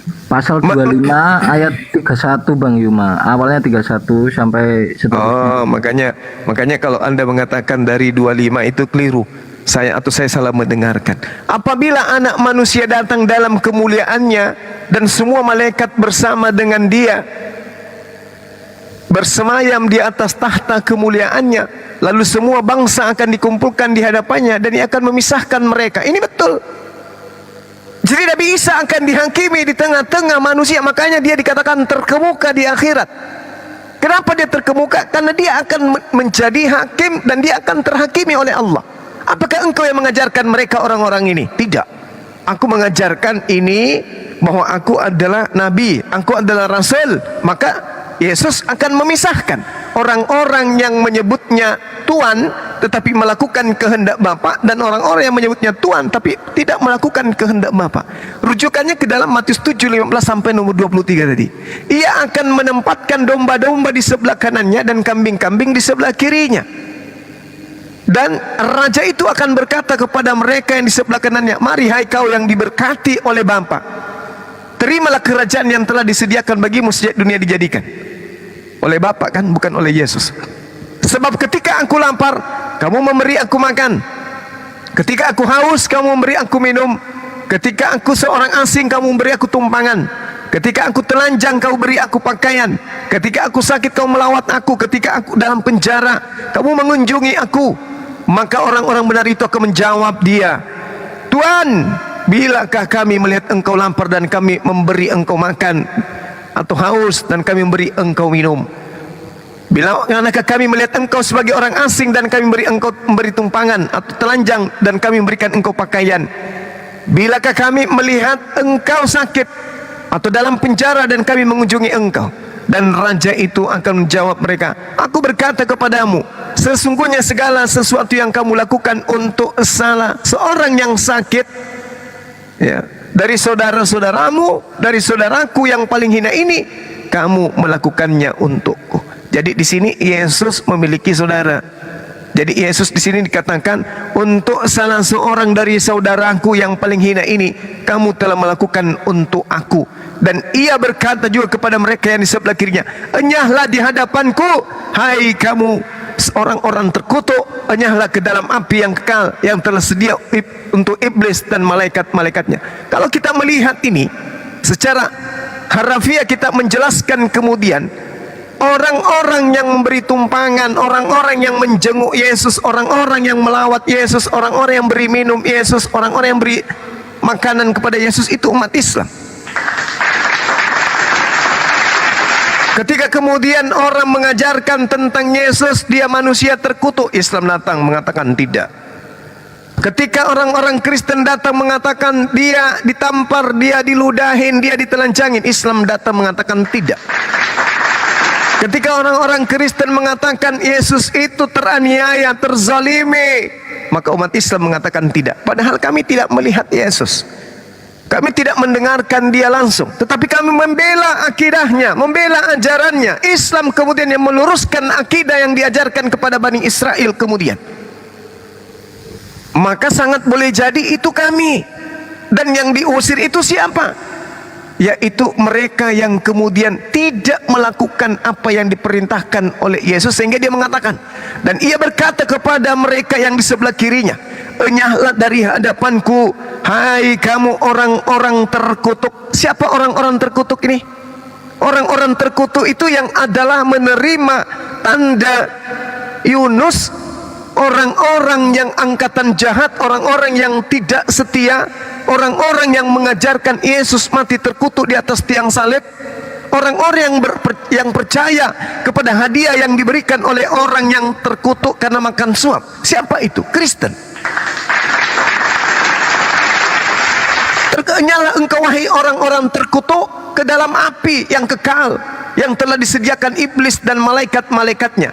Sebab ketika aku lapar, kamu tidak memberi aku makan. Ketika aku haus, kamu tidak memberi aku minum. Ketika aku seorang asing, kamu tidak memberi aku tumpangan. Ketika aku telanjang, kamu tidak memberi aku pakaian. Ketika aku sakit dan dalam penjara, kamu tidak melawat aku. Lalu mereka pun akan menjawab dia, Tuhan, bilakah kami melihat engkau lapar, haus, seorang asing, telanjang, sakit, penjara, dan kami tidak melayani engkau? Maka ia menjawab, aku berkata kepadamu, sesungguhnya segala sesuatu yang tidak kamu lakukan untuk seorang dari paling hina ini, kamu tidak melakukannya juga untuk aku. Dan mereka ini akan masuk ke tempat siksaan kekal, tetapi orang benar dalam hidup yang kekal. Artinya apa? Ini sangat jelas nih. Bagaimana kemudian umat Islam melindungi ajaran beliau? Ketika kemudian orang-orang Kristen mengatakan ajaran Yesus yang datang di tengah Bani Israel itu sudah selesai, ajaran yang benar itu adalah ajaran Paulus, maka ini sama halnya Anda yang sedang disindir ini, antara domba dan kambing, yang di sebelah kiri dan sebelah kanan. Kenapa demikian? Karena dalam Yohanes 16 dikatakan begini, ketika ia datang, roh kebenaran itu, dia akan memuliakan aku. Satu, dan mengingatkan perkataan-perkataan yang pernah aku ucapkan kepadamu. Dua, hanya umat Islam yang berani berdiri di podium, hanya umat Islam yang berdiri di atas panggung mengatakan dengan suara lantang, Yesus menyatakan dirinya datang ke atas muka bumi untuk Bani Israel sebagai utusan Tuhan. Dan Yesus mengajarkan kemudian, la ilaha illallah inni rasulullah. Matius 17 nomor 3. Hanya umat Islam yang berani kemudian meneguhkan ajaran tersebut. Itu yang pertama. Yang kedua, hanya umat Islam yang memuliakan Nabi Isa atau Yesus. Setiap ada debat, setiap ada diskusi, umat Islam kemudian mengatakan dengan sangat tegas, Yesus tidak disalibkan, Yesus orang suci, Yesus orang benar, Yesus orang bersih, maka dia haram hukumnya untuk dibunuh oleh orang-orang kafir, haram hukumnya untuk dibunuh oleh setan. Sedangkan orang Kristen kemudian membela iblis. Iblis merasuki Yudas, tujuannya agar Yesus disalib. Iblis merasuki imam-imam kepala, tujuannya agar Yesus disalibkan. Mahkamah agama, imam kepala membuat kesaksian-kesaksian palsu, membuat tipu muslihat. Matius 26 nomor 4, Matius 26 nomor 59, Yohanes 11 nomor 53 dan seterusnya, Matius 27 nomor 18 dan seterusnya. Karena kedengkian semuanya dilakukan oleh orang Kristen, semuanya dilakukan oleh setan untuk supaya Yesus disalibkan. Tetapi kemudian Islam datang memuliakan beliau. Tidak, sama sekali tidak. Nabi Isa alaihissalam itu tidak dibunuh oleh mereka, kecuali selain Allah subhanahu wa ta'ala kemudian mengangkat beliau ke hadiratnya dengan keselamatan yang tidak diragukan lagi. Apa kata Allah dalam Al-Quran? Wa qaulihim inna qatalnal masiha Isa bin Maryam Rasulullah wa ma qatalu wa ma salabu walakin subbiha lahum wa innal ladina ikhtalafu fihi la fi syakkin minhu ma lahum bihi min ilmin illa ittiba'adz zanni wa ma qataluhu yakina. Kata Allah kemudian adalah bal rafa'ahu Allahu alaihi wa kana Allahu azizan hakiman. Akan tetapi mereka tidak membunuhnya, melainkan Allah telah mengangkat Nabi Isa alaihissalam kepada kehadiratnya. Allah maha perkasa lagi maha bijaksana. Dengan demikian, kami yang memberi tumpangan kepada Yesus, kami yang memberikan minum, kami yang memberikan makan, kami yang memberikan pakaian, kami yang menjenguk, kami yang melawan, dengan mensucikan beliau, dengan memuliakan beliau, maka sama dengan kami menyelamatkan beliau dari hinaan, dari cercaan, dari terpaan, fitnah dan hujat dari kaum kafir laknatullah alaih. Jadi ketika dikatakan dia datang, ketika Allah subhanahu wa ta'ala dikatakan Kul yajma'u bainana rabbuna thumma yaftahu bainana bil haqq wa huwal fattahul alim. Tuhan kita akan mengumpulkan kita semua. Kemudian dia memberitakan keputusan antara kita dengan yang benar. Dan dia yang maha pemberi keputusan, maha mengetahui. Wahai Isa, ma qultu lahum illa ma amartani bih. Sebelum engkau mengatakan itu, apakah engkau yang telah membuat mereka ini menyembah dirimu? Apakah engkau? Kata Nabi Isa, subhanaka ma yakunu li an aqula ma laysa li bihaqq. Apa patokannya? Sekiranya sahabat saudara Kristen tidak percaya, mari kita tengok Yohanes 12:48. Barang siapa menolak aku, kata Yesus, dan tidak menerima perkataanku, kata Yesus, mereka sudah ada hakimnya, yaitu firman yang telah kukatakan. Firman itulah yang menjadi hakimnya pada akhir zaman. Subhanallah. Apa-apa saja perkataan Yesus ketika dia datang ke tengah Bani Israel, endingnya apa? Ini Rasulullah, ini Rasulullah, ini Nabiullah, ini Rasulullah, ini Nabiullah. Ini ending ucapan Yesus di tengah-tengah Bani Israel. Pernahkah dia mengajarkan sembahlah aku? Pernahkah dia mengajarkan ibadahlah hari Minggu? Pernahkah dia mengajarkan makanlah babi? Pernahkah dia mengajarkan janganlah engkau bersunat? Subhanallah. Al-Quranul Karim selalu cakupan uraiannya itu terlintas di dalam kaidah-kaidah Bible yang mana tidak bisa dipisahkan antara Al-Quran dan penjabaran Al-Quran itu sendiri. Nabi Isa mengatakan, tidak. Subhanaka ma yakunu li an aqula ma laysa li bihaqq. Saya tidak pernah mengajarkan manusia gelap muka ini untuk menuhankan diriku. Maka kata Allah, innal ladzina kafaru min ahlil kitabi wal musyrikina fi nari jahannam khalidina fiha abada. Kalau begitu, maka masuklah engkau wahai orang-orang kafir ke dalam api neraka yang menyala-nyala dengan kehidupan yang kekal di dalamnya. Ini Al-Quran menerangkan itu. Begitu juga Yesus, sabar. Begitu juga Yesus mengatakan di dalam Matius 7 nomor 15 sampai nomor 23. Enyahlah daripadaku, engkau semua adalah pembuat kejahatan. Na'udzubillah, summa na'udzubillah. Saya kira demikian saudara. Silakan.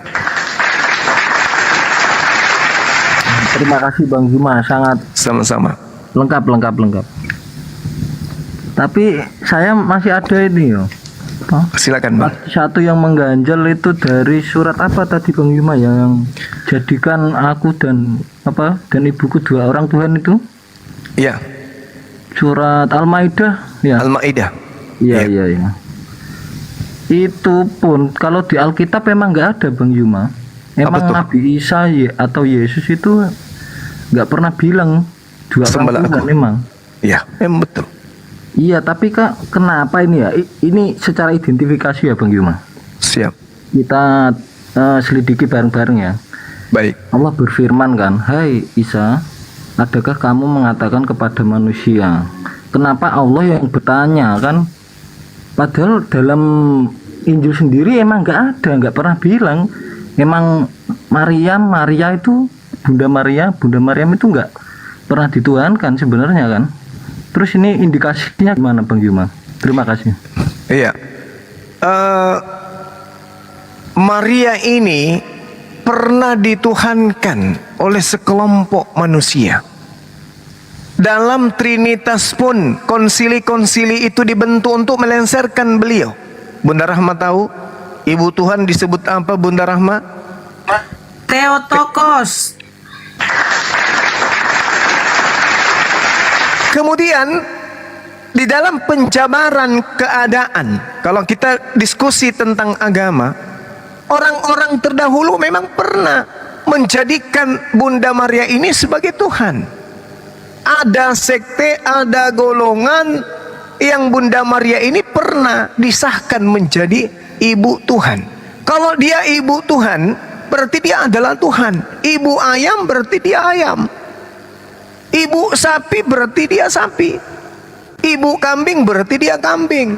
Dan dia pernah dilantik kemudian pada tahun 431 oleh gereja.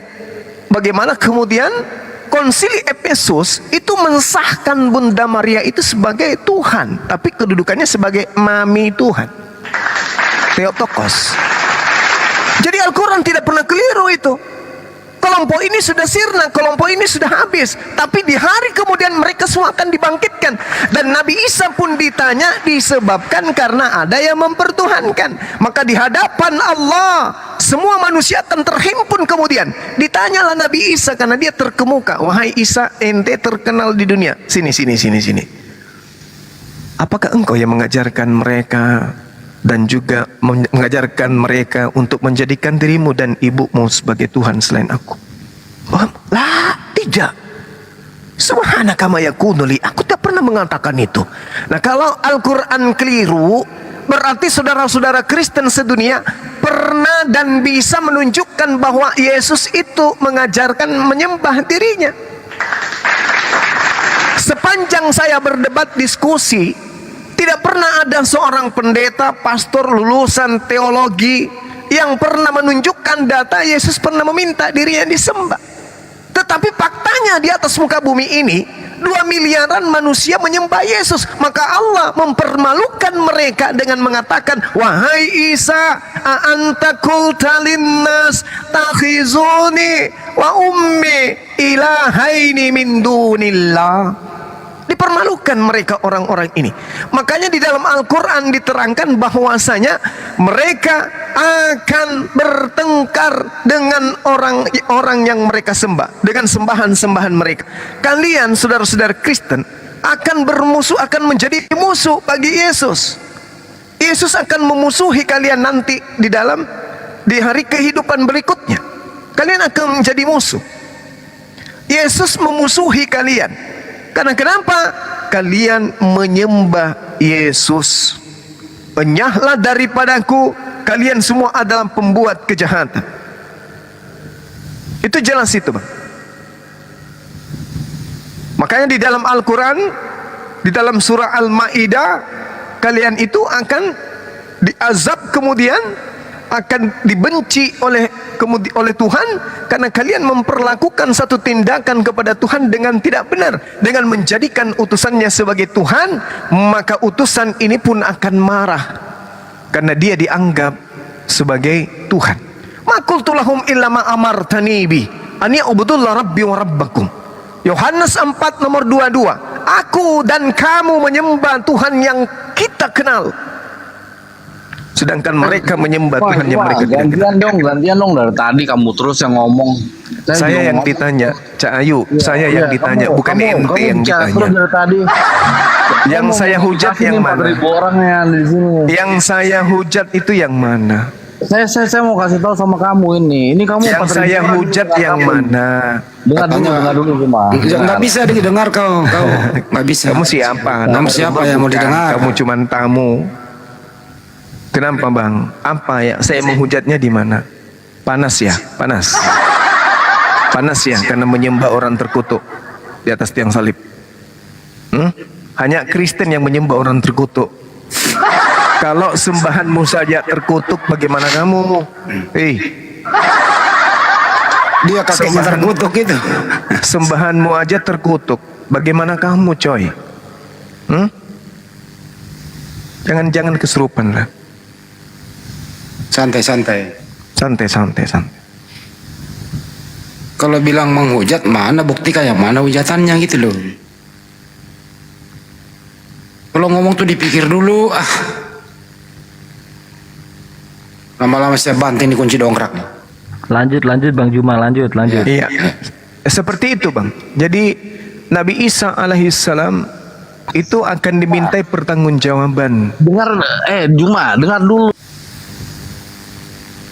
Oh, celeng nih orang nggak bisa dibilangin. Ngamuk dia. Halo, Juma. Iya. Alkitab kami aja yang kamu bahas. Al-Quran kamu dulu coba. Lah saya tadi ditanya Al-Quran, saya jawab Al-Quran. Kupingmu sudah tertutup juga rupanya. Hah? Halo. Berikan dulu apa sih yang ada berkat apa sih di Al-Quran kamu itu? Al-Quran kami aja yang kamu bahas. Loh, tadi saya bahas Al-Quran, Cak Ayu. Saya ditanya tentang Al-Quran malah oleh saudara Kristen kita. Dengar. Ngapain dengerin kayak lu? Apa itu yang kami mau dengar dari kamu? Apa ada yang benar dari kamu yang bisa kami dengarkan. Apa itu? Apa? Apa yang bisa kami dengarkan? Lagi babok minyak rem ini anak ini. Sedangkan di dalam Matius 7. Halo, jangan di mute lah, jangan di mute. Iya, silakan. Jangan di mute lah. Kalian itu cuma orang-orang yang sakit hati. Kalian itu orang-orang yang terzolim. sakit hati itu yang memerangi 300 tahun lebih tapi nggak bisa mayoritas. Zuma. Yang sakit hati itu yang memerangi dengan cara membunuh, mengadu domba tapi nggak bisa mayoritas, itu yang sakit hati. Yang sakit hati itu yang dimusuhi oleh Yesus. Wa iza husyiran nasu kanu lahum a'da wa kanu bi ibadatihim kafirin. Apabila manusia dikumpulkan pada hari kiamat, sembahan mereka berupa Yesus menjadi musuh bagi kafir Kristen. Wa kanu bi ibadatihim kafirin. Dan Yesus mengingkari pemujaan-pemujaan yang Kristen lakukan kepadanya. Kok di mute-mute sih? Apa buktinya dalam Bible? Matius 7 nomor 15 sampai nomor 27. Kebenaran Al-Quran ini tak bisa diragukan, Bung. Kata Al-Quran, wa idza husyiran nasu kanu lahum a'da. Pada saat manusia dikumpulkan pada hari kiamat, Yesus menjadi musuh bagi Kristen. Wa kanu bi ibadatihim kafirin, dan Yesus mengingkari pemujaan-pemujaan yang Kristen lakukan kepada dirinya. Apa buktinya? Enyahlah daripadaku kalian semua adalah pembuat kejahatan. Subhanallah. Al-Quran tidak pernah salah, coy. Pengedukasian nggak seperti itu. Pengedukasian Al-Quran itu tidak pernah keliru, coy.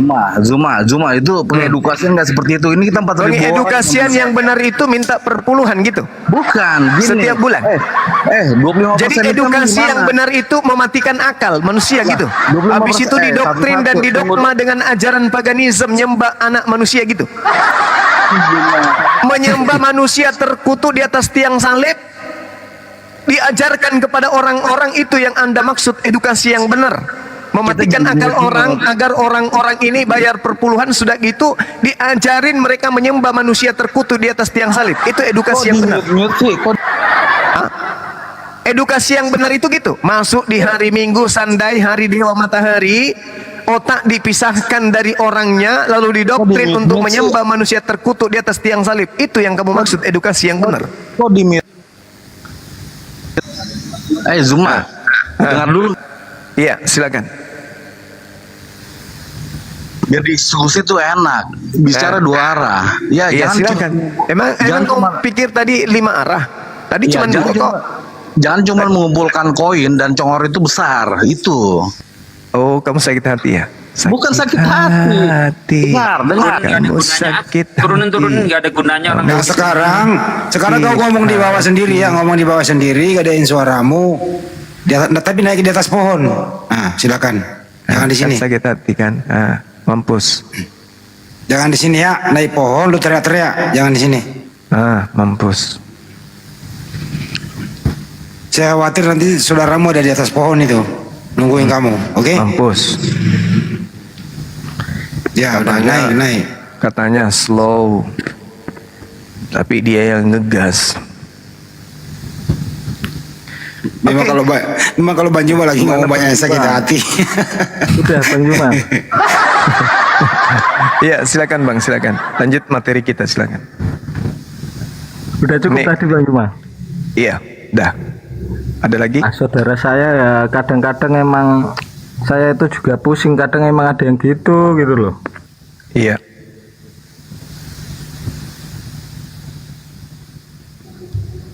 Mau tanya lagi boleh Bang Juma? Boleh, silakan. Saya kan iseng-iseng ya baca-baca Al-Quran ya, nggak boleh kan Bang Juma? Boleh. Iya. Al-Quran Nur Karim ya Bang Juma? Benar sekali. Iya. Saya itu kan biasa orang-orang saudara-saudara kita lah, kami lah. Ya kan Bang Juma? Iya. Biasanya itu kan sukanya melihatnya Anisa berapa ini? 171 ya Bang Juma? Yang iya. Kalimatuhu sama Apa yang satunya lagi itu? Ruhullah. Ruhullah itu, ya. Iya. Tapi yang ayat selanjutnya itu kok malah bikin bikin pertanyaan Bang Juma. Coba jelaskan Bang Juma. Yang ayat 172. Iya, An-Nisa ya. Bang Juma. Iya. Bismillahirrahmanirrahim. Al-Qur'anul Karim menjelaskan, ya ahlal kitab la taglu fi dinikum. Wahai ahli kitab, jangan kamu melampaui batas dalam agamamu. Janganlah kamu mengatakan terhadap Allah kecuali yang benar. Sungguh Al-Masih Isa putra Maryam itu adalah utusan Allah yang diciptakan dengan kalimatnya, yang disampaikannya kepada Maryam dan ditiupkan ruh darinya. Maka berimanlah kepada Allah dan Rasul-Rasulnya, dan janganlah kamu mengatakan Tuhan itu tiga. Berhenti dari ucapan itu lebih baik bagimu. Innamallahu ilahun wahid. Sesungguhnya Allah itu Maha Esa, Maha Suci Dia dari anggapan mempunyai anak. Subhanahu anna yakuna lahu walada. Lahu ma fis samawati wa ma fil ard. Miliknya apa yang ada di langit dan apa yang ada di bumi, dan cukuplah Allah sebagai pelindung. Jadi ini adalah peringatan kepada ahli kitab dan orang-orang zalim yang ada di antara orang-orang kitab. Lalu dikatakan kemudian di data ayat selanjutnya bahwasanya la yastankifal masihu ayyakuna abdal lillah walal malaikatul muqarrabun wa man yastankif an ibadatihi wa yastakbir fasayahsyuruhum ilaihi jami'an. Al-Masih sama sekali tidak enggan menjadi hamba. Al-Masih di sini menjadi hamba, Allah di sini menjadi sembahan. Itu kita dudukkan dulu. Kita dudukkan dulu bahwa Al-Masih di situ adalah kemudian menjadi hamba. Jadi Al-Masih sama sekali tidak enggan menjadi hamba Allah. Dan begitu pula para malaikat yang terdekat kepada Allah. Dan barang siapa enggan menyembah siapa? Siapa tadi yang disembah? Allah. Allah. Jadi kita dudukkan dulu. Al-Masih sama sekali tidak enggan menjadi hamba Allah. Yang disembah Allah, yang hamba adalah Al-Masih. Begitu pula para malaikat yang terdekat kepada Allah tidak enggan menyembah Allah. Dan barang siapa enggan menyembah Allah dan menyombongkan diri, maka Allah akan mengumpulkan mereka semuanya kepadanya. Jangankan kita manusia biasa nih, yang tidak terkenal, yang tidak wajihan fid dunya, yang tidak terhormat di dunia, Isa alaihi salam pun tidak enggan menyembah kepada Allah, apalagi kita yang manusia biasa. Nabi Isa mengatakan, inni abdullah ataniyal kitaba wa ja'alani nabiyyan. Nabi Isa yang mengatakan dengan mulutnya sendiri, aku ini hamba Allah. Inni abdullah, aku ini hamba Allah. Di dalam kisah para rasul 4, Yesus dikatakan hamba yang suci. Kisah para rasul 3:2 nomor 36 pun demikian. Beliau adalah hamba Tuhan. Al-Masih sama sekali tidak enggan menjadi hamba Allah. Dan begitu pula para malaikat yang dekat. Dan barang siapa enggan menyembahnya, di sini adalah yang disembah. Siapa yang disembah? Allah.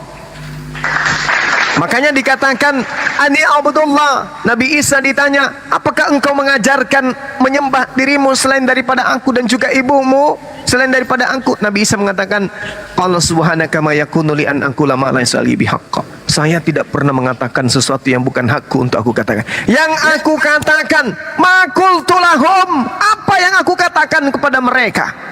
Titik 2, ani abudullah, sembahlah Allah, Tuhanku dan Tuhanmu, Rabbi wa Rabbakum, Tuhanku dan Tuhanmu.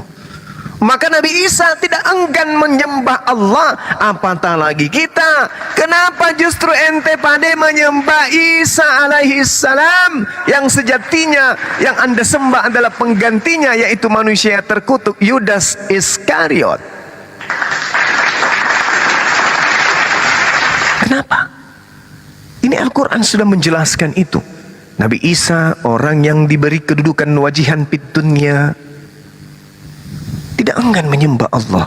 Fa ammal ladzina amanu wa amilus solihat fayuwaffihim ujurahum wa yaziduhum min fadlih wa ammal ladzina istankafu wastakbaru fayu'azzibuhum azaban alima ولا يجدون لهم من دون الله وليا ولا نصيرا.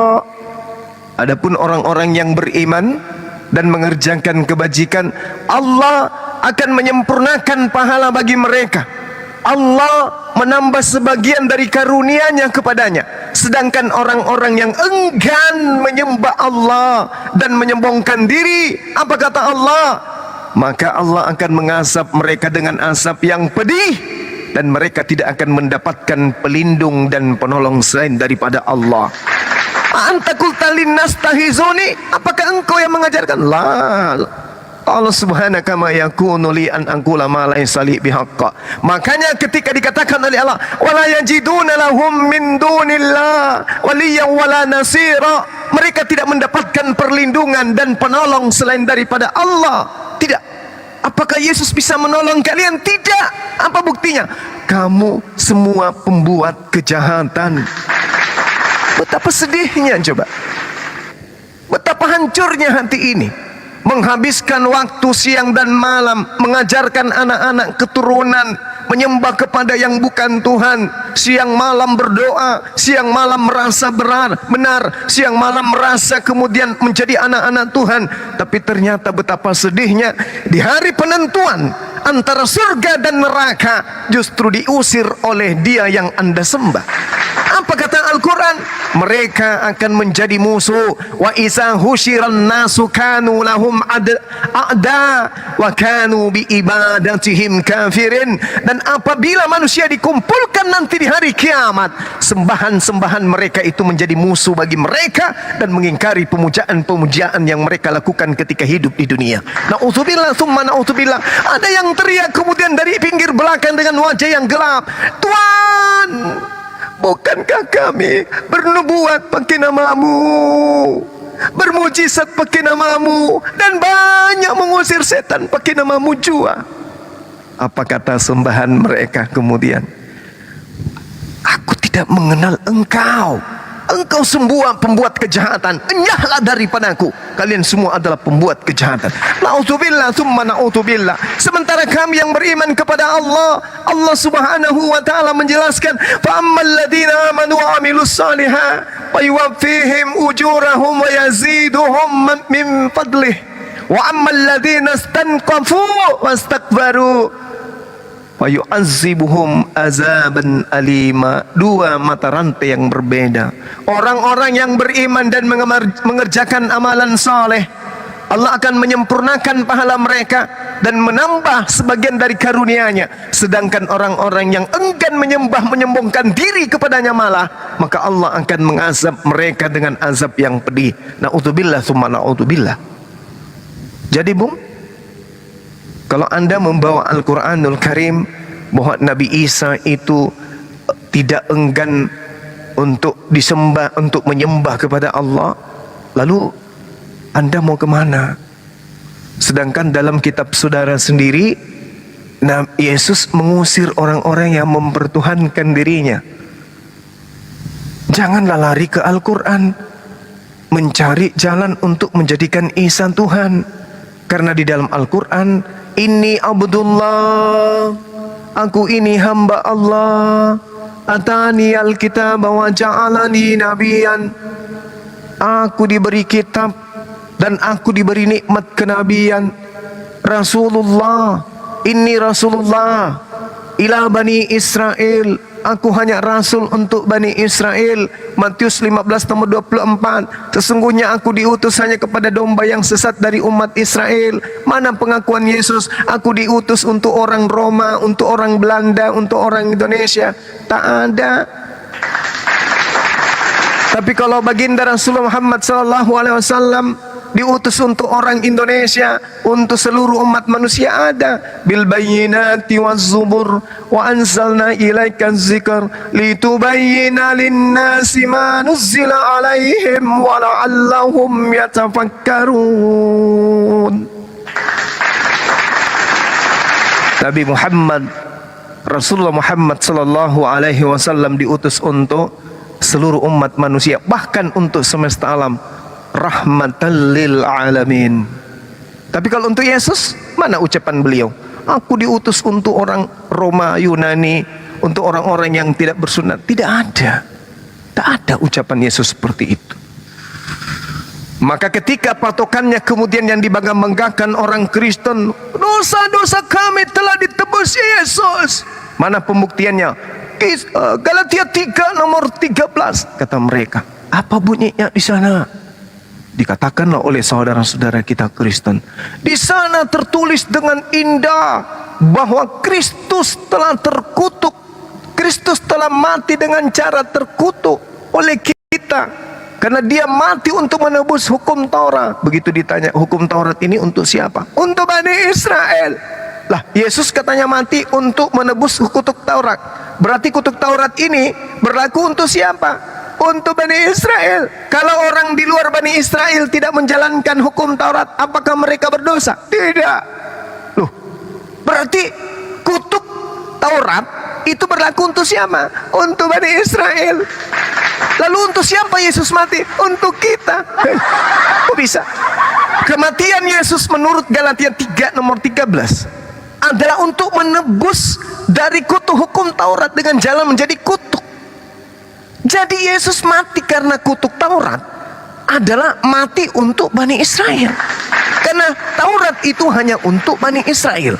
Ulangan 27 nomor 26. Terkutuklah orang yang tidak mempraktikkan hukum Taurat dengan perbuatan. Siapa yang terkutuk karena tidak melakukan Taurat dengan perbuatan? Orang Yahudi.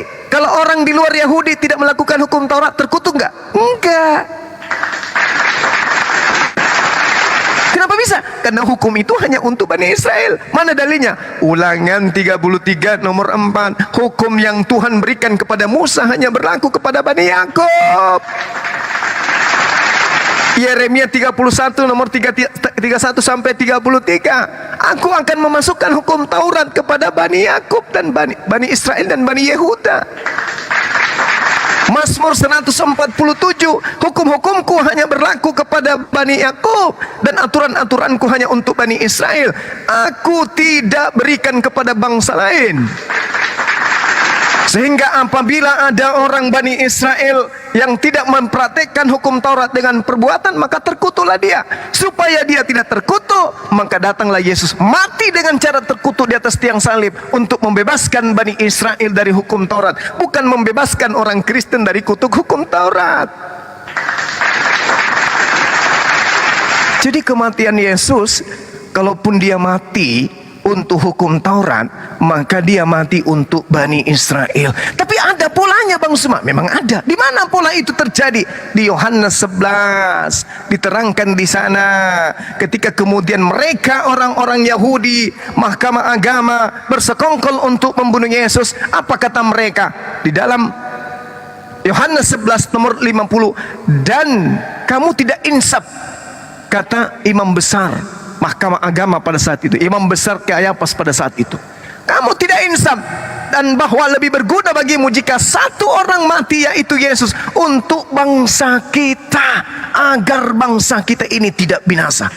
Jadi kematian Yesus untuk bangsa kita. Kita ini siapa? Kita Bani Israel. Berarti kematian Yesus hanya untuk Bani Israel. Maka dikatakan dalam Yohanes 11 nomor 53, mulai hari itu mereka sepakat untuk membunuh Yesus. Kesepakatan membunuh Yesus ini agar orang-orang Israel terbebas dari perampasan kekaisaran Roma. Di mana tertulis?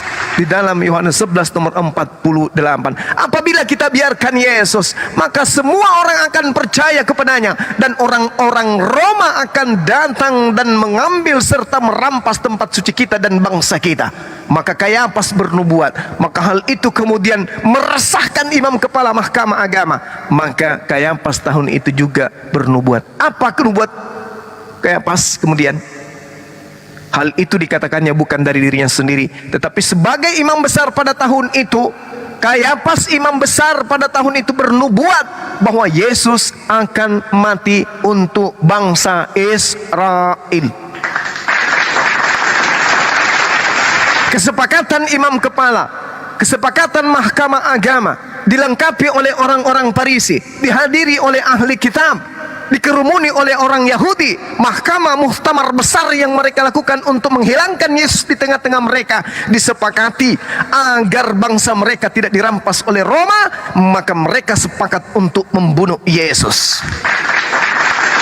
Tidak ada pembunuhan Yesus untuk nebus dosa lah, untuk kutuk hukum Taurat lah, untuk menebus mereka dari dosa warisan lah. Tak ada. Kesepakatan muktamar besar yang dihadiri imam kepala, pemimpin agama, bahkan mahkamah agama, pemutus kebijakan di antara orang Yahudi, antara bersalah ataupun tidak, menentukan sikap dengan mengatakan Yesus harus mati demi keselamatan bangsa Israel, agar bangsa Israel tidak dirampas oleh bangsa Romawi sang penjajah. Itulah alasan kenapa kemudian Yesus ingin dibunuh. Lalu mereka membuat makar. Apa makarnya? Baca Matius 26 nomor 4. Mereka membuat tipu muslihat untuk membunuh Yesus. Matius 26 nomor 59. Mereka melakukan kesaksian-kesaksian palsu untuk membunuh Yesus.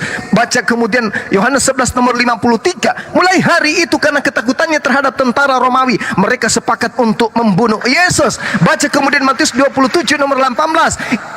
Pilatus mengatakan bahwa orang Yahudi, mahkamah agama, imam kepala dan juga orang Farisi menyerahkan Yesus untuk dibunuh karena dengki. Bukan karena dosa waris, bukan karena hukum Taurat.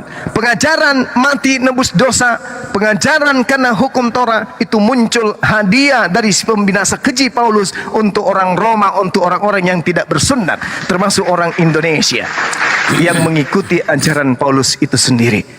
Saya rasa demikian, saudaraku, ya, bahwasanya ketika Anda bertanya tentang Al-Quran bahwa Nabi Isa tidak enggan menyembah Allah, itu betul. Kalau Nabi Isa aja tidak enggan menyembah Allah, kenapa kalian yang Kristen malah enggan? Bukan enggan menyembah Allah, Bang Juma, itu konteksnya. Kenapa? Konteksnya itu bukan enggan menyembah Allah. Lalu? Kita baca pelan-pelan, Bang Juma. Al-Masih sama sekali tidak enggan menjadi hamba Allah. Hamba Allah itu kan emang kodrat manusia kan, Bang Juma. Sebagai manusia kita kan emang menjadi hamba Tuhan kan. Betul. Menjadi pengabdi Tuhan kan, benar kan? Yes. Nah, kenapa? Ini kan kenapa kan? Al-Masih sama sekali tidak enggan. Berarti Al-Masih ini apa? Sebelum menjadi manusia ini, enggak, turun salah. ke dunia ini, datang ke dunia ini, dia sebagai apa kan? Kenapa Salah. dia tidak enggan? Cara Anda mentafsirkan terjemahan Al-Quran itu keliru. Di sini Gimana, Bang Juma? ayat sebelumnya kan sudah jelas. Ya ahlal kitab, la taghlu fi dinikum. Wahai ahli kitab, jangan kamu melampaui batas dalam agamamu. Janganlah kamu mengatakan terhadap Allah kecuali hal yang benar. Sungguh Al-Masih yang kau sembah itu hanya utusan Allah, bukan Allah. Itu maksudnya. Jawabul jawab dijawab oleh ayat selanjutnya. Yang kau sembah itu dikarenakan kau melampaui batas dalam agamamu sehingga kau menyembah Isa. Sebenarnya Isa itu sendiri tidak enggan menyembahku. Itu maksudnya. Jangan Anda mengatakan siapa dia ini, kok dia tidak enggan. Bukan. Nabi Isa ketika datang di tengah-tengah Bani Israel, muncul perpanjangan tangan iblis mengajarkan manusia menyembah Nabi Isa alaihissalam. Makanya dikatakan, ya ahlal kitab, kenapa engkau melampaui batas? La taglu fi dinikum, janganlah engkau melampaui batas. Lebih kali kalian, wala taqulu 'ala Allah ilal haqq, jangan pernah kau mengatakan sesuatu yang tidak hak, yang tidak benar tentang Allah, jangan. Kau mengatakan Allah menjelma jadi bayi, kau mengatakan Allah datang inkarnasi menjadi daging, kau mengatakan karena kasih Tuhan akan dunia ini Tuhan datang dalam rupa manusia untuk mati nebus dosa. Jangan lebay dalam agamamu, wahai ahli kitab, jangan kau lebay. Innamal masihu Isa bin Maryam Rasulullah wa kalimatu alqaha ila Maryam wa ruhum minhu fa aminu billah wa rasulih. Jangan kau berlebihan, kata Allah. Berimanlah kepada Allah dan berimanlah kepada kerasulan beliau sebagaimana beriman kepada rasul-rasulnya. Dan jangan kau mengatakan Tuhan itu tiga. Berhenti, kata Allah. Berhenti dari ucapan itu. Alqaha ila Maryam wa ruhum minhu fa aminu billah wa rasulih wa la taqulu thalasa. Jangan kau berkata tiga, bahwa Tuhan itu tiga. Berhenti. Intahu khairal lakum, itu lebih baik bagimu kalau kau berhenti. Innamallahu ilahu wahida, sesungguhnya Allah itu tiada Tuhan selain dirinya. Subhanahu an yakuna lahu walada, maha suci Allah dari memiliki anak. Jangan kau anggap Isa itu anak sehingga dia juga adalah Allah. Sesungguhnya Isa itu tidak enggan menyembah Allah. Malaikat-malaikat tidak enggan menyembah Allah. Barang siapa yang enggan menyembah Allah dan menyombongkan diri kepada Allah, maka Allah akan mengumpulkan mereka semuanya nanti di kelak, dilemparkan ke dalam api neraka yang menyala-nyala. Ayat selanjutnya baca, fa ammal ladina amanu wa amilus salihah fa yuwaffihim ujurahum wa yaziduhum min fadli wa ammal ladina istakfaru tankafu wastakbaru fa yu'azzibuhum azaban alima. Orang yang tidak menyembah Allah kemudian, sedangkan orang-orang yang enggan menyembah Allah dan menyombongkan diri, maka Allah akan mengasap mereka dengan asap yang pedih. Dijawab di ayat 173. Enggan menyembah siapa? Isa atau Allah? Enggan menyembah Allah. Sedangkan orang-orang yang enggan menyembah Allah, itu dalam tanda kurung, tidak ada dalam teks aslinya, kayaknya nggak ada, Bang Juma. Iya, tapi yang dijelaskan di sini adalah Allah. Coba Anda lihat, fa'ammal ladina amanu. Adapun orang-orang yang beriman kepada siapa? Beriman kepada Allah, mengerjakan amalan soleh. Kalau orang mengerjakan amalan soleh itu apa? Ibadah, salat, zakat hanya untuk kepada Allah. Allah akan menyempurnakan pahala bagi mereka dan menambah sebagian dari karunia-Nya. Jadi orang-orang beriman itu menyembah kepada siapa rupanya? Kepada Isa atau kepada Allah? Kepada Allah. Sehingga memahami Al-Quran harus berdasarkan kaidah yang sebenarnya. Wa ammal ladina stankafu wastakbaru fayu'azzibuhum azaban alima. Jadi bukan menyembah kepada Isa. Siapa pula yang Anda merengek-rengek kemudian untuk mengatakan bahwa menyembah kepada Isa itu ada dalam Al-Quran? Tak ada.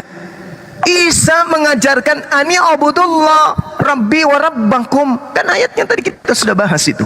Ketika kemudian Nabi Isa ditanya oleh Allah, apakah engkau yang mengajarkan kemudian mereka menyembah dirimu? Apa kata Nabi Isa? Ma kuntu lahum illa ma amartani bi ani abudullah. Siapa yang disembah di situ? Isa atau Allah? Ayo bang. Al-Maidah ayat 116 117. Siapa yang disembah di sana?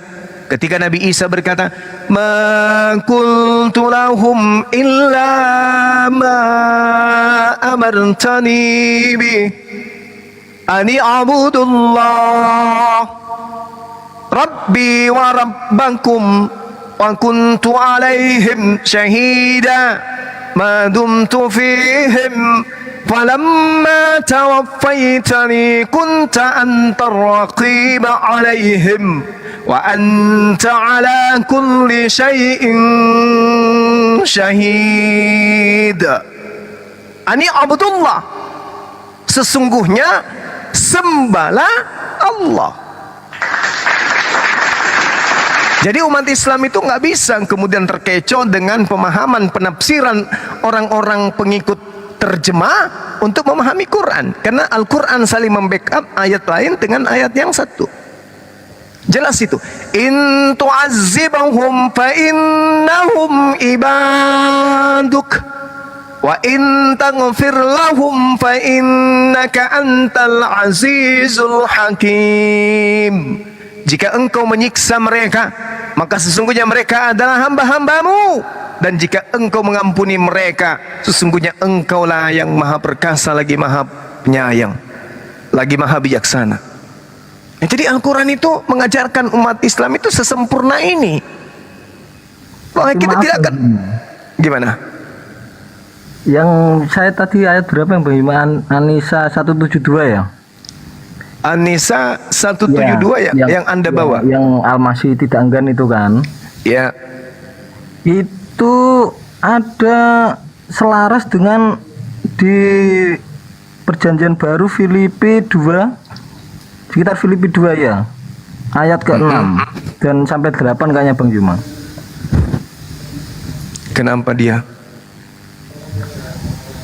Yang walaupun dalam rupa Allah, tidak menganggap kesetaraan dengan Allah itu sebagai milik yang harus dipertahankan, melainkan telah mengosongkan dirinya sendiri dan mengambil rupa seorang hamba dan menjadi sama dengan manusia.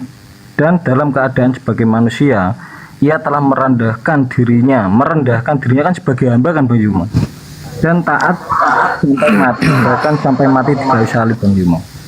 Ya, sekarang begini Bu, ini surat Filipi ditulis kemudian oleh Yesus itu untuk siapa? Orang ini bukan Injil Bang ya? Saya tahu itu suratnya Paulus kan? Ya. Nah, surat Paulus berupa Filipi ini itu diperuntukkan untuk siapa? Paulus jelas menulis surat Filipi untuk orang yang ada kemudian di Manus Pisipal. Di mana itu? Filippo di Yunani.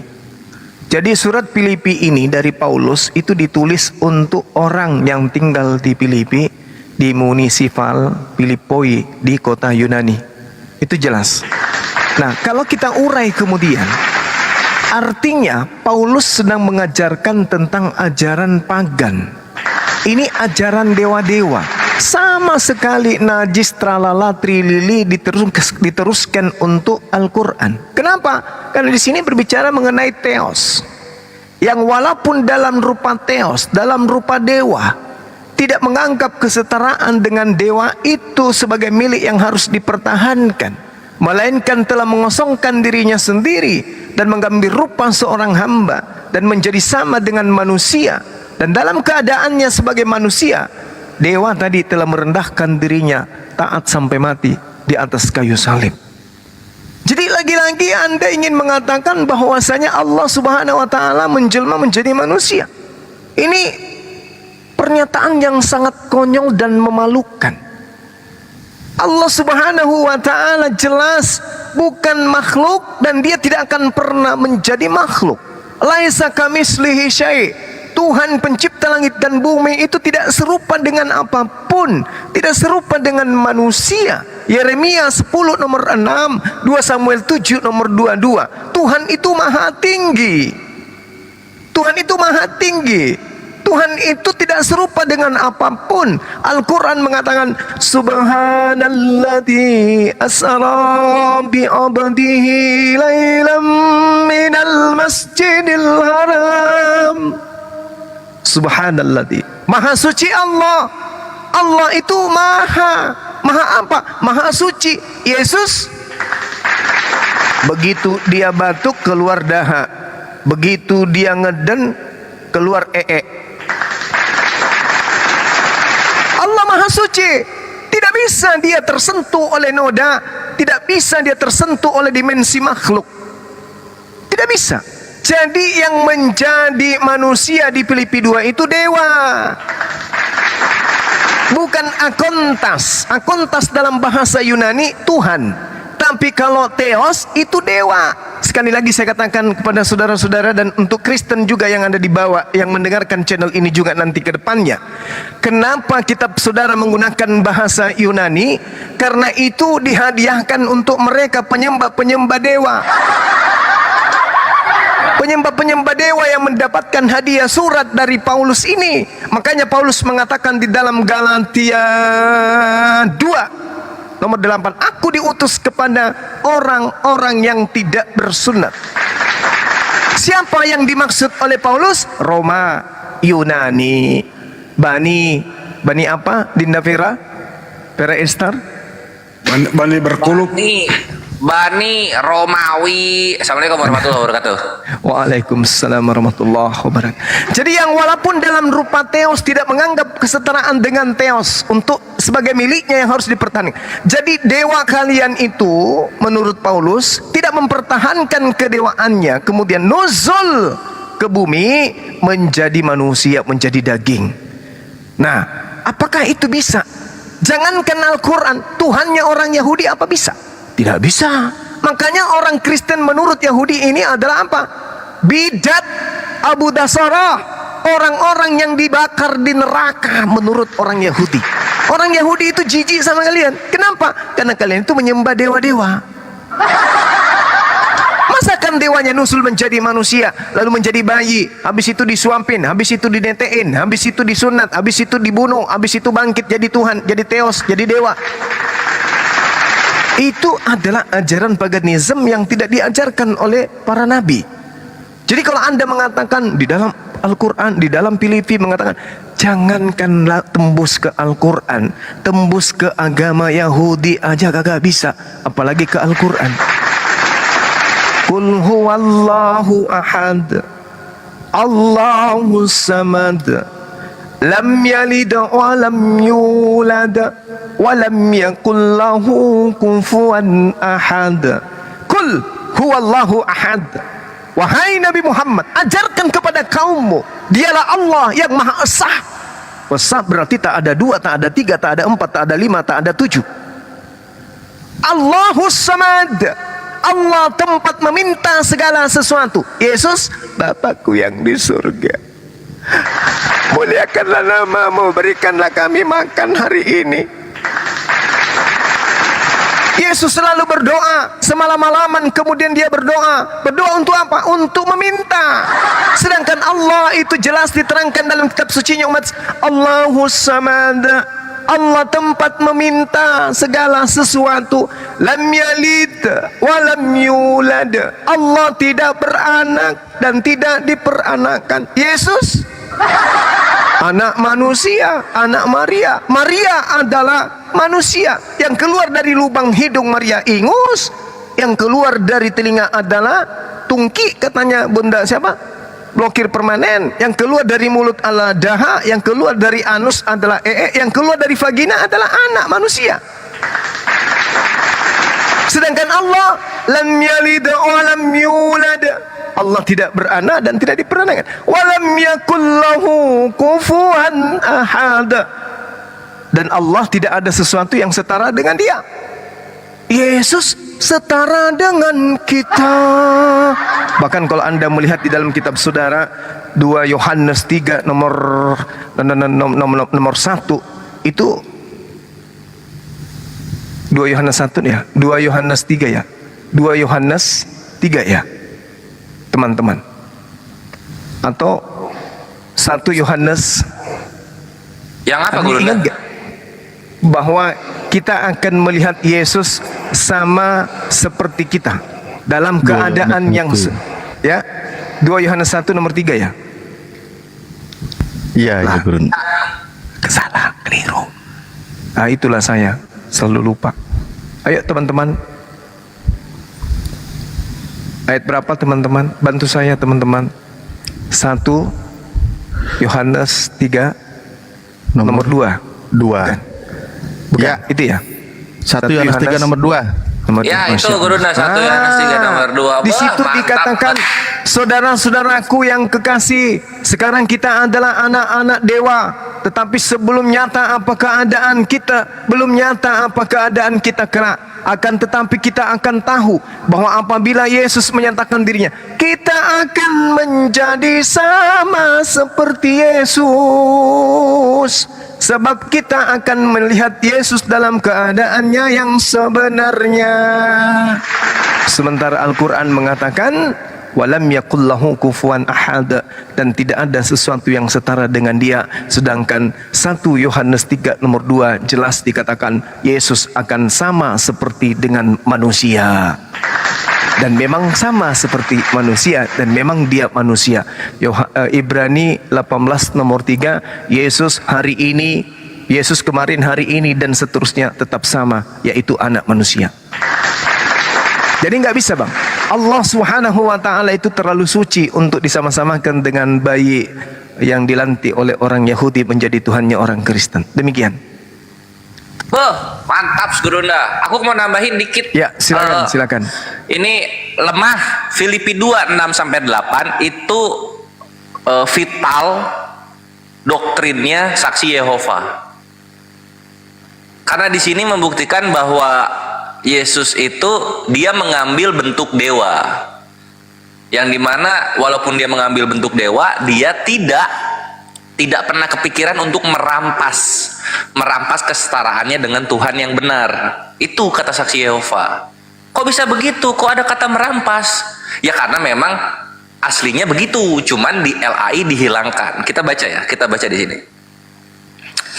Nah, di Filipi 2 nomor 6, ini kan favorit yang tadi lu bilang Paulus, yang walaupun dalam rupa dewa, tidak menganggap kesetaraan dengan dewa itu sebagai milik yang harus dipertahankan. Nah, gitu. Nah, ini milik yang harus dipertahankan ini Takia Korintus. Bohong ini. Nggak ada bahasa Yunaninya begini bunyinya, gitu. Nggak percaya? Kita buka ke biblehub.com. Nah, ini, biblehub.com. Filipi itu Inggrisnya Philippians 2 nomor 6. Nah, di sini kita lihat hos en morpeteo. Nah, gitu ya. Morpe itu bentuk, bukan rupa. Kalau rupa prosopon. Nah, itu ilmu tambahan lah buat lemah. Morpeteo hiparkon ouch harpagmon hegesato to einai isateo. Nah, ini harpagmon ini loh. Kenapa nggak diterjemahkan ke dalam bahasa Indonesia? Kenapa ini? Harpagmon artinya apa sih? Harpagmon itu adalah bentuk datif dari harpagmos. Harpagmos itu kata dasarnya. Nah, nih harpagmos artinya apa? The act of seizing or the thing seized. Seize ini adalah merampas, merampok, atau menyita. The act of seizing. Jadi perbuatan merampok, merampas, atau menyita. Tuh, lihat. Seizing ini harpagmos. Bible Hub, Kristen yang punya.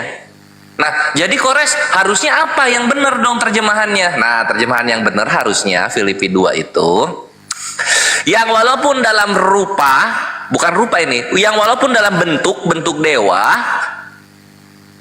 Kristus tidak pernah ingin merampas untuk setara dengan Tuhan. Dia tidak pernah ingin merampas supaya bisa setara dengan Tuhan. Gitu maksudnya. Makanya LAI menghilangkan kata merampas atau harpagmos dalam Yunani gitu. Supaya nggak kelihatan supaya nggak kelihatan jahat gitu loh. Sebenarnya ini bagus karena ini nanti pembandingnya Yesaya 14:24 di mana iblis itu ingin merampas tahtanya Tuhan. Nah, nanti di pembandingnya Yesus ini gitu. Jadi iblis sama Yesus sama-sama ciptaan Tuhan, tapi yang satu ingin merampas kesetaraan, yang satu tidak ingin merampas kesetaraan. Itu kebenaran yang ada, my bre. Gitu. Nah, itu untuk Filipi 2 nomor 6 gitu. Yang dimana lemah dan bapaknya lemah dan kakeknya lemah, itu 3 generasi tertipu oleh terjemahan Bible Indonesia. Satu, sekarang kita ke Al-Quran nih, Al-Quran ya, kita lihat. Kalau misalnya di An-Nisa 72 enggan di situ artinya Yesus sebelumnya bukan manusia, perhatikan yang Allah katakan, perhatikan. Ketika Allah mengisahkan Nabi Ibrahim alaihissalam, di sini Nabi Ibrahim dikisahkan dalam Al-Ankabut ayat 25 dikatakan begini. Sesungguhnya berhala-berhala yang kamu sembah selain Allah hanyalah untuk menciptakan perasaan kasih. Nah, jadi dalam Islam itu sudah Allah tetapkan ya untuk tidak tertipu. Kalau ada Tuhan pengajarannya hanya kasih saja, itu jatuhnya berhala. Al-Ankabut ayat 25. Makanya susah sekali kecuali lapar dan birahi untuk membuat orang Islam masuk Kristen. Susah sekali. Karena Allah sudah memberikan batas-batas tegas mana yang berhala, mana yang Tuhan yang benar. Kalau berhala hanya menciptakan perasaan kasih. Gitu.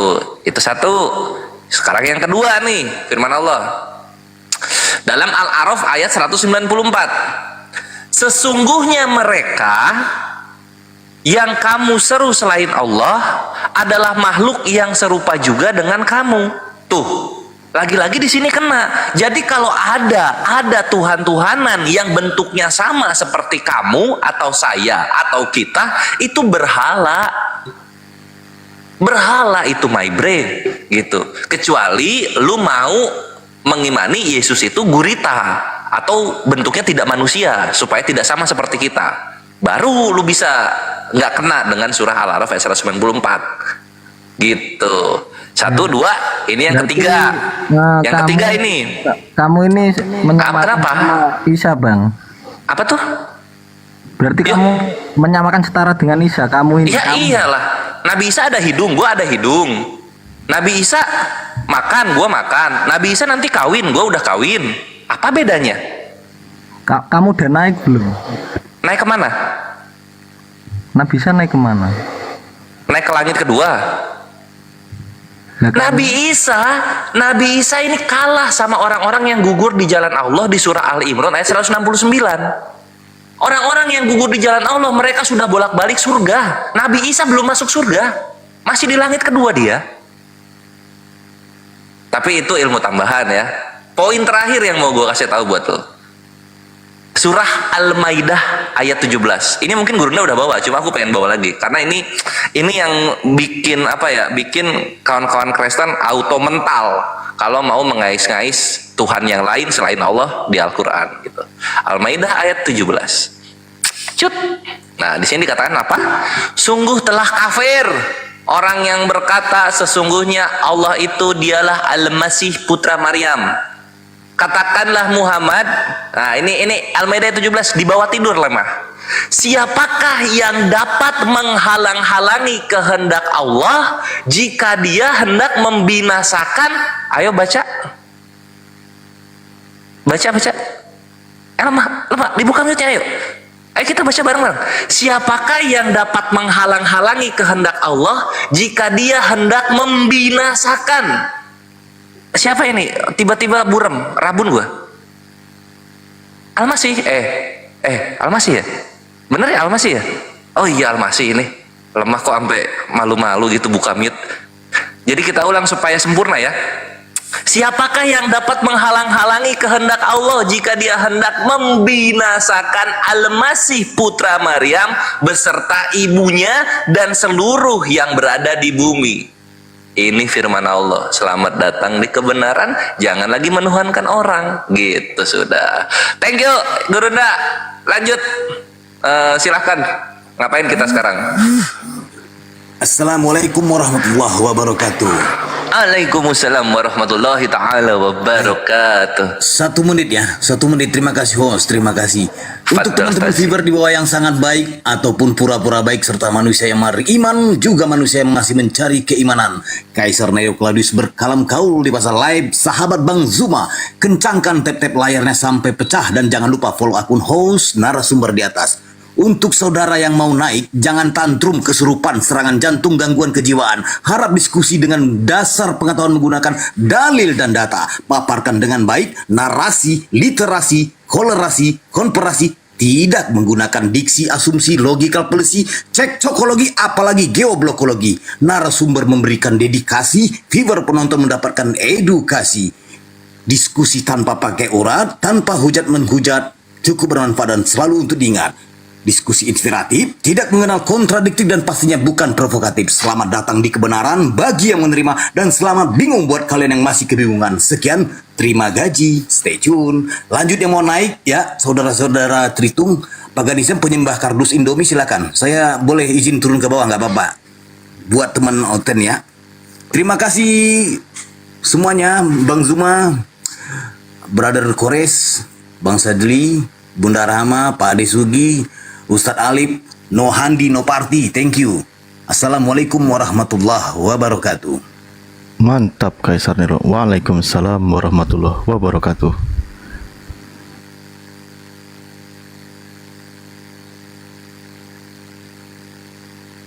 Ya, sudah semakin tercerahkan Pak Lemah. Ganti nama nanti menjadi kuat ya. Ya lumayan, tapi masih agak ada yang kurang gitu Bang. Alhamdulillah. Silakan diungkapkan.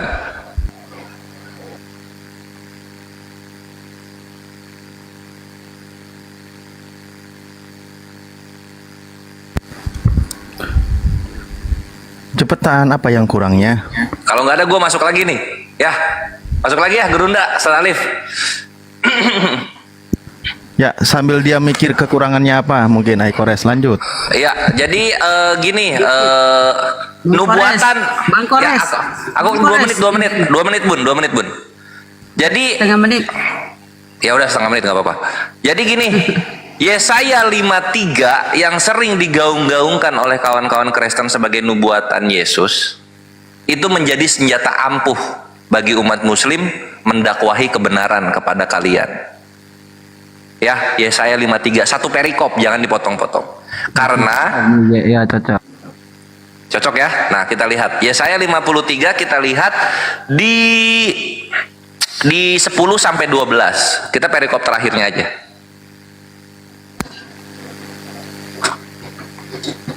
Nah, di sini dikatakan, tetapi Tuhan berkehendak meremukkan dia dengan kesakitan. Kalau dia di sini kalian paksakan Yesus, Tuhan di sini siapa?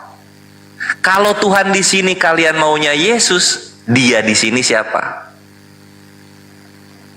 Sehingga nanti terbuka logika kalian dan bisa ditutup dengan Yesaya 53:12 gitu.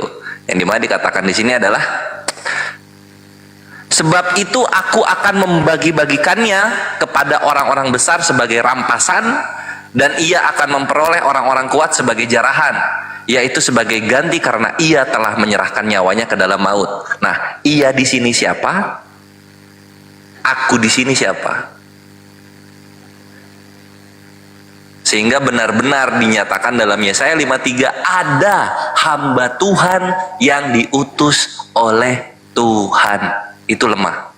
Jadi bukan Tuhan mengutus dirinya menjadi Tuhan ke dunia, tapi Tuhan mengutus utusan Tuhan. Itu yang benar. Yesaya 53, Bre.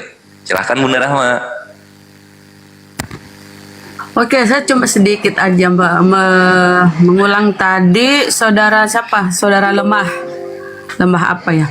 Ini lemah tadi yang Anda angkat ini kan. Apa aja boleh, Bun. Oke.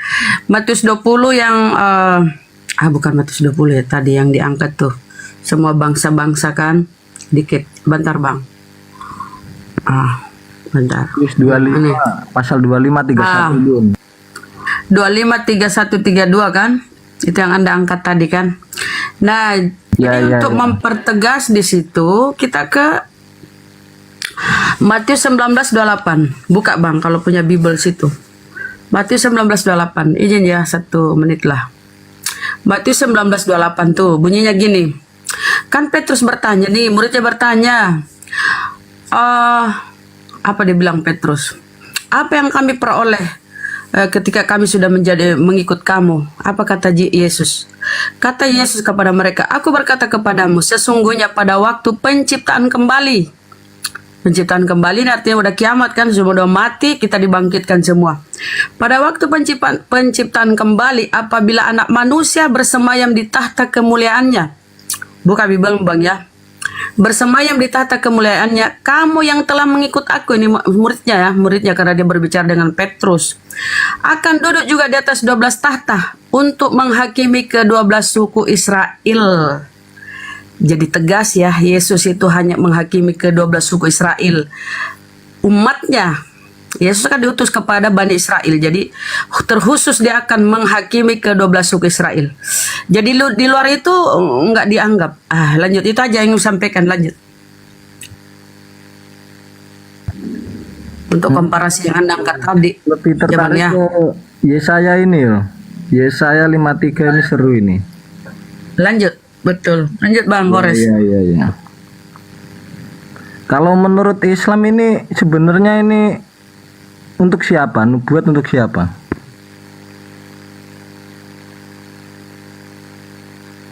Ya.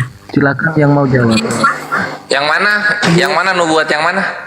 Yang Yesaya 53. Yang Gores angkat tadi. 53. Oh iya, jadi Yesaya 53 itu ini fleksibel sekali, bisa untuk orang yang dinubuatkan atau enggak gitu. Cuman titik poin di sini, kalau kita mau ngambil Yesaya 53 itu untuk Nabi Isa, itu bisa gitu. Itu bisa itu untuk Nabi Isa. Tapi jatuhnya ini yang beribu maaf untuk kawan-kawan Kristen, jatuhnya ini Nabi Isa-nya atau Yesus yang kalian kenal itu hamba Tuhan. Gitu. Sebagaimana yang tertera di Yesaya 53 11 sampai 12. Di sini kan dibacakan begini. Sesudah kesusahan jiwanya, ia akan melihat terang dan menjadi puas. Dan hambaku itu sebagai orang yang benar akan membenarkan banyak orang oleh hikmatnya dan kejahatan mereka dia pikul gitu. Hambaku itu di situ siapa? Lemah. Hambaku itu di situ siapa? Balik ke Filipi tadi, Filipi 2. Oke, siapa namanya? Filipi 2 nomor 6 dan Yesaya 53 11, nama hamba di situ siapa? Di yang mana? Gimana sih? Yesaya 53 11 sama Filipi 2 nomor 6, hamba di situ namanya siapa? Harus berani.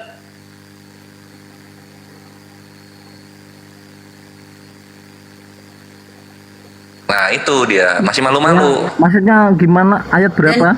Tadi kan Yesaya 53 11 dan Filipi 26 gitu, yang ngambil bentuk dewa dan juga yang menjadi kesusahan jiwanya itu siapa namanya? Hamba di sana siapa namanya? 53 ayat berapa? 11. Sesudah kesusahan jiwanya akan melihat terang dan menjadi puas. Dan hambaku itu, maksudnya hamba ini. Iya, siapa namanya hamba itu? Ya Yesus lah. Mantap, alhamdulillah. Nah, Yesus ini hambanya siapa? Loh, kan udah dibilang di Filipus tadi siapa? Coba baca Filipus. Bukan Yesus ini, Bang Kores. Tunggu. Nah, hamba di Yesaya 53 ini kan Yesus nih. Hambaku itu Yesus tuh. Nah, Yesus ini hambanya siapa? Kok hambanya siapa? Filipus coba baca ulang. Gurunda, silakan Gurunda. Dia udah ngakuin hamba, tapi nggak. Ya, silakan. Bang Lemah? Baca Yesaya 52, 53:2. Sebagai tunas dari tanah kering. Faktanya Yesus banyak bersaudara loh. 7 kalau nggak salah, 7 atau 6 ya Bang Kores. Sebagai taruh ia tumbuh di hadapan Tuhan dan sebagai tunas dari tanah kering. Faktanya Maria banyak anaknya. Ya, ia dihina di sini. Dan banyak nih nggak masuk ke Yesus di sini. Tapi Bang Kores dia mau mengangkat itu Yesus hamba.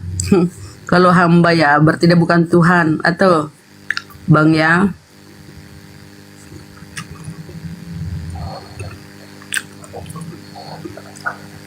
Ini Bunda masih lanjut atau gimana? Lanjut. Oh iya. Aku ingin mengangkat tadi tanah kering, lanjut. Iya. Nah, sekali lagi ya. Di Yesaya 53 11, hambaku di situ kita udah sepakat Yesus. Nah, sekarang kita lanjut nih level 2-nya.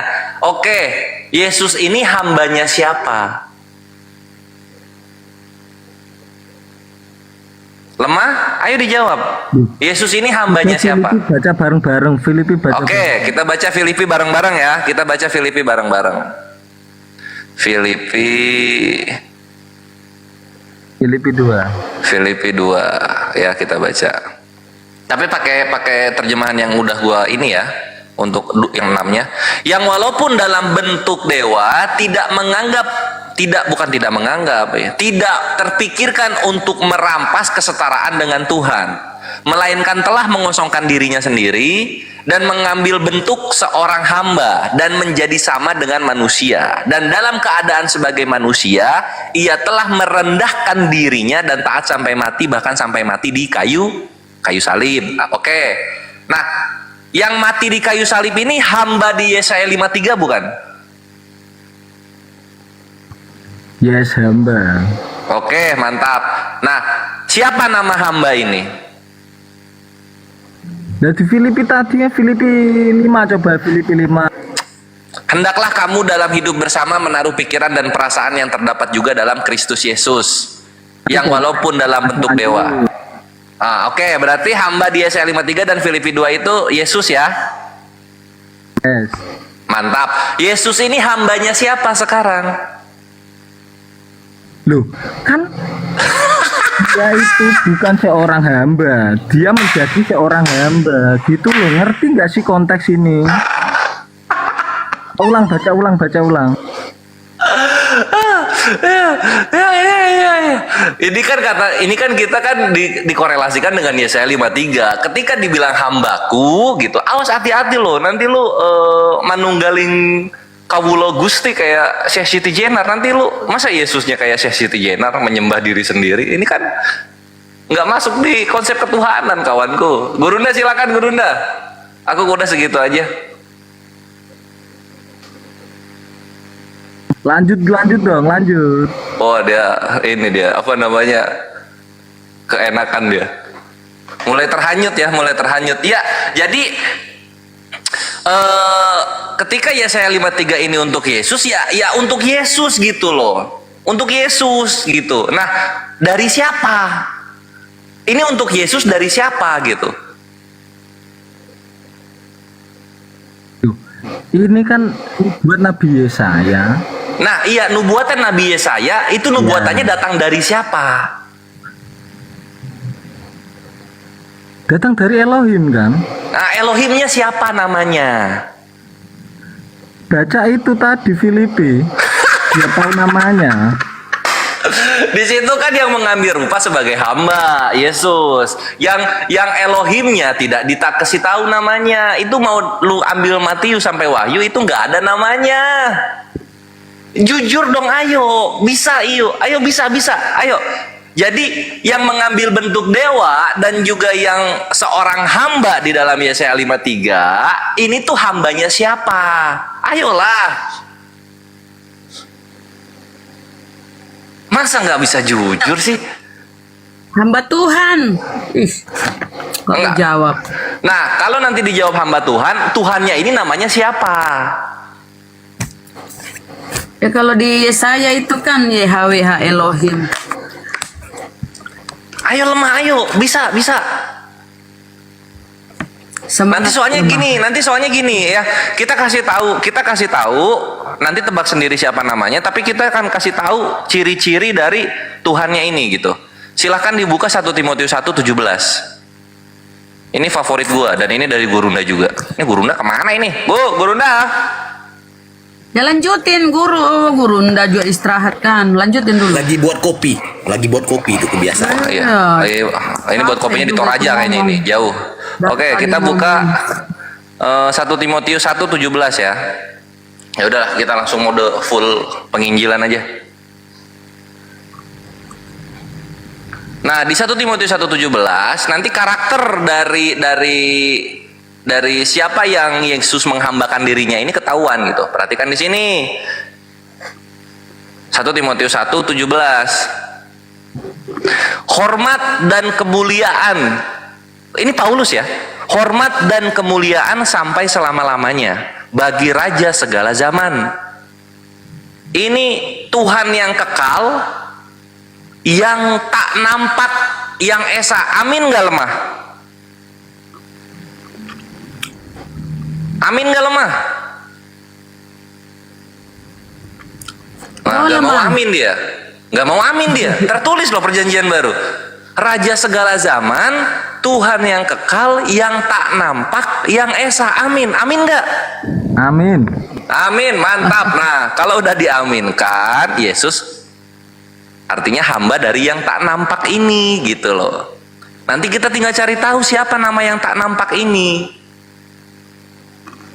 Apa yang dikatakan Paulus ini sama dengan yang dikatakan Yesus, Yohanes 5:37. Rupanya tidak pernah kau lihat, suaranya tidak pernah kau dengar. Paulus menambahkan yang tak nampak.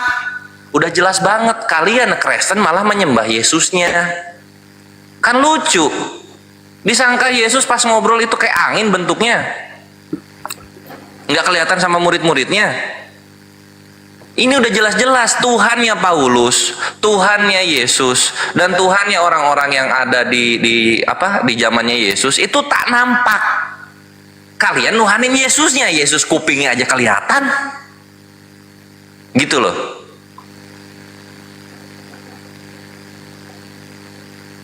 Masih kurang. Ini satu doang nih, nggak mungkin. Oke, kita lihat lagi dalil selanjutnya.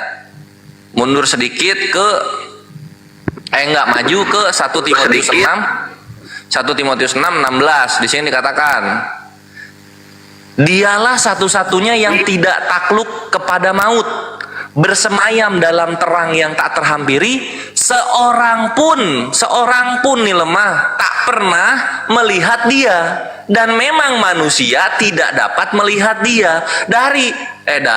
Jadi dari zaman Adam sampai Yesus sampai Paulus, sampai kita 2024 belum pernah ada yang melihat dia. Lu nuhanin Yesus.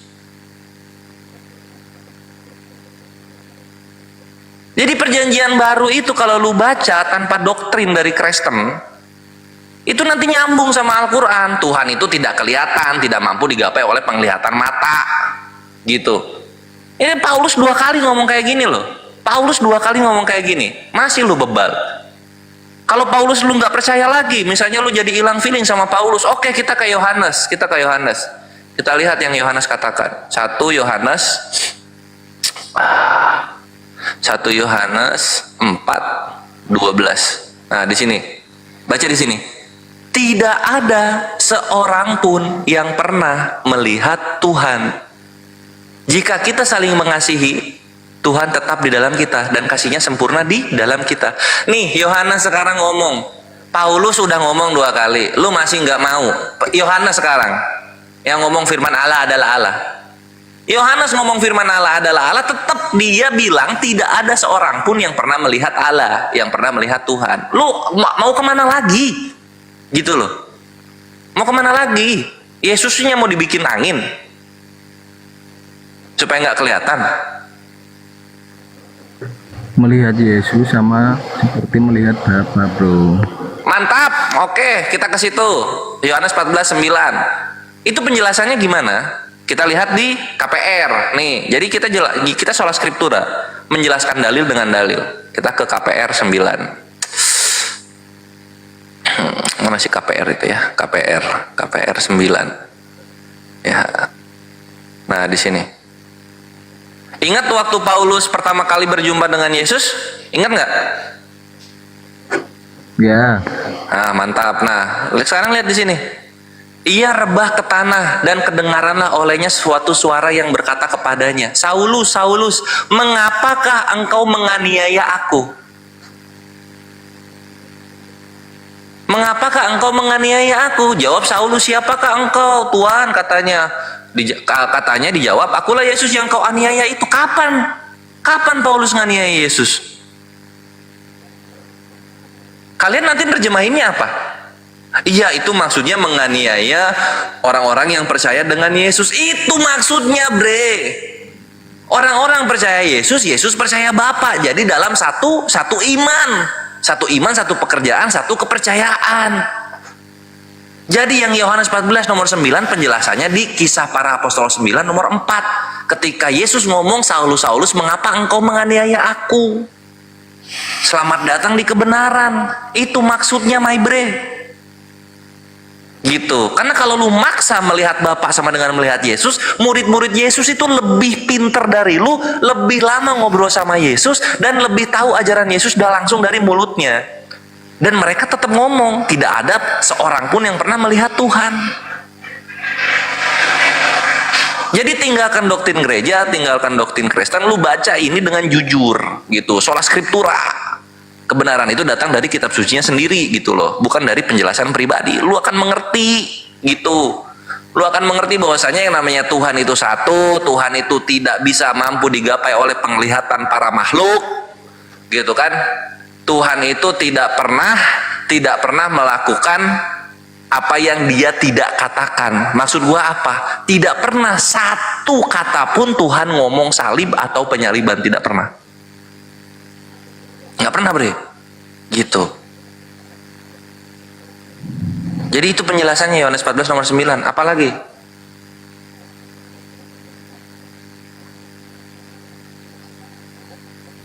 Habis, sudah. Nah, menurutmu Yesaya 53 tadi bernubuat tentang apa? Maksudnya tentang apa? Ini tentang kedatangan Yesus. Mana tadi ya saya? Ini ya. Nah, ini tentang kedatangan Yesus yang nanti kedua kalinya. Jadi nanti hamba Tuhan ini akan datang kedua kalinya untuk menggenapi umurnya yang akan lanjut, keturunannya, kehendak Tuhan yang akan terlaksana olehnya. Apa kehendak Tuhan yang akan terlaksana olehnya? Menjadi hakim yang adil. Gitu. Sesimpel itu. 53 itu untuk Yesus. Yesus yang iya. Oke, fix ya. Fix. Coba baca dari ayat pertama. Ya kita baca dari dalil pertama, tapi lu harus terima kenyataan ya. Kita baca dari pertama ya. Kita baca dari pertama. Ini lu harus terima semua, lemah. Ini lu harus terima semua. Yesaya 53. Siapakah yang percaya kepada berita yang kami dengar? Orang Kristen. Kepada siapakah tangan kekuasaan Tuhan dinyatakan? Orang Roma. Orang Kristen. Woi, noise. Ini orang Roma ya. Jadi kekuasaan di Yesaya, kekuasaan Tuhan itu dinyatakan bukan lagi kepada orang Israel, tapi orang Roma. Karena apa? Karena orang Roma lah yang percaya Yesus itu dinubuatkan dalam Yesaya 53 gitu. Lanjut. Sebagai taruk ia tumbuh di hadapan Tuhan, dan sebagai tunas dari tanah kering ia tidak tampan gitu. Dan semaraknya pun tidak ada. Jadi lu harus terima juga ini. Gue hanya membantu lu untuk menerima Yesaya 53. Yesus yang kalian kenal tidak seperti yang di foto-foto. Karena dia tidak tampan. Dan dia tidak kelihatan aura tampannya. Yesaya 53 nomor 2. Lalu kemudian, ia dihina dan dihindari orang. Yesus dihina dan dihindari orang ya. Suka menghina Yesus. Ia dihina dan dihindari orang. Gitu loh. Apa kaum yang suka menghina? Ya orang-orang Roma dong. Udah tahu belum ada salib gambarnya kepala keledai? Kalau zaman sekarang? Kalau zaman sekarang ya nggak ada lah. Udah punah itu orang-orangnya. Siapa yang suka bikin statement tiang gantungan, tiang apa? Yesus kan bukan tiang. Coba perhatikan deh, Muslim ketika mendakwahi orang-orang Kristen, mengcounter syubhat dan fitnah orang Kristen, yang dihajar itu apa? Penyalibannya, gitu kan? Doktrin-doktrin orang Kristen tentang Tritunggal, tentang ketuhanannya.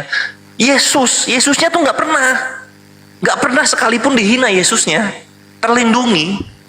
Saking ahlinya kita untuk membedakan mana yang benar, mana yang salah. Oke, lanjut Bang. Mantap ya, lanjut, gitu dong.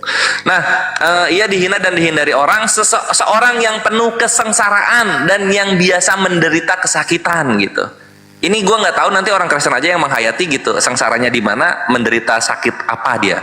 Ia sangat dihina sehingga orang-orang menutup mukanya terhadap dia, dan bagi kita pun dia tidak masuk hitungan gitu kan. Jadi sangat-sangat dikucilkan lah dia. Dia tuh sangat-sangat dikucilkan gitu. Tetapi sesungguhnya penyakit kitalah yang ditanggungnya dan kesengsaraan kita yang dipikulnya. Padahal kita mengira dia kena kutuk, itulah itu kutuk, dipukul dan ditindas Tuhan. Jadi Yesus ini kita mengiranya ditindas Tuhan gitu. Kita mengiranya. Terlalu provokatif, cuma ya apalah, tertulisnya begitu kok. Tetapi dia tertikam oleh karena pemberontakan kita.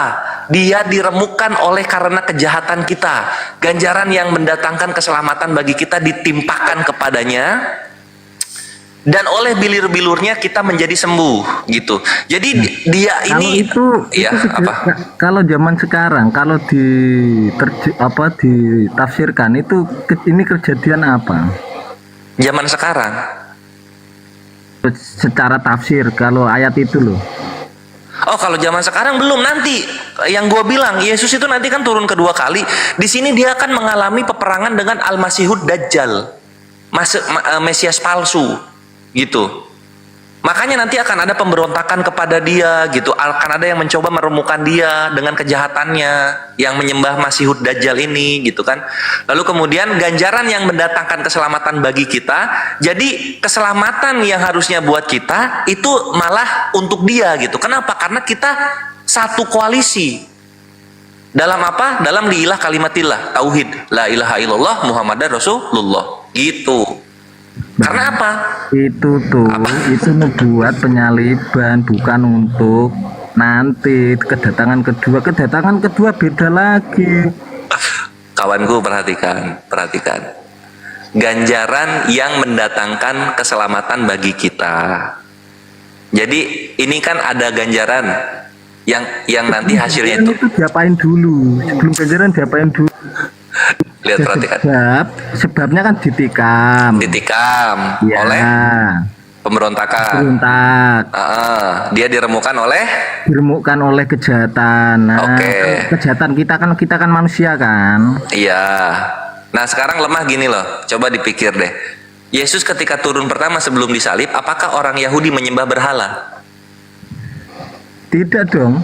Ya itu dia, terus pemberontakannya apa? Hashem, Adonai. Itu dia, makanya itu belum berarti pemberontakan. Karena di sini yang dimaksud pemberontakan adalah menyembah Tuhan yang lain. Gitu. Dia diremukkan oleh karena kejahatan kita. Apa sih kejahatan paling tinggi kepada Tuhan itu? Berzina, ngawinin istri orang, apa? Ini prot-prot mayat, kan bukan. Kejahatan kita yang paling tinggi di mata Tuhan adalah menyembah Tuhan yang lain, menyembah berhala. Ini belum terjadi ketika Yesus turun pertama kali. Belum terjadi, bre. Kata siapa? Kata siapa belum terjadi? Ya udah. Orang Israel menyembah itu patung lembu. Yesusnya turun di situ nggak? Selamat pagi semuanya. Katanya pagi juga. Belum pernah. Ayo. Gini lemah, kata lu bilang Yesus turun, ini kan kata lu membuat untuk penyaliban. Ketika zaman penyaliban, Israel masih nyembah lembu nggak? Atau udah kembali menyembah Hashem?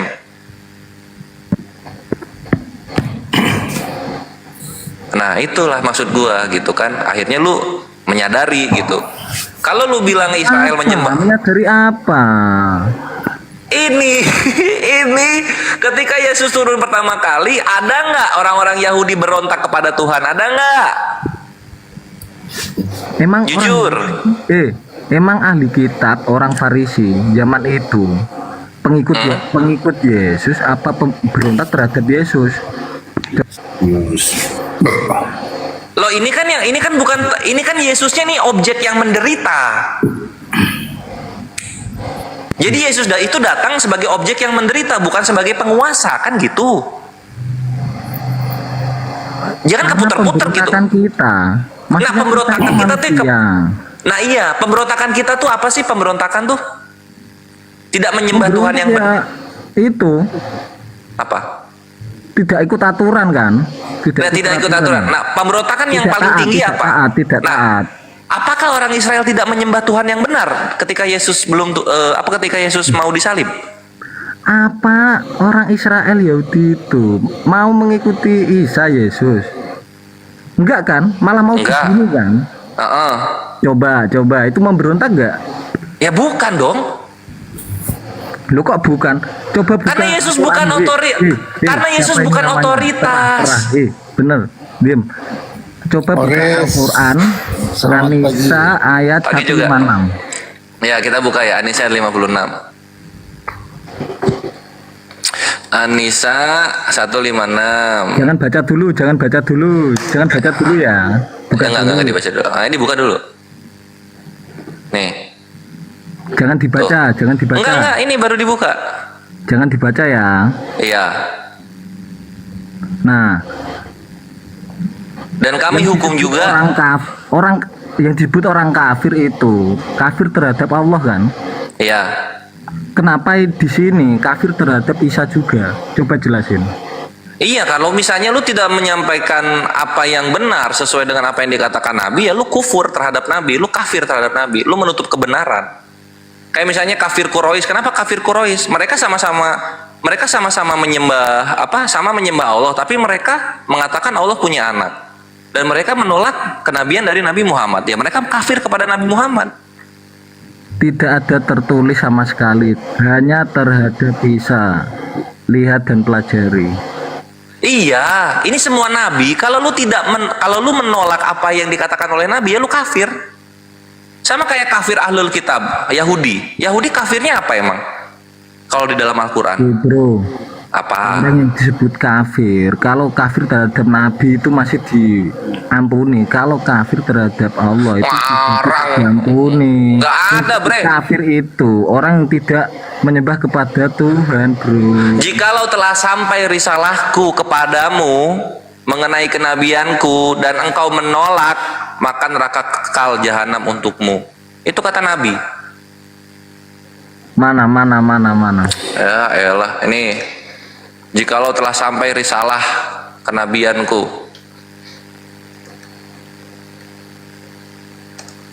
Telah. Hadis Muslim 7232 ya. Tunggu ya, ini gua ini. Oh, Pak Robert. Ya, selamat pagi semuanya. Pagi, Pak Robert. Jika telah sampai kabar Islam, engkau menolak. Hadis riwayat Muslim 7232 kayaknya, Bang. Oh iya, coba kita lihat. Muslim 7232. Nggak ada 7232. Apa ya? Apabila telah sampai kepada mereka tentang kabar kerasulanku dan tidak beriman, maka tempatnya di neraka. Ah, noten. Berapa Oh, ya? ya? Hadis riwayat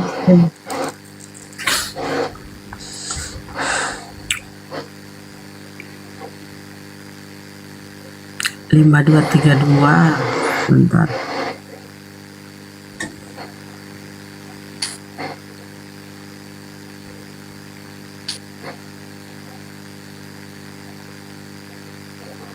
Hadis tuh banyak banget, ada puluhan ribu. Makanya kalau nyari agak makan waktu. Tunggu ya. Bisa nggak jawab, lama nih. Oh iya, itu tadi udah gua jawab, tapi kan lu minta data. Data itu butuh waktu. Oke. Santuy Bang, santuy. Kita santuy aja, ngopi-ngopi. Ya iyalah. Toh lu udah mengakui kan bahwa Yesaya 53 itu untuk Yesus, yaitu hamba.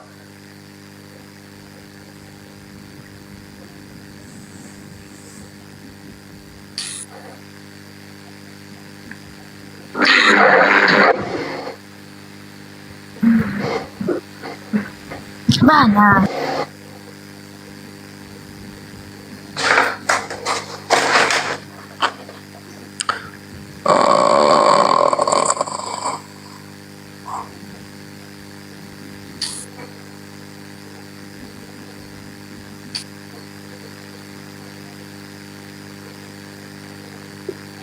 Mana dia ya?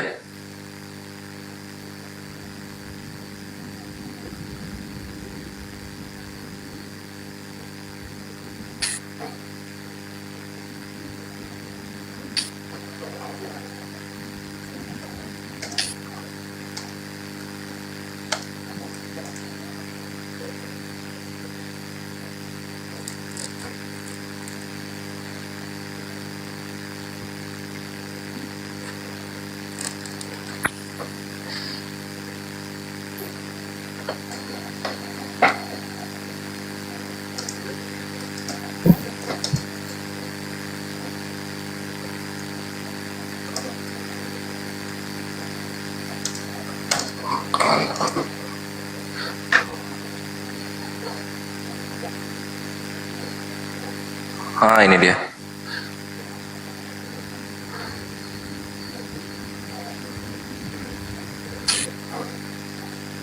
Yang telah mendengar kenabianku.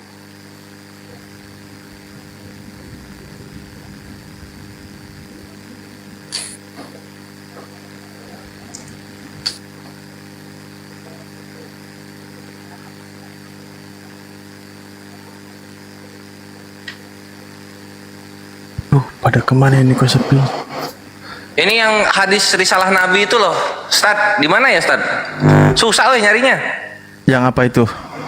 Jikalau telah sampai risalahku kepada manusia lalu kemudian dia tidak beriman kepada apa yang aku diutus dengannya, maka dia akan menjadi penghuni neraka.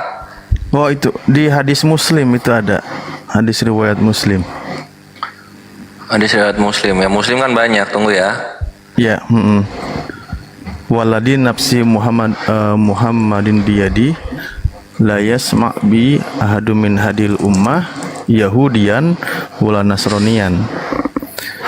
Yang berkaitan dengan hadis itu.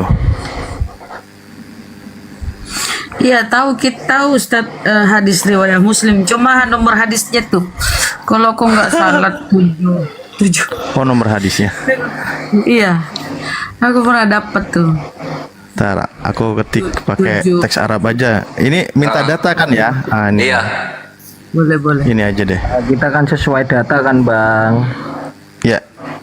Ini kita orang hadis Islam ya sebelum gitu, diskusi pakai data. Nah, itu ya. Nah, udah dapat tuh.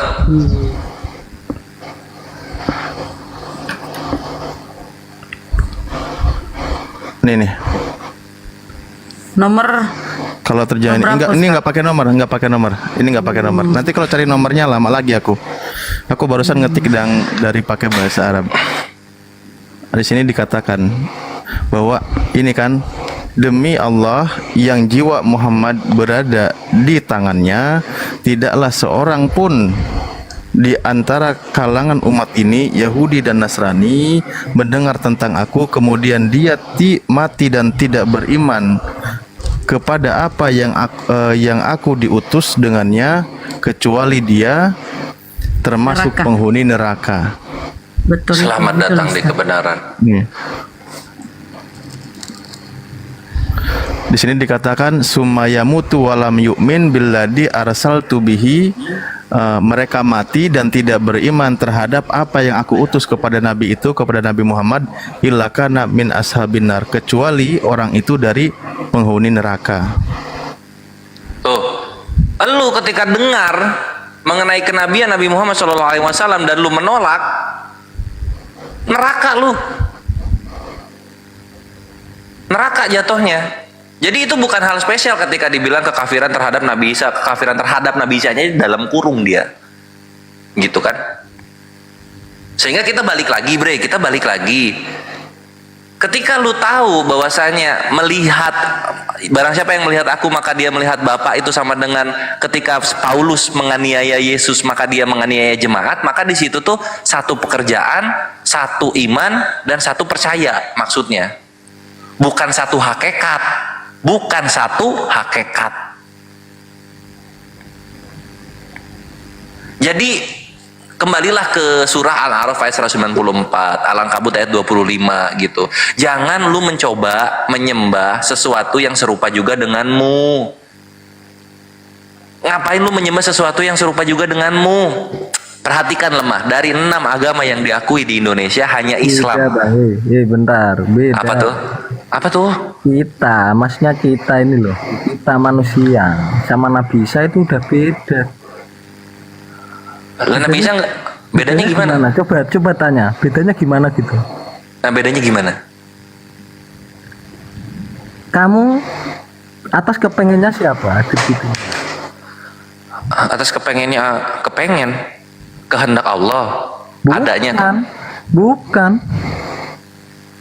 Jadi kamu. Loh, segala sesuatu yang gini, kalau dalam konsep Islam gitu kan, tiada sesuatu pun terjadi selain atas kehendak Allah Azza wa Jalla. Maksudnya gini loh. Apanya? Misalnya orang bapakmu lah. Oke, saya izin dulu. Tadi Ayah Kores nomor hadisnya Sahih Muslim 218. Udah itu aja. Oh, alhamdulillah, sip, mantap. Gini loh Bang, maksudnya itu kalau bapak kamu tidak mengingini ibu kamu dan berhubungan, mana bisa punya anak? Ya kalau kayak gitu mah, Nabi Adam nggak pakai ibu dan ayah, Siti Hawa nggak pakai bisa, ibu. Bang, bentar gini loh. Apa? Nah, semua kan dari penciptaan kan? Ya kan? Pasti ada bahannya nggak? Ada bahannya nggak? Ada bahannya. Ada kan? Iya. Nah, Nabi Adam dari apa? Tanah. Tanah, bener? Iya. Iya, tanah. Kalau Bang siapa ini? Bang Perah dari Bang Perah dari apa? Dari apa? Sperma. Nah, sperma kan? Terus? Jadi bukan dari tanah lagi. Iya, terus? Kan? Nah, terus Nabi Isa itu dari apa? Dari ruh. Ruh siapa? Ya sama kayak tanah. Tanah siapa? Loh, kok tanah siapa? Lah iya tanah siapa? Ruh siapa? Maksudnya gitu. Gini loh. Apa lagi yang dimaksudin? Udah tanah dari manusia kan emang udah ada manusianya kan? Udah ada. Loh ya belum lah. Tanahnya ada, manusianya belum ada gitu. Nah, ya, sekarang Nabi Isa. Nabi Isa apa? Manusianya belum ada, ruhnya ada. Sama aja. Ya beda. Jadi kita lo kok maksudnya gini loh, Bre. Kalau misalnya lu adalah kalau misalnya lu ingin menuhankan Nabi Isa, seenggaknya Nabi Isa ini harusnya Tuhan Isa gitu loh, harusnya. Atau enggak, ya kenapa lu Tuhan turun ke bumi harus lewat rahim wanita gitu loh. Loh. Kan sudah dinubuatkan menjadi hamba kan? Loh, sekarang menjadi hamba. Lu menjadi hamba Tuhan memang harus lewat rahim wanita. Kan logikanya nggak masuk, Bre. Loh, lu menjadi hamba Tuhan kenapa harus lewat rahim wanita? Itu kan semuanya sudah itu kan semua dinubuatkan di Yesaya juga, Bro. Iya, di Yesaya berapa? Yesaya berapa? Yang dari seorang darah. Seorang darah, Yesaya 7 nomor 6. Kita lihat gitu. Ini semua nubuatan di perjanjian lama itu tentang manusia Mesias gitu loh, bukan tentang Tuhan yang menjadi manusia. Ini salah kaprahnya kekristenan. Yesaya 7:6, Yesaya 9:7 ya, gue lupa ya. Yesaya 9:6. Yesaya 9:6. Sebab seorang anak telah lahir untuk kita, seorang putra telah diberikan untuk kita, lambang pemerintahan di atas bahunya, dan namanya disebutkan orang penasihat ajaib, Tuhan yang perkasa, Bapa yang kekal, Raja damai. Yang itu ya. Yes. Nah, sekarang lihat ini terjemahan Kristen ya. Sekarang kita lihat terjemahan Yahudinya langsung. Gua lagi malas ngejelasin, jadi kita langsung main ke Yahudinya aja. Yesaya 9 Habat.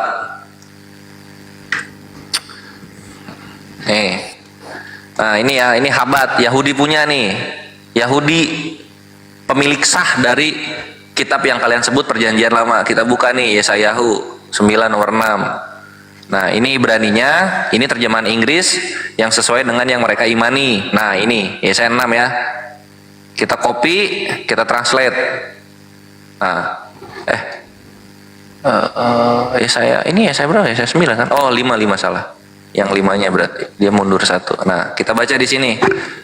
Karena seorang anak telah lahir bagi kita, seorang putra diberikan kepada kita, dan kekuasaan ada di pundaknya, dan penasehat yang menajubkan, Tuhan yang perkasa, Bapa yang kekal, menyebut namanya Pangeran Damai.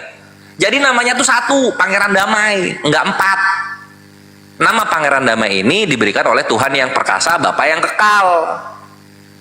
Dar, selamat datang di kebenaran. Ya. Yang ngasih nama siapa? Yang ngasih nama Tuhan. Emang ada manusia yang dikasih nama? Ini manusia dikasih nama nih, Pangeran Damai katanya. Itu merujuk ke siapa? Pangeran Damainya merujuk ke Mesias, kalau Yahudi. Kalau di Islam? Islam nggak pakai Yesaya, Bre. Islam pakai Al-Quran. Loh, maksudnya Mesias Oh, Mesias. Kalau di Islam Al-Masih. Al-Masih. Al-Masih dalam Islam itu siapa? Al-Masih dalam Islam itu siapa? Al-Masih dalam Islam itu siapa? Nabi Isa.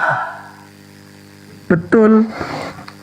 Nah iya ya, Nabi Isa gitu kan. Lu kenapa menuhankan Al-Masih dan Nabi gitu kan? Ini yang ngasih namanya, yang ngasih nama Pangeran Damai aja Tuhan gitu. Kenapa lu nggak menyembah Tuhan yang memberikan nama kepada dia? Makanya baca Filipus. Filipi. Iya, Filipi 2. Iya, jadi Filipi 2 udah dikasih tahu gitu kan. Itu adalah seorang anak yang mengambil bentuk dewa kan gitu. Nah, posisinya Filipi 2 nomor 6, mau dibentuk kayak gimana pun, mau lu puji-puji setinggi langit pun, Yesus itu ciptaan. Yesus itu adalah hamba dalam Yesaya 53. Lu mau menyembah hamba? Iya. Nah, sekarang kita lihat lagi nih. Ini hamba yang lu tuhankan, dia menyembah hamba juga. Menyembah hamba juga, menyembah Tuhan dia. Yohanes 4:22. Di sini. Yohanes 4:22. Kamu, merah ya, kamu menyembah apa yang tidak kamu kenal. Kami menyembah apa yang kami kenal. Sebab keselamatan datang dari bangsa Yahudi. Ya iya, masa Tuhan lu nyembah sesuatu yang dia kenal? Itu namanya pengajaran, bro. Kenapa dia menyontohkan sesuatu yang dia menyembah juga gitu loh? Lah kan dia menjadi seorang hamba, biar paham. Coba gini ya, Kores, penasaran sini. Itu kan pengajaran tadi bilang, Yesus mengajarkan menyembah siapa?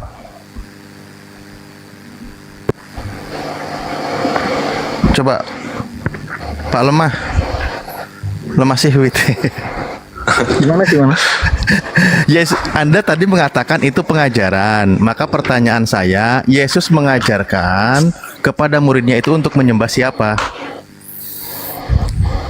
Menyembah pada Allah yang Esa. Nah, itu udah. Itu yang diajarkan oleh Yesus kan?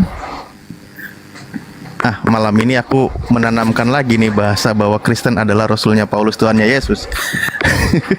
Nah, itu yang diajarkan oleh Yesus. Yesus mengajarkan, memberi pengajaran menyembah Tuhan yang benar, yaitu Tuhan yang disembah oleh Yesus. Nah, itulah ajaran Yesus.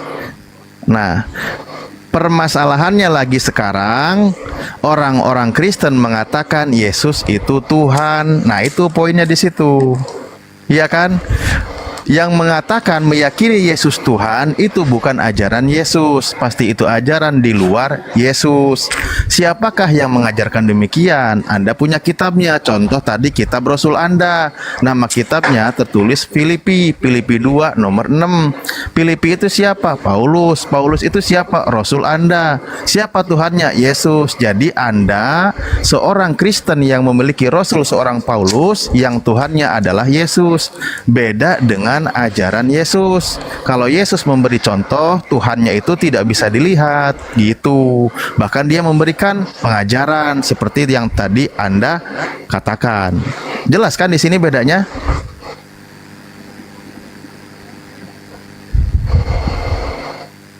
Sip.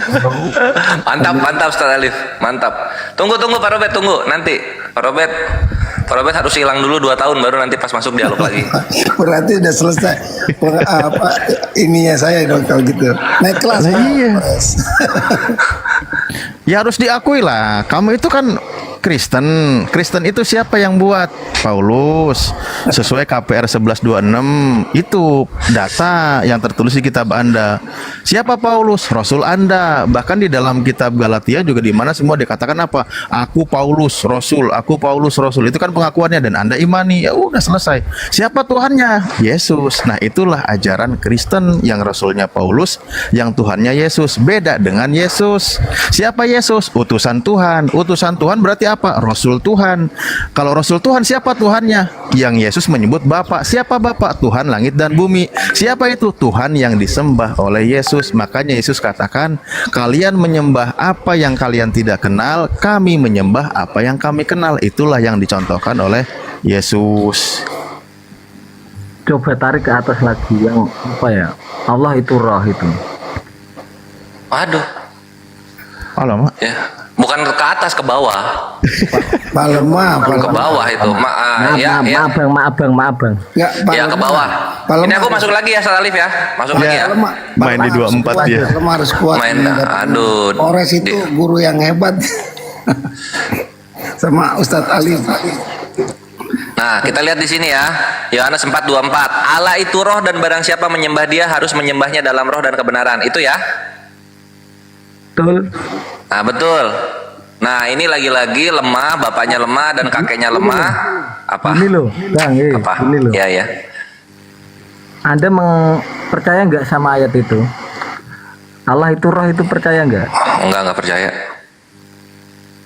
Nah, kenapa kamu tadi ambil ayat itu untuk membantah juga? 422-nya iya. Yang 424-nya ini sesat terjemahannya. Nah, kita lihat ya. Aduh, nah iya pasti adu-aduhan bre. Karena kita harus lihat bahasa asli ketika digunakan. John 4:24. Nah, kita buka lagi Bible Huba. Ada kalba. Nah, ini John ya. Yohanes itu John bahasa Inggrisnya 4:24. Nah, lihat di sini. Nah, di sini kan apa? Allah itu roh. Kita lihat di sini. Nema oteos. Nema spirit, O-nya strip, teos, isnya dalam kurung. Dar, selamat datang di kebenaran. Ya, lagi-lagi.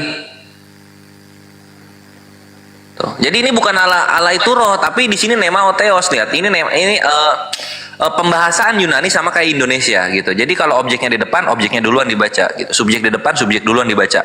Nema oteos artinya apa? Ruhullah atau roh Tuhan. Udah kelar itu perkara. Nggak ada itu adalah itu nggak ada. Is itu estin. Contoh misalnya penggunaannya. Artinya apa ruhullah? Ruhullah. Ruhullah itu Allah. Bukan, nggak ada itu, nggak ada kata itu. Duh, beneran nggak? Ini lihat nih. Nih Yohanes 4:24 tuh, lihat. Tuh, coba buka Al-Quran An-Nisa 171. Tahu gua, maksudnya yang ini. Nema oteos, ini terjemahannya sesat. Izin Bang Kores. Dari tadi sebentar Bang lemah sesuatu.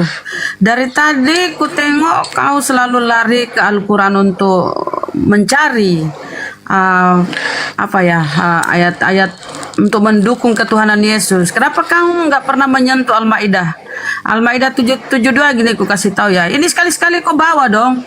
Bismillahirrahmanirrahim. Laqad kafarul ladzina qalu innallaha huwal masihu ibnu Maryam wa qala al-masihu ya bani Israila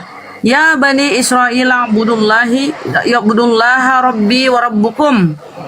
Sungguh telah kafir orang-orang berkata sesungguhnya Allah itu dialah Al-Masih putra Maryam, telah kafir. Padahal Al-Masih sendiri berkata, wahai Bani Israel, sembahlah Allah Tuhanku dan Tuhanmu. Ini sekali-sekali kau bawa kau dari tadi semua kau masuk ke situ Al-Quran. Jadi sorry menyori. Bunda. Kau dalami dulu Bible, jangan. Ini baca sekali-sekali kau bawa ya. Udah tahu. Dari Gurunda tadi, dengar. Dari Gurunda tadi kau bawa ayat-ayat suci Al-Quran untuk mencari ingin kau tuhankan Nabi Isa ya. Kau sampai dengan ingin jadikan Tuhan Nabi Isa, tapi tertolak ya. Satu ayat aja nih ya. Baca nih Al-Maidah, pelajari dalamnya Al-Maidah 72. Al-Maidah ayat 72, kafir. Ini aja satu. 17 yang terbantahkan Bun. semuanya. 17 bacain Bun, enak itu. Al-Maidah 17 ya bacain dulu sebelum aku lanjut. 17. Iya, 17 itu paling enak itu. Itu sudah mencakup semua kafir, bahwa dan Nabi Isa berkata sembahlah Allah Tuhanku dan Tuhanmu. Iya, yang 17 itu lebih enak lagi. Udah mampus kau di situ. Bismillahirrahmanirrahim. Laqad kafarul ladzina qalu innallaha huwal masih ibnu Maryam. Qul famay yamliku minallahi syai'an in arada an yahlikal masih ibnu Maryama ummuhu wa man fil ardi jami'a walillahi mulku samawati wal ard wa ma bainahuma yakhluqu ma yasha wallahu ala kulli syai'in qadir. Sungguh telah kafir si lemah ya. Sungguh telah kafir orang berkata, sesungguhnya Allah itu dialah Al-Masih putra Maryam. Katakanlah Muhammad, siapa yang telah dapat menghalang-halangi kehendak Allah jika dia hendak membinasakan Al-Masih putra Maryam beserta ibunya dan seluruh manusia yang berada di bumi, dan milik Allah lah sekerajaan langit dan bumi dan apa yang ada di keduanya. Ya, dia menciptakan apa yang dikehendaki dan Allah Maha Kuasa segala sesuatunya. Itu Dibinasain. Lu nyembah Nabi Isa sama putra Maryam dibinasain lu. Bro. Jadi please deh, jangan ngemis-ngemis ke Al-Quran deh, please deh. Diam dulu Bunda. Gini loh Bunda. Enggak, aku dengar kau bukan, enggak Bang, Abang lemah. Aku dengar kau tidak menyimak ya. Kamu belakangan ngeyel, makanya kita kasih aja nih kau. Udah jelasin tadi panjang lebar sama Gurunda Bang Kores. Udah didengerin Bunda. Saya kasih. Gitu, jangan lagi ngemis ke Al-Quran ya. Bukan ngemis. Oke. Kan kita sama-sama belajar. Emang nggak boleh. Emang nggak boleh. Ya udah dijelasin tapi kok ngeyel. Maksudnya gini loh, kalau udah dijelasin jangan ngeyel. Kenapa ya oten-oten ini nggak mau mengangkat ini Al-Maidah nih? Al-Maidah 17 tadi sama yang ku sampaikan 60 berapa tadi 67 ya. Telah kafir. Oh, kabur dia. Ya, itu keluar ya mental. Giliran saya lah, Kores. Muter-muter ngeyel. Silakan Bang. Aduh, Pak Robert ah. Alhamdulillah. Kamu udah naik kelas. Iyalah Pak Robert, jangan sama gua lah, sama Bunda Rahma lah Pak Robert lah. Iya, oke. Nah, kita debat. Kores yang keluar dulu, dengar. Oke. Nah, kalau yang disampaikan tadi Bang Kores di mana tuh ya? Allah adalah roh. Itu kan iman Kristen ya. Allah Enggak, itu sesat roh. Terjemahannya. Itu ya, tapi kalau kita lihat silakan. Ini ya, kalau kita lihat, kita ikuti dulu.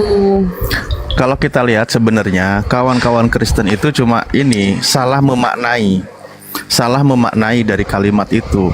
Karena di dalam kitabnya sendiri ada kalimat juga, Allah adalah gunung batuku. Masa Tuhan dijadikan gunung batu? Api yang menghanguskan, masa Tuhan itu api?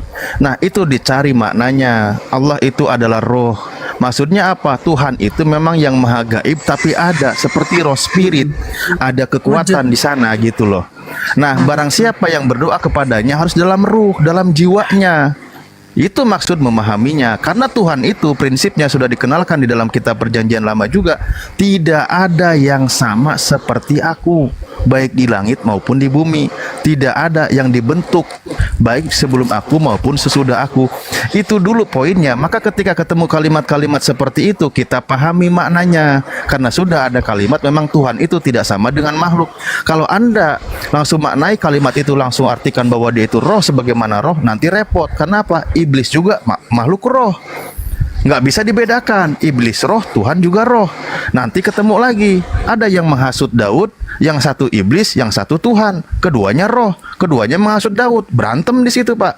Jadi cobalah dimaknai kalimat itu. Paling tidak dicari maknanya, jangan berbenturan dengan kalimat yang sudah sangat jelas sebelumnya.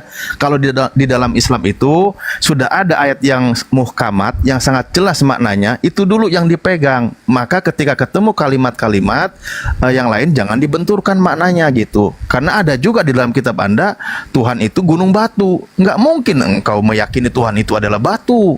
Allah adalah kasih, berarti Tuhan itu menunjukkan sifat kasihnya. Ada juga kan di 1 Yohanes 4, Allah adalah roh. Maka maknai kalimat itu, maksudnya dia itu gaib, tetapi memiliki kekuatan yang gaib yang tak nampak itu, gitu loh Pak. Kalau kita coba memahami, karena di dalam kitab Anda sudah ada dikunci tentang siapa Tuhan di dalam Perjanjian Lama, gitu.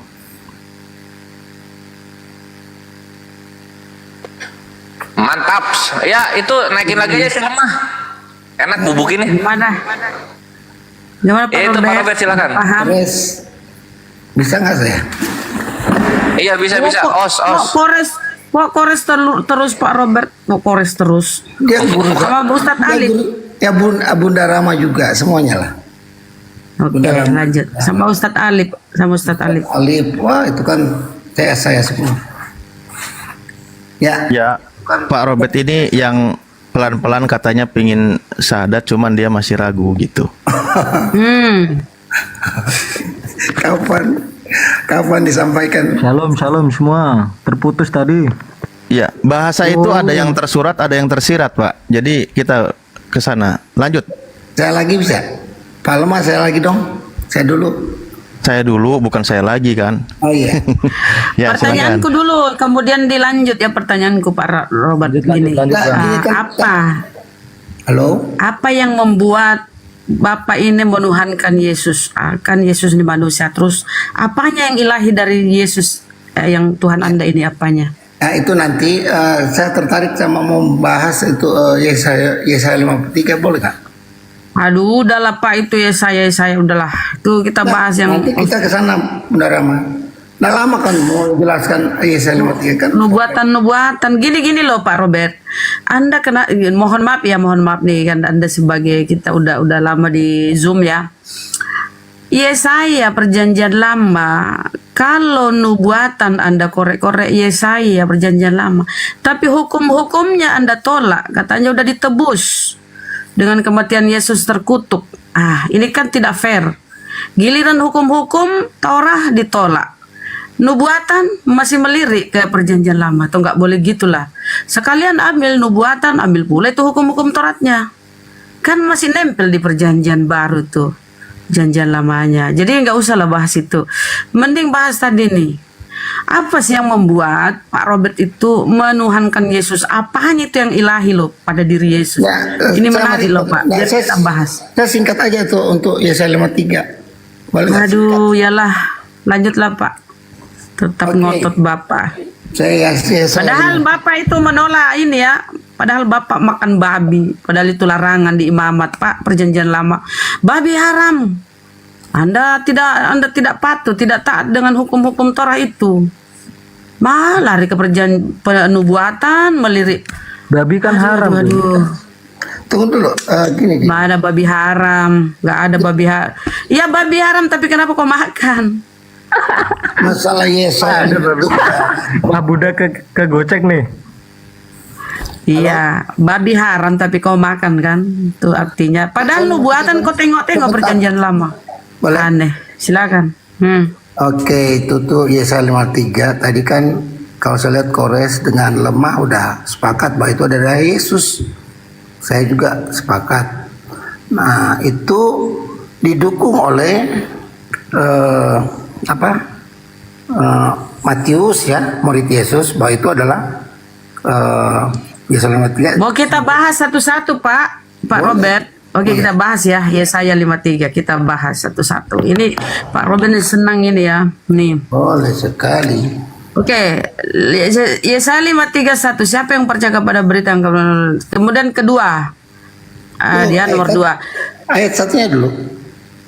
Siapa yang percaya kepada berita yang kami dengar? Itu ya, kan Yesaya 53 tentang kekuasaan Tuhan. Iya, aku baca ini kan, siapa yang percaya kepada berita yang kami dengar dan kepada siapa yang tangan kekuasaan Tuhan dinyatakan. Kedua, sebagai taruh ia tumbuh di hadapan Tuhan dan sebagai tunas dari tanah kering. Apakah Yesus ini anak tunggal? Maria banyak beranak Pak, banyak saudara kandungnya, si ibunya. Ya, jadi bukan tanah kering. Oke? Tunggu dulu. Ia tidak tampan. Halo? Ayat satunya dulu kita bahas. Lah, apa yang Bapak mau ambil di sini? Ayat satunya itu diklaim oleh Matius, muridnya Yesus. Dan itu diklaim oleh muridnya Yesus. Itu adalah penggenapan tentang Yesus. Itu ya, boleh aja dia klaim-klaim. Boleh aja Pak dia klaim. Oke. Kemudian kita kedua, sebagai taruh ya tumbuh di hadapan Tuhan dan sebagai tunas dari tanah kering. Apakah Yesus anak tunggal? Banyak. Maria banyak beranak, banyak saudara kandungnya, Tuhannya Bapa kan. Ia tidak tampan. Gambar-gambar yang kita tengok tuh film-filmnya kan, wow. Kan Mel Gibson kan, yang orang Austria itu, Mel Gibson itu bintangnya kan. Ya tidak tampak dan semaraknya pun tidak ada sehingga kita memandang dia, dan rupanya pun tidak sehingga kita menginginkannya. Ia dihina dan dihindari orang. Nggak ada yang hina-hina Yesus. Ini Seorang penduduk bentar Pak, kita bahas satu-satu. Dan biasa menderita kesakitannya sangat dihina sehingga orang menutup mukanya terhadap dia, dan bagi kita pun dia tidak masuk hitungan. Tetapi sesungguhnya penyakit kita yang ditanggungnya dan kesengsaraan kita yang dipikulnya. Padahal kita mengira dia kena tulah, dipikul dan ditindas Allah. Kapan dia ditindas? Dia anak dikasihi. Ingat ketika dia dibaptis, engkau anak yang kukasihi, kepadamu aku berkenan. Dia dikasihi, di sini dipukul dan ditindas Allah. Tetapi dia tertikam oleh karena pemberontakan kita. Apa pemberontakannya Pak? Di zaman Yesaya siapa memberontak? Dia diremukkan oleh karena kejahatan kita, ganjaran yang mendatangkan keselamatan bagi tertimpa kebenaran. Oleh bilur-bilurnya kita menjadi sembuh. Kita sekalian sesat seperti domba, masing-masing kita mengambil jalan sendiri. Dia dianiaya tetapi dia membiarkan diri ditindas dan tidak membuka mulutnya. Ketika dia di sidang, dia ditempeleng oleh rabi Yahudi. Dia bertanya, kenapa kau menempeleng aku? Kenapa? Artinya dia membuka mulutnya ya. Seperti anak domba yang dibawa ke pembantaian. Ketika dia hendak disalib, dia berteriak, Eli Eli lama sekali. Bukan, Eli Eli lama sabaktani. Artinya dia membuka mulut ya. Di depan orang yang menggunting mulai tidak membuka mulutnya, padahal dia buka mulut. Ini pembohongan kalau Anda mengatakan itu Yesus. Sesudah pernah menghukum terang mulai memakan sungguh terbunuh dari orang. Dan karena pemberontakan umatku ini kena tulah. Aduh, siapa yang memberontak ya zaman Yesus? Orang menempatkan kuburnya di antara orang-orang fasik, padahal dia di dalam gua sendiri loh. Nah, dan dalam hatinya ia ada di antara penjahat-penjahat sekalipun ia tidak berbuat kekerasan dan tipu tidak ada dalam mulutnya. Tetapi Tuhan berkehendak meremukkan dia dengan kesakitan. Tuhan meremukkan Tuhan. Ini kan lucu Pak. Yesus kalian anggap Tuhan. Kemudian di Yesaya 53:10 Tuhan meremukkan Tuhan. Tuhan meremukkan Yesus. Tuhan meremukkan Tuhan. Wow. Parah. Apabila menyerahkan diri sebagai korban penebus salah, akan melihat keturunannya. Di mana keturunannya Yesus? Kecuali Anda mengakui Yesus menikah, ya, ia akan melihat keturunannya, umurnya akan lanjut. Yesus mati muda, 33 tahun Yesus disalib menurut cerita Kristen ya. Dan kehendak Tuhan akan terlaksana olehnya. Mana terlaksana? Berarti pembohongan. Nyata Yesus mati muda. Yesus tidak menikah kata kalian kan? Masa Tuhan menikah? Sesudah kesusahan jiwa, ia akan melihat terang dan menjadi puas. Dan hambaku itu sebagai orang benar, hamba, akan memberatkan banyak orang ya oleh hikmatnya ya Allah ya Rabbi. Dan kejahatan mereka dia pikul. Sebab itu aku akan membagikan kepadanya orang besar seorang rampasan, ia akan memperoleh orang-orang kuat. Kapan dia memperoleh rampasan Pak? Sebab itu aku akan membagikan kepadanya orang-orang besar sebagai rampasan. Yesus tidak pernah memperoleh rampasan. Perasaan mau berperang pun tidak ada pedangnya, cuma jual jubah beli pedang 2 biji. Dan ia akan memperoleh orang-orang kuat sebagai jarahan. Gak ada jarahan Yesus, ku tengok di Bible tuh. Dan ia memperoleh orang-orang kuat sebagai jarahan. Alu. Ia itu sebagai ganti karena telah menyerahkan nyawanya ke dalam maut. Karena itu terhitung di antara pemberontak. Dan karena ia terhitung di antara pemberontak. Kapan Yesus memberontak ya? Sekalipun yang menanggung dosa banyak orang dan berdoa untuk pemberontak. Nggak ada. Nggak ada pemberontaknya. Silakan. Tadi kan Bu Rama udah tadi bilang satu persatu, tapi ya ini diselesaikan. Ini Bu Rama, ini tentang penyaliban Yesus. Ini diklaim oleh Matius ya, dari ayat 1 sudah diklaim oleh Matius itu adalah Yesus. Dari ayat 2 sampai ayat 4 itu diklaim oleh Matius juga bahwa itu tentang Yesus.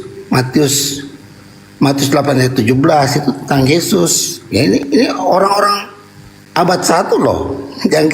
Jangan kalau Bu Rama berpendapat seperti tidak. Saya lebih percaya. Ya klaim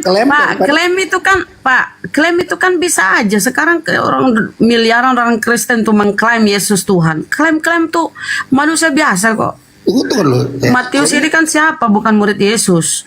Bisa aja sih penulis klaim-klaim ya. Jadi sini saya tanya, kalau di sini Anda menganggap ini untuk Yesus, katanya dia dibawa ke pembantaian tidak membuka mulut, padahal dia berteriak minta tolong. Allahku, Allahku, kenapa kau meninggalkan aku? Iya. Tadi Ibu bicara saya nggak potong loh sampai selesai. Sekarang kasih dong saya waktu. Aduh, malas sekali sama ini. Ya, jadi ayat 4 itu dari ayat 2 sampai 4 tuh Matius mengklaim itu tentang Yesus, ya. Dari ayat 5 sampai ayat 5 itu tetapi dia tertikam, dia itu maksudnya disalib waktu dia ditombak. Ini tentang penyaliban Yesus. Nah, ini diklaim oleh Pak, dengar Petrus, Pak. murid Yesus. Ini saya sebentar, Bapak terlalu lambat bicaranya sih. Yesaya 53 ini Pak, perjanjian lama. Dari mana Yesaya mengenal Matius? Sampai Matius berani-berani klaim ini. Matius ini nggak jelas siapa Pak, penulis Bible ini nggak jelas siapa. Terus Yesaya 53 ini ya 900 tahun sebelum Yesus ada, ya. Ini sudah ada perjanjian lama. Tiba-tiba Matius di abad berapa ya? Berapa tuh ya Bible ditulis ya? Abad 3. Maksudnya Pak Robert. Diam dulu kau. Diam dulu kau. Biar dulu Pak Robert deh. Nubuat Bunda. Nubuat itu emang melihat masa depan Bunda. Ini kan nubuat Bu. Nubuat. Oke. Sudah dinubuatkan tentang ini Bu, tentang Yesus. Nanti lihat tuh ayat 5. Jadi kalau sebentar Pak, kalau di sini nubuat, kenapa Tuhan meremukan Tuhan? Berapa Tuhanmu? Dengar. Kalau Yesus ini diremukkan, terus yang meremukan Tuhan meremukkan Tuhan. Baca Yesaya 53:10. Tuhan hendak meremukkan ini. Baca-baca nih, kita lihat ya Yesaya 5:10. Tetapi Tuhan berkehendak meremukkan dia dengan kesakitan. Berapa Tuhanmu kalau yang diremukkan ini Tuhan, yang meremukkan Tuhan? Duakah Tuhanmu? Oke, saya jawab boleh nggak? Boleh. Penyaliban Yesus itu tentang kemanusiaannya Bu. 1 Petrus 3 ayat 18. Kan Yesus Tuhan Pak. Kan Yesus Tuhan. Anda meyakini Yesus Tuhan. Kemudian dia meremukkan dirinya sendiri. Kemanusiaan. Bodoh bener Tuhanmu itu, bodoh bener. Aduh, Ibu tadi saya nggak pernah. Kita kasih tunjuk data lah, tunjuk aku kasih lihat data. Loh, saya kasih data loh. Ini saya kasih lihat ya. Gini kalau orang pakai akal nih, apa masuk di akalmu kalau begini kata-katanya? Aduh. Nah ya, ini coba ini Pak, ini Pak Saya ya Pak. Saya Pak Robert, suaraku cuma suaraku yang ini tapi hatiku lembut ya. Tetapi Tuhan, ini Tuhan ini loh. Tetapi Tuhan berkehendak meremukkan dia dengan kesakitan. Ini kalau Yesus Tuhan, Tuhan meremukkan Tuhan. Masa Tuhan saling meremukkan Pak? Ya piye toh? Gini ya. Di mana akalnya Bapak kalau Tuhan saling meremukkan? Tuhanmu berkelahi. Aduh. Ini aja. Oke, Bunda. Ya. Tolong Lip, Ustaz. Silakan. Ya. Enggak sekarang jawab. Dia tadi seluruhnya saya nggak ganggu. Ini pas. Baik. Tolong dong. Ya. Siap Pak Robert. Cuman gini, kita kuncinya begini aja ya. Kita kunci supaya otaknya Pak Robert itu. Gini. Biar kita dalam hal seperti ini selesai. Gini, ini ada website namanya ini Jews from Judaism gitu. Ini ajaran Yahudi. Ini Yesaya 53, sebuah perspektif Yahudi. Ini sebenarnya bahasa Inggris ya, tapi kita gunakan bahasa Indonesia. Nah, di sini sebenarnya intinya adalah tentang bagaimana pengorbanan seseorang untuk bangsa Yahudi, dan itu sudah dijelaskan, dan di sini juga semua sudah dibahas. Kalau ini larinya kepada Yesus, pertanggungjawabannya sangat berat gitu loh. Ini dijelaskan yang punya orang Yahudi, yang menjelaskannya sejauh mana dan kemana arahnya gitu loh. Nah, di sini juga dijelaskan. Ini bahkan justru ada ayat yang memang sepadan, malah saya larinya ingat kepada Al-Quran. Nanti saya ketik ya. Nih, orang bijak Yahudi kita mengajarkan bahwa siapapun yang menyelamatkan satu jiwa Yahudi dianggap seolah-olah dia telah menyelamatkan seluruh dunia. Betapa berharganya jiwa Yahudi, meskipun pembelajaran Alkitab berikut ini memiliki waktu lama dan seterusnya, ini panjang. Nah, di sini menjelaskan, malah ingat saya surah Al-Maidah ayat 32. Menyelamatkan nyawa satu orang sama aja dengan menyelamatkan nyawa seluruh umat manusia. Membunuh satu orang sama saja hukumnya dengan membunuh seluruh umat manusia gitu. Nah, di sini juga sudah dibahas, kritikannya ada. Konsekuensi harus diterima ketika ini dicocokkan kepada Yesus. Nah, poin pertama adalah ketika Anda meyakini ini untuk Yesus, nubuatan ini untuk Yesus, nanti kerepotannya bahwa Anda harus meyakini kalau Yesus itu adalah hamba Tuhan. Kalau dia itu manusia utusan Tuhan. Yang namanya hamba Tuhan, di situ hamba Tuhan, ada Tuhan. Siapa yang hamba, siapa yang Tuhan. Di situ dulu poinnya, Pak. Maka Yesus bukan Tuhan kalau gitu. Ya, Bapak harus percaya gitu loh. Nah, itu silakan. Saya jelaskan bisa. Jadi kita gini, Saudara Ustadz Alif, dia hamba itu manusia menjadi itu jelas dia jadi manusia. Jadi hamba seperti kita. Yesus kan menjadi hamba itu, coba ada Yesus hamba itu. Yesus yang jadi manusia. Nah, itu ada ayatnya kan. Nah, itu diklaim lagi nih. Diklaim oleh Petrus tuh ayat 5 sampai 7. Klaiman Petrus bahwa itu tentang dia. Kemudian ayat 8 sampai ayat 9 itu diklaim lagi. Diklaim oleh Petrus. Petrus tuh kepalanya murid-murid loh. Oke. Nah, terakhir ya. Ya. Ini Yesus sendiri yang klaim loh. Tentang Yesaya 53 nih. Ya, Yesaya 53 Yesus sendiri yang klaim, ya. Lukas 22 ayat 37. Sebab aku berkata kepada kamu bahwa nas kitab suci ini harus digenapi padaku. Ia akan terhitung di antara pemberontak tuh. Ya. Ya udah gini Pak Robert. Pak Robert maaf. Ya gini Pak Robert. 53 ayat terakhir Yesus bilang baik. dia tentang pengenapannya dia. Gini Pak Robert poinnya. Ini Yesus sendiri yang klaim loh. Iya, oke, baik Pak Robert gini. Anda kan sudah iya sebentar. Pak Robert di sini poinnya sudah sepakat kalau Yesus itu adalah hamba Tuhan, kan gitu ya? Iya, sebagai manusia. Oke, baik. Tuhan. Sebagai manusia, Yesus adalah hamba Tuhan. Betul, dan sebagai manusia, Yesus mengajarkan menuhankan Tuhannya, kan gitu? Iya. Nah, sebagai manusia. Nah, betul.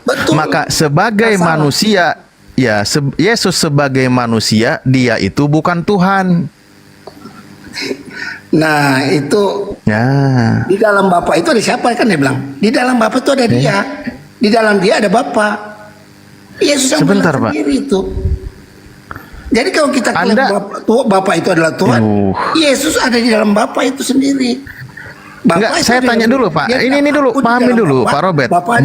Biar kita pada poinnya. Yesus sebagai manusia, dia bukan Tuhan. Anda sepakat nggak di situ? Saya sepakat dari dulu, saya sepakat. Sepakat. Oke. Baik. Yesus sebagai manusia yang bukan Tuhan. Pertanyaannya, siapakah Tuhannya Yesus yang sebagai manusia itu? Ya Bapa. Dan kata Yesus, Bapa itu adalah satu-satunya Tuhan yang benar, kan gitu? Betul. Nah, dan Yesus sebagai manusia, Paulus ya. kembali ke Rasul Anda kan jadinya. Loh iya, Anda tadi sudah sepakat. Yesus yang sebagai manusia, dia bukan Tuhan. Betul. Yesus yang sebagai manusia mengajarkan menyembah Tuhan yang benar. Betul. Siapa Tuhan yang benar yang disebut oleh Yesus? Dengan menyebut kata Bapa. Bapa itu siapa? Satu-satunya Tuhan yang benar. Betul. Nah, kalau Bapa satu-satunya Tuhan yang benar, selain Bapa berarti bukan Tuhan yang benar. Yesus mengatakan dia dan Bapa satu. Dia di dalam Bapa, Bapa di dalam dia. Dia di dalam Bapa, Bapa dalam dia, Bapa dalam kalau dia. Gitu, Yesus berarti hamba itu adalah Bapa. Hamba itu juga Bapa. Bukan, hamba itu dia kan jadi hamba, jadi manusia. Ya bukan, berarti beda Pak. Gimana sih Bapak ini? Ya, Yohanes 1 ayat 14. Hal Logos itu menjadi manusia, menjadi ya sudah. Tapi ya sudah, kalau jadi manusia, Makanya tadi Pak Robert, kalau sudah sepakat jadi manusia dan manusia itu bukan Tuhan, udah jangan dicampur lagi gitu loh. Kita tidak ada bilang dari dulu, Kristen yang sejati tidak menuhankan Yesus. Itu saya bilang berkali-kali. Mantap. Kristen yang sejati tidak menuhankan Yesus. Yang manusia itu. Dan Yesus nggak perlu dituhan, dia adalah Tuhan sendiri. Gimana? Ini ilahinya. Kristen yang sejati tidak menuhankan Yesus. Betul. Yesus tidak perlu dituhankan karena dia Tuhan sendiri. Ini gimana ceritanya Pak Robert? Ngeyelnya tingkat dewa, Ustadz. Ngeyelnya tingkat dewa, saudara Kristen. Yesaya 53 kalian bilang bukan tentang Yesus. Itu Yesus sendiri yang klaim loh. Baca ayat 5 terakhirnya. Kok Yesus sendiri yang klaim? Gimana lah Pak Robert ini? Yesaya 53 belum ada Yesus. Ya sudah, maksud saya begini Pak. Saya menghindari pembahasan lebih jauh tentang Yesaya 53. Tapi tentang aku. Itu Yesus bilang di Lukas 22. Nah, 37. Oke. Harus digenapi tentang aku di kitab perjanjian lama kan, di kitab para nabi, di kitab Torah. Ya, dan kitab para nabi. Nah, termasuk juga di kitab Mazmur. Betul. Dia bilang, betul. Musa menulis tentang aku, masa kita nggak percaya? Yesus yang ngomong loh.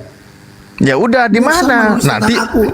Dan seluruh kitab suci menulis tentang aku. Oke, baik. Sekarang begini, Pak. Mari kita lihat nubuatannya di Mazmur contoh. Kita clearkan dulu Yesaya 53. Kita clearkan 53. Yesus tutup di Lukas 22 ayat 37. Sebab aku berkata kepada kamu bahwa nats kitab suci ini harus digenapi padaku. Ia akan terhitung di antara pemberontak-pemberontak, sebab apa yang tertulis tentang aku sedang digenapi. Berarti kan tuh nubuat yang sedang digenapi. Yesus yang loh. Masa ya udah, kalau di situ kembali lagi bahwa Anda percaya dan yakin kalau Yesus itu adalah hamba Tuhan. Kata Yesus juga sebagai manusia Pak. Sebagai manusia Yesus, saya tidak ngomongin binatang ya. Yesus sebagai manusia, dia itu hamba Tuhan yang mengajarkan kepada muridnya agar menyembah Tuhan. Itu loh. Betul, menyembah Tuhan yang benar, bukan menyembah Yesus. Di dalam bukan menyembah Yesus. Logosnya itu kan? Yesus itu lagi. Lah tadi Anda sudah percaya kalau Yesus itu manusia bukan Tuhan. Yang saya bilang sama Anda, Yesus sebagai ilahi dan Yesus sebagai manusia, sebagai hamba. Kan dia di Yohanes 1 ayat 14, dia berinkarnasi, dia memakai rupa manusia. Itu dijelaskan di Petrus 1. Ya, dia berinkarnasi menjadi manusia. Nah, aduh Pak Robert, kembali lagi jadinya ini diputar lagi ini Lamson season 10 ini. Nah, manusia ini Anda tadi sudah percaya, manusia ini yang bernama Yesus, dia itu hamba Tuhan. Dia itu bukan Tuhan. Bukan Tuhan, betul. Bukan Tuhan. Itu bukan Tuhan. Ya, bukan Tuhan. Logosnya itu adalah ilahi.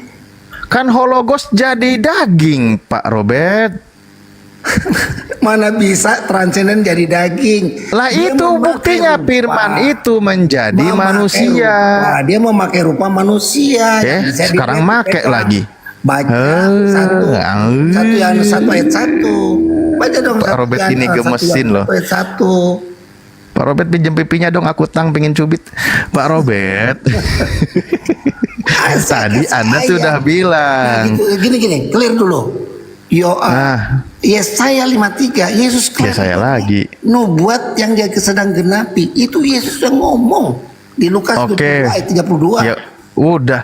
Tadi Kores juga sudah bahas. Ya sudah, kalau mau untuk Yesus ya. Kemana? Ya udah silahkan, cuman kata kuncinya Itu saya adalah amini, itu kami orang Kristen amini bahwa Yesus sendiri Iya. Yesaya 53 itu adalah ya nubuat sudah. tentang dia. Pak Robert ini udah loh, udah selesai, ngapain diulang terus?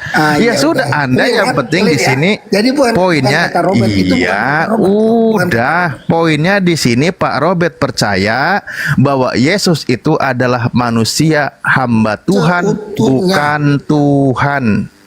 Namanya manusia seutuhnya itu adalah hamba Tuhan. Itulah. Iya, bukan Tuhan. Tapi dia sebagai ilahi, sebagai transcendent masa. Ditambah lagi, Anda tadi udah bisa sepakat jadi- nyambung lagi, gimana sih Gimana Bapak ya? ini? Gimana nih, Ya sudah, kalau Anda sepakat, kan Yesus bilang ini seorang hamba tidak lebih tinggi daripada tuannya, begitu juga seorang utusan daripada dia yang mengutusnya. Saya nggak pernah bantah itu. Di waktu Ya sudah, dia kalau memakai sudah rupa, tidak, di waktu aduh, dia memakai rupa udah diikutin, manusia, kasih aja itu dia terus. hamba seutuhnya, manusia seutuhnya. Ya sudah, saya sepakat Yesus manusia Nah. seutuhnya, saya Ya, kalau sepakat. kita mau lihat dia adalah tua, dia punya malaikat loh. Dia yang punya malaikat, dia ngomong sendiri. Dia yang punya malaikat lagi. Ustadz, dia bilang gini, dia tidak menuhankan Yesus, tapi apanya yang Anda tuhankan? Loh, saya tidak menuhankan, kami orang-orang Kristen yang sejati tidak menuhankan Yesus sebagai sebagai manusianya, kita tuhankan. Nah, terus apanya yang Anda tuhankan? Rohnya? Apa yang Anda tuhankan? Di mana itu ilahinya? Sebagai hologosnya. Hologosnya. Gini Pak. Di dalam tubuh Yesus ada berapa roh? Ada roh ilahi, ada roh Yesus, berapa roh tuh? Ada di dalam tubuh Yesus. Satu, roh apa itu? Roh apa di dalam tubuh? Roh Allah. Coba baca di Kejadian 6:3.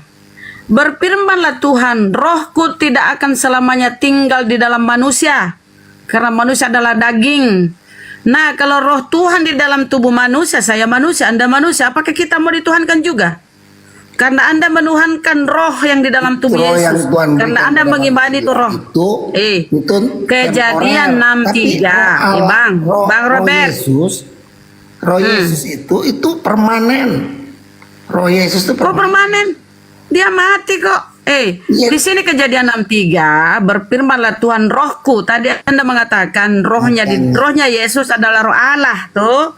Roh Allah. Ini aja. Apa kata di sini Kejadian 6:3? Sebentar, Pak Robert.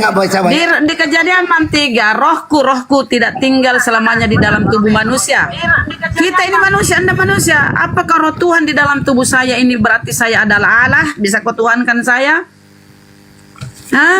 Coba kita lihat di dalam Zakaria.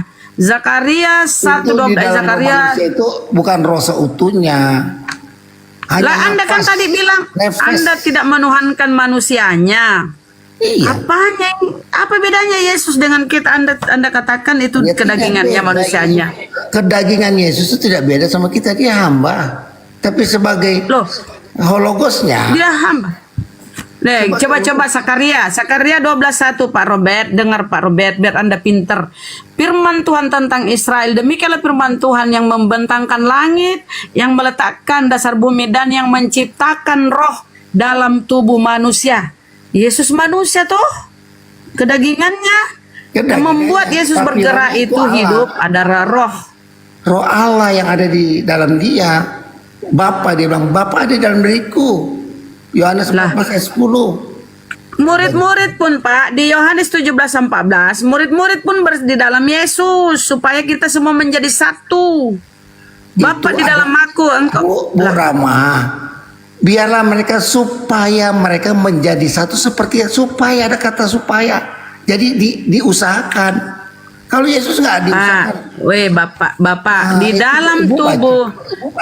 Pak. Kenapa Anda mengimani roh di dalam tubuh Yesus, roh Allah, dan menganggap Yesus adalah Allah? Kenapa? Dia yang bilang Coba sendiri. baca, Pak. Dia yang bilang sendiri. Di mana Yesus berkata dia adalah Allah? Waduh. Baca Wahyu 1 ayat 8. Baca aja tuh, dia bilang dia maha kuasa. Dia 1 Korintus adalah 3:16. Dia adalah Tidak sang tahukah Pak, Dia adalah sang tidak firman. tahukah kamu bahwa kamu adalah bait Allah dan bahwa roh Allah diam di dalam kamu? Roh Allah diam di dalam kamu. Kamu ini siapa? Berarti manusia semua nih. Roh Allah diam di dalam kamu. Apakah manusia-manusia yang lain ini bisa kau tuhankan? Karena roh Allah diam di dalam kamu. Itu nafas, bukan roh. Terus Yesus Allah itu seutuhnya, bukan roh Terus Allah Yesus. seutuhnya. Yesus itu ketika Yesus mati kemana roh Allah? Pak, dengar Pak. Ketika Yesus mau disalib, ini kan dia masih bernyawa, ini masih hidup di Yesus. Ya kau bilang roh Allah di dalam dirinya tuh.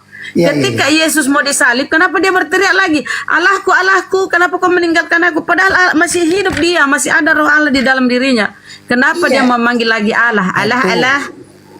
Sebagai hamba, sebagai manusia dia disalib. Ya, sebagai manusia. Iya, kan kamu bilang yang di dalam tubuh Yesus adalah roh Allah. Tapi ketika hendak disalib dia memanggil roh Allah, artinya roh Allah tidak di dalam dirinya. Kenapa dia memanggil roh Allah padahal ada di dalam dirinya? Kenapa? Itu dia sedang berteriak, Allahku, kenapa kau meninggalkan aku? Pak Robert, coba pakai akalnya Pak, pakai akal berpikir.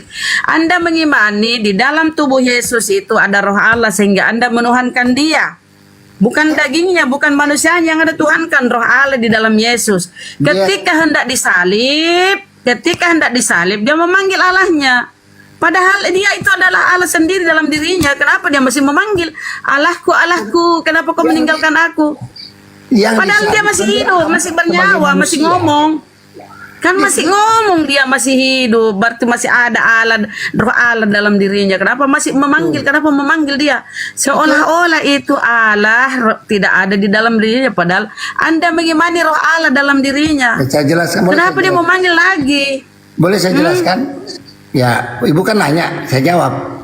Itu Yesus sedang mengutip Mazmur 22 yang dikatakan. Mengutip lagi Mazmur. Itu Mazmur orang bersuka cita. Ini orang mau dibunuh. Mazmur itu nyanyian bersuka cita. Ini Yesus mau dibunuh. Ketakutan dia. Itu sebabnya. Masa aku kutip lagi Mazmur itu nyanyian. Pak Robert, Mazmur itu nyanyian. Ini Yesus sudah mau mati dibunuh, ketakutan. Masa orang menyanyi berteriak-teriak, Allahku, kenapa kau meninggalkan aku? Dia ketakutan. Fakta dia ketakutan. Di Taman Getsemani itu dia berteriak itu kan minta memohon. Ya Bapakku, sekiranya cawan ini bisa lalu di hadapanku. Tapi bukan kehendakku yang jadi, melainkan kehendakmu yang jadi. Ibu, ya kan itu runtutan kejadiannya. Kemudian ada malaikat. Sebentar. Jangan kamu lari ke Mazmur. Gini saya kasih tahu ya supaya kau pintar ya. Ketika dia berdoa di Taman Getsemani, ketakutan, muncul malaikat memberinya kekuatan. Muncullah malaikat, kemudian memberinya kekuatan. Kok Tuhanmu diberi kekuatan oleh malaikat? Ya, kemudian Yesus semakin ketakutan, keringatnya seperti tetesan darah. Ingin mati rasanya Yesus. Artinya dia ketakutan. Kau mengutip Mazmur, itu Mazmur nyanyian. Masa orang mau mati menyanyi? Dia itu ketakutan, makanya dia berteriak, Allahku, kenapa kau meninggalkan aku?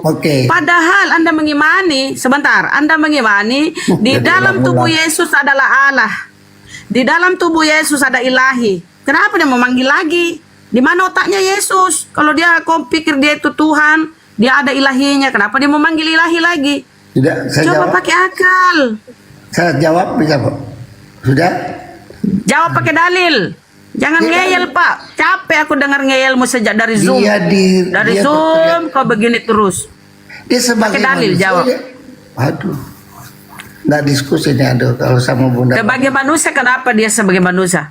Dia sebagai manusia dia berdoa, dia meminta, dia ada ketakutan. Sebagai manusia dia takut. Kan ada ilahi dalam dirinya, ingat. Anda menuhankan Yesus karena Anda meyakini dia ilahi ada dalam dirinya. Kok ilahi takut? Apa ilahinya keluar dulu? Sebentar masuk lagi, gitu. Yesus secara ketika dia ketakutan, loh. Terus kenapa dia manusia dia takut? Lah, ini kan Yesus ada ilahinya. Yesus kan ada ilahinya, Pak. Apa ilahinya tidur dulu, pura-pura dia nggak tahu. Apa Yesus nggak sadar kalau di dalam tubuhnya ada ilahi? Apa dia nggak sadar sehingga dia harus berteriak?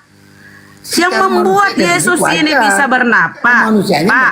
Yesus ini daging. Pak, Yesus ini daging, itu Anda tidak imani, Anda menuhankan manusia karena dia adalah daging.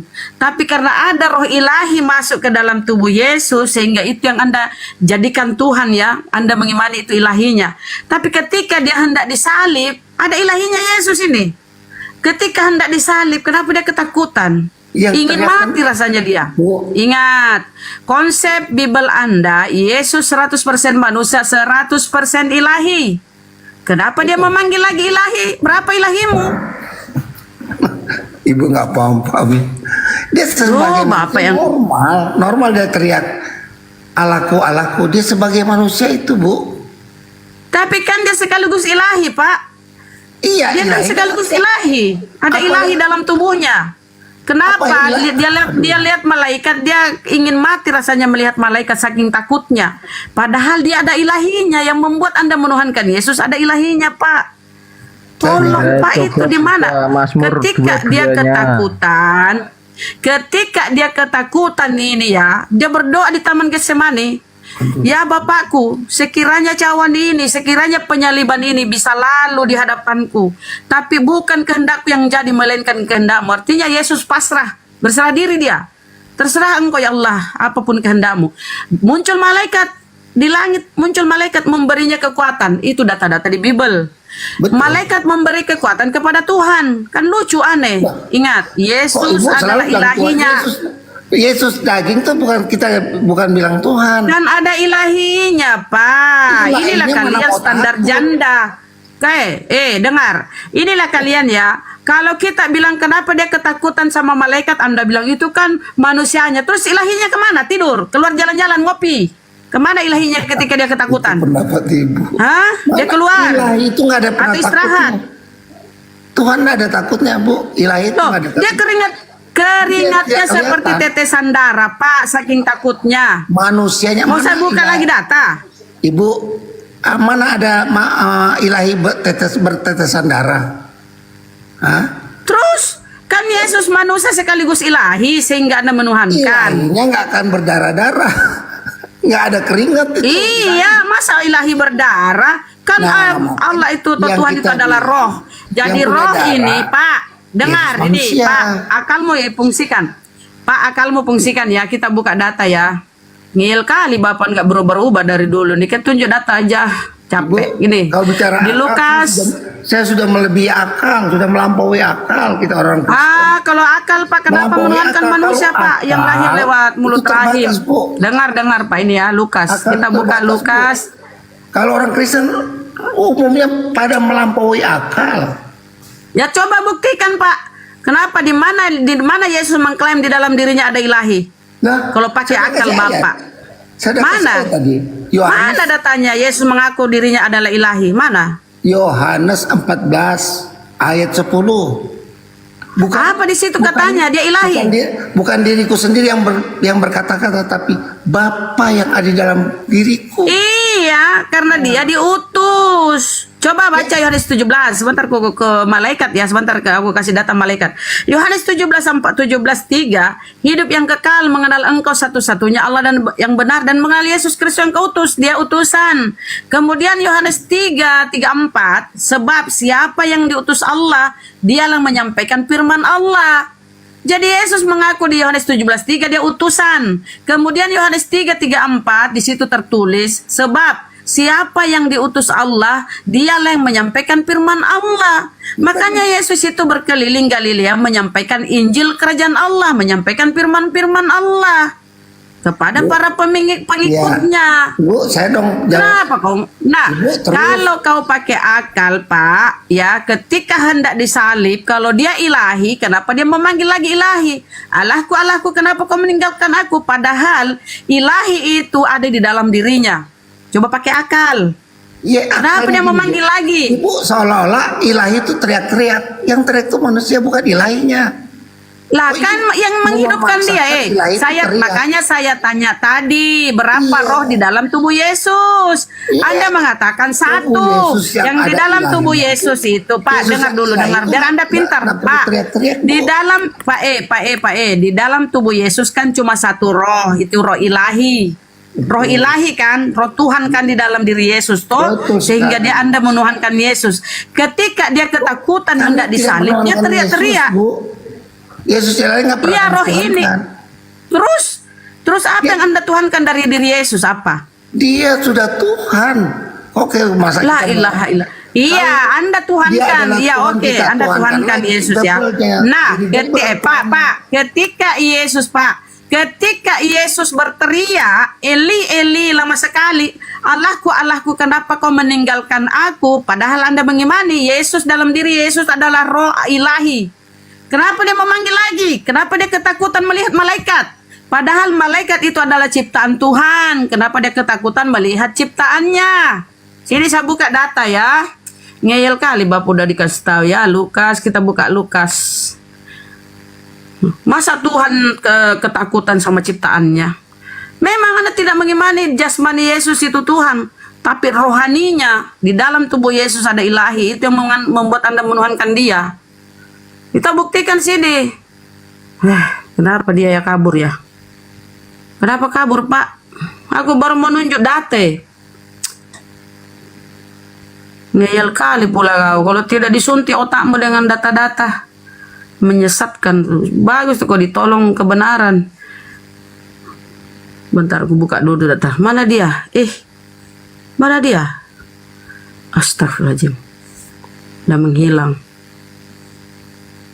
Padahal niatku baik loh. Aku mau nunjuk data.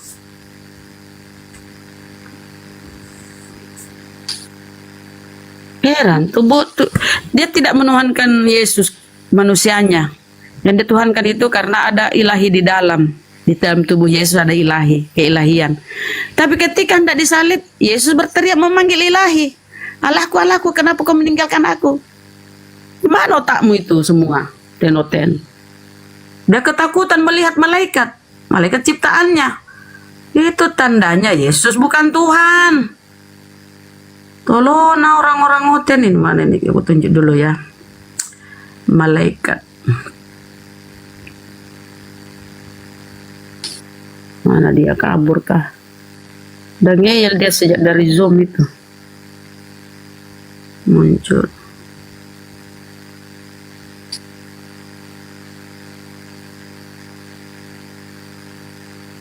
Menyesatkan kok kalau dibiarkan. Kabur dua-dua pun.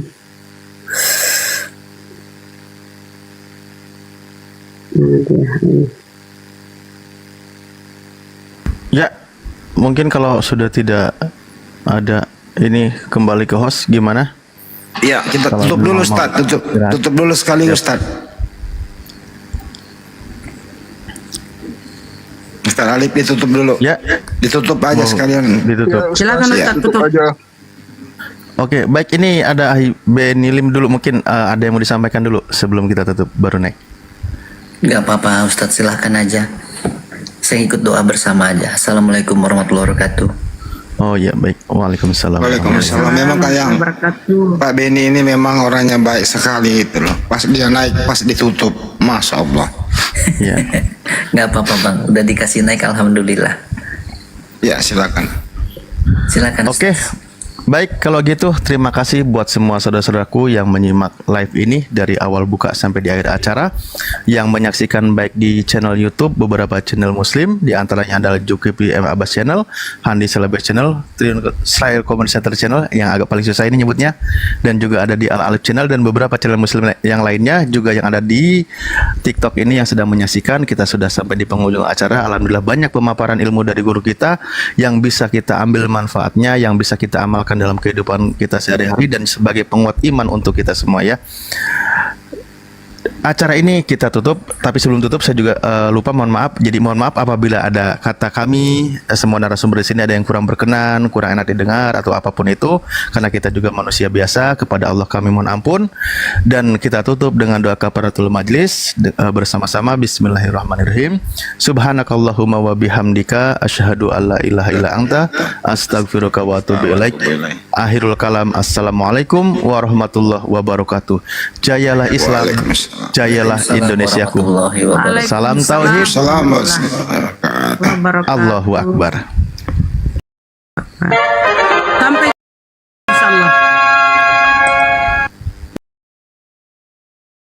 kita netizen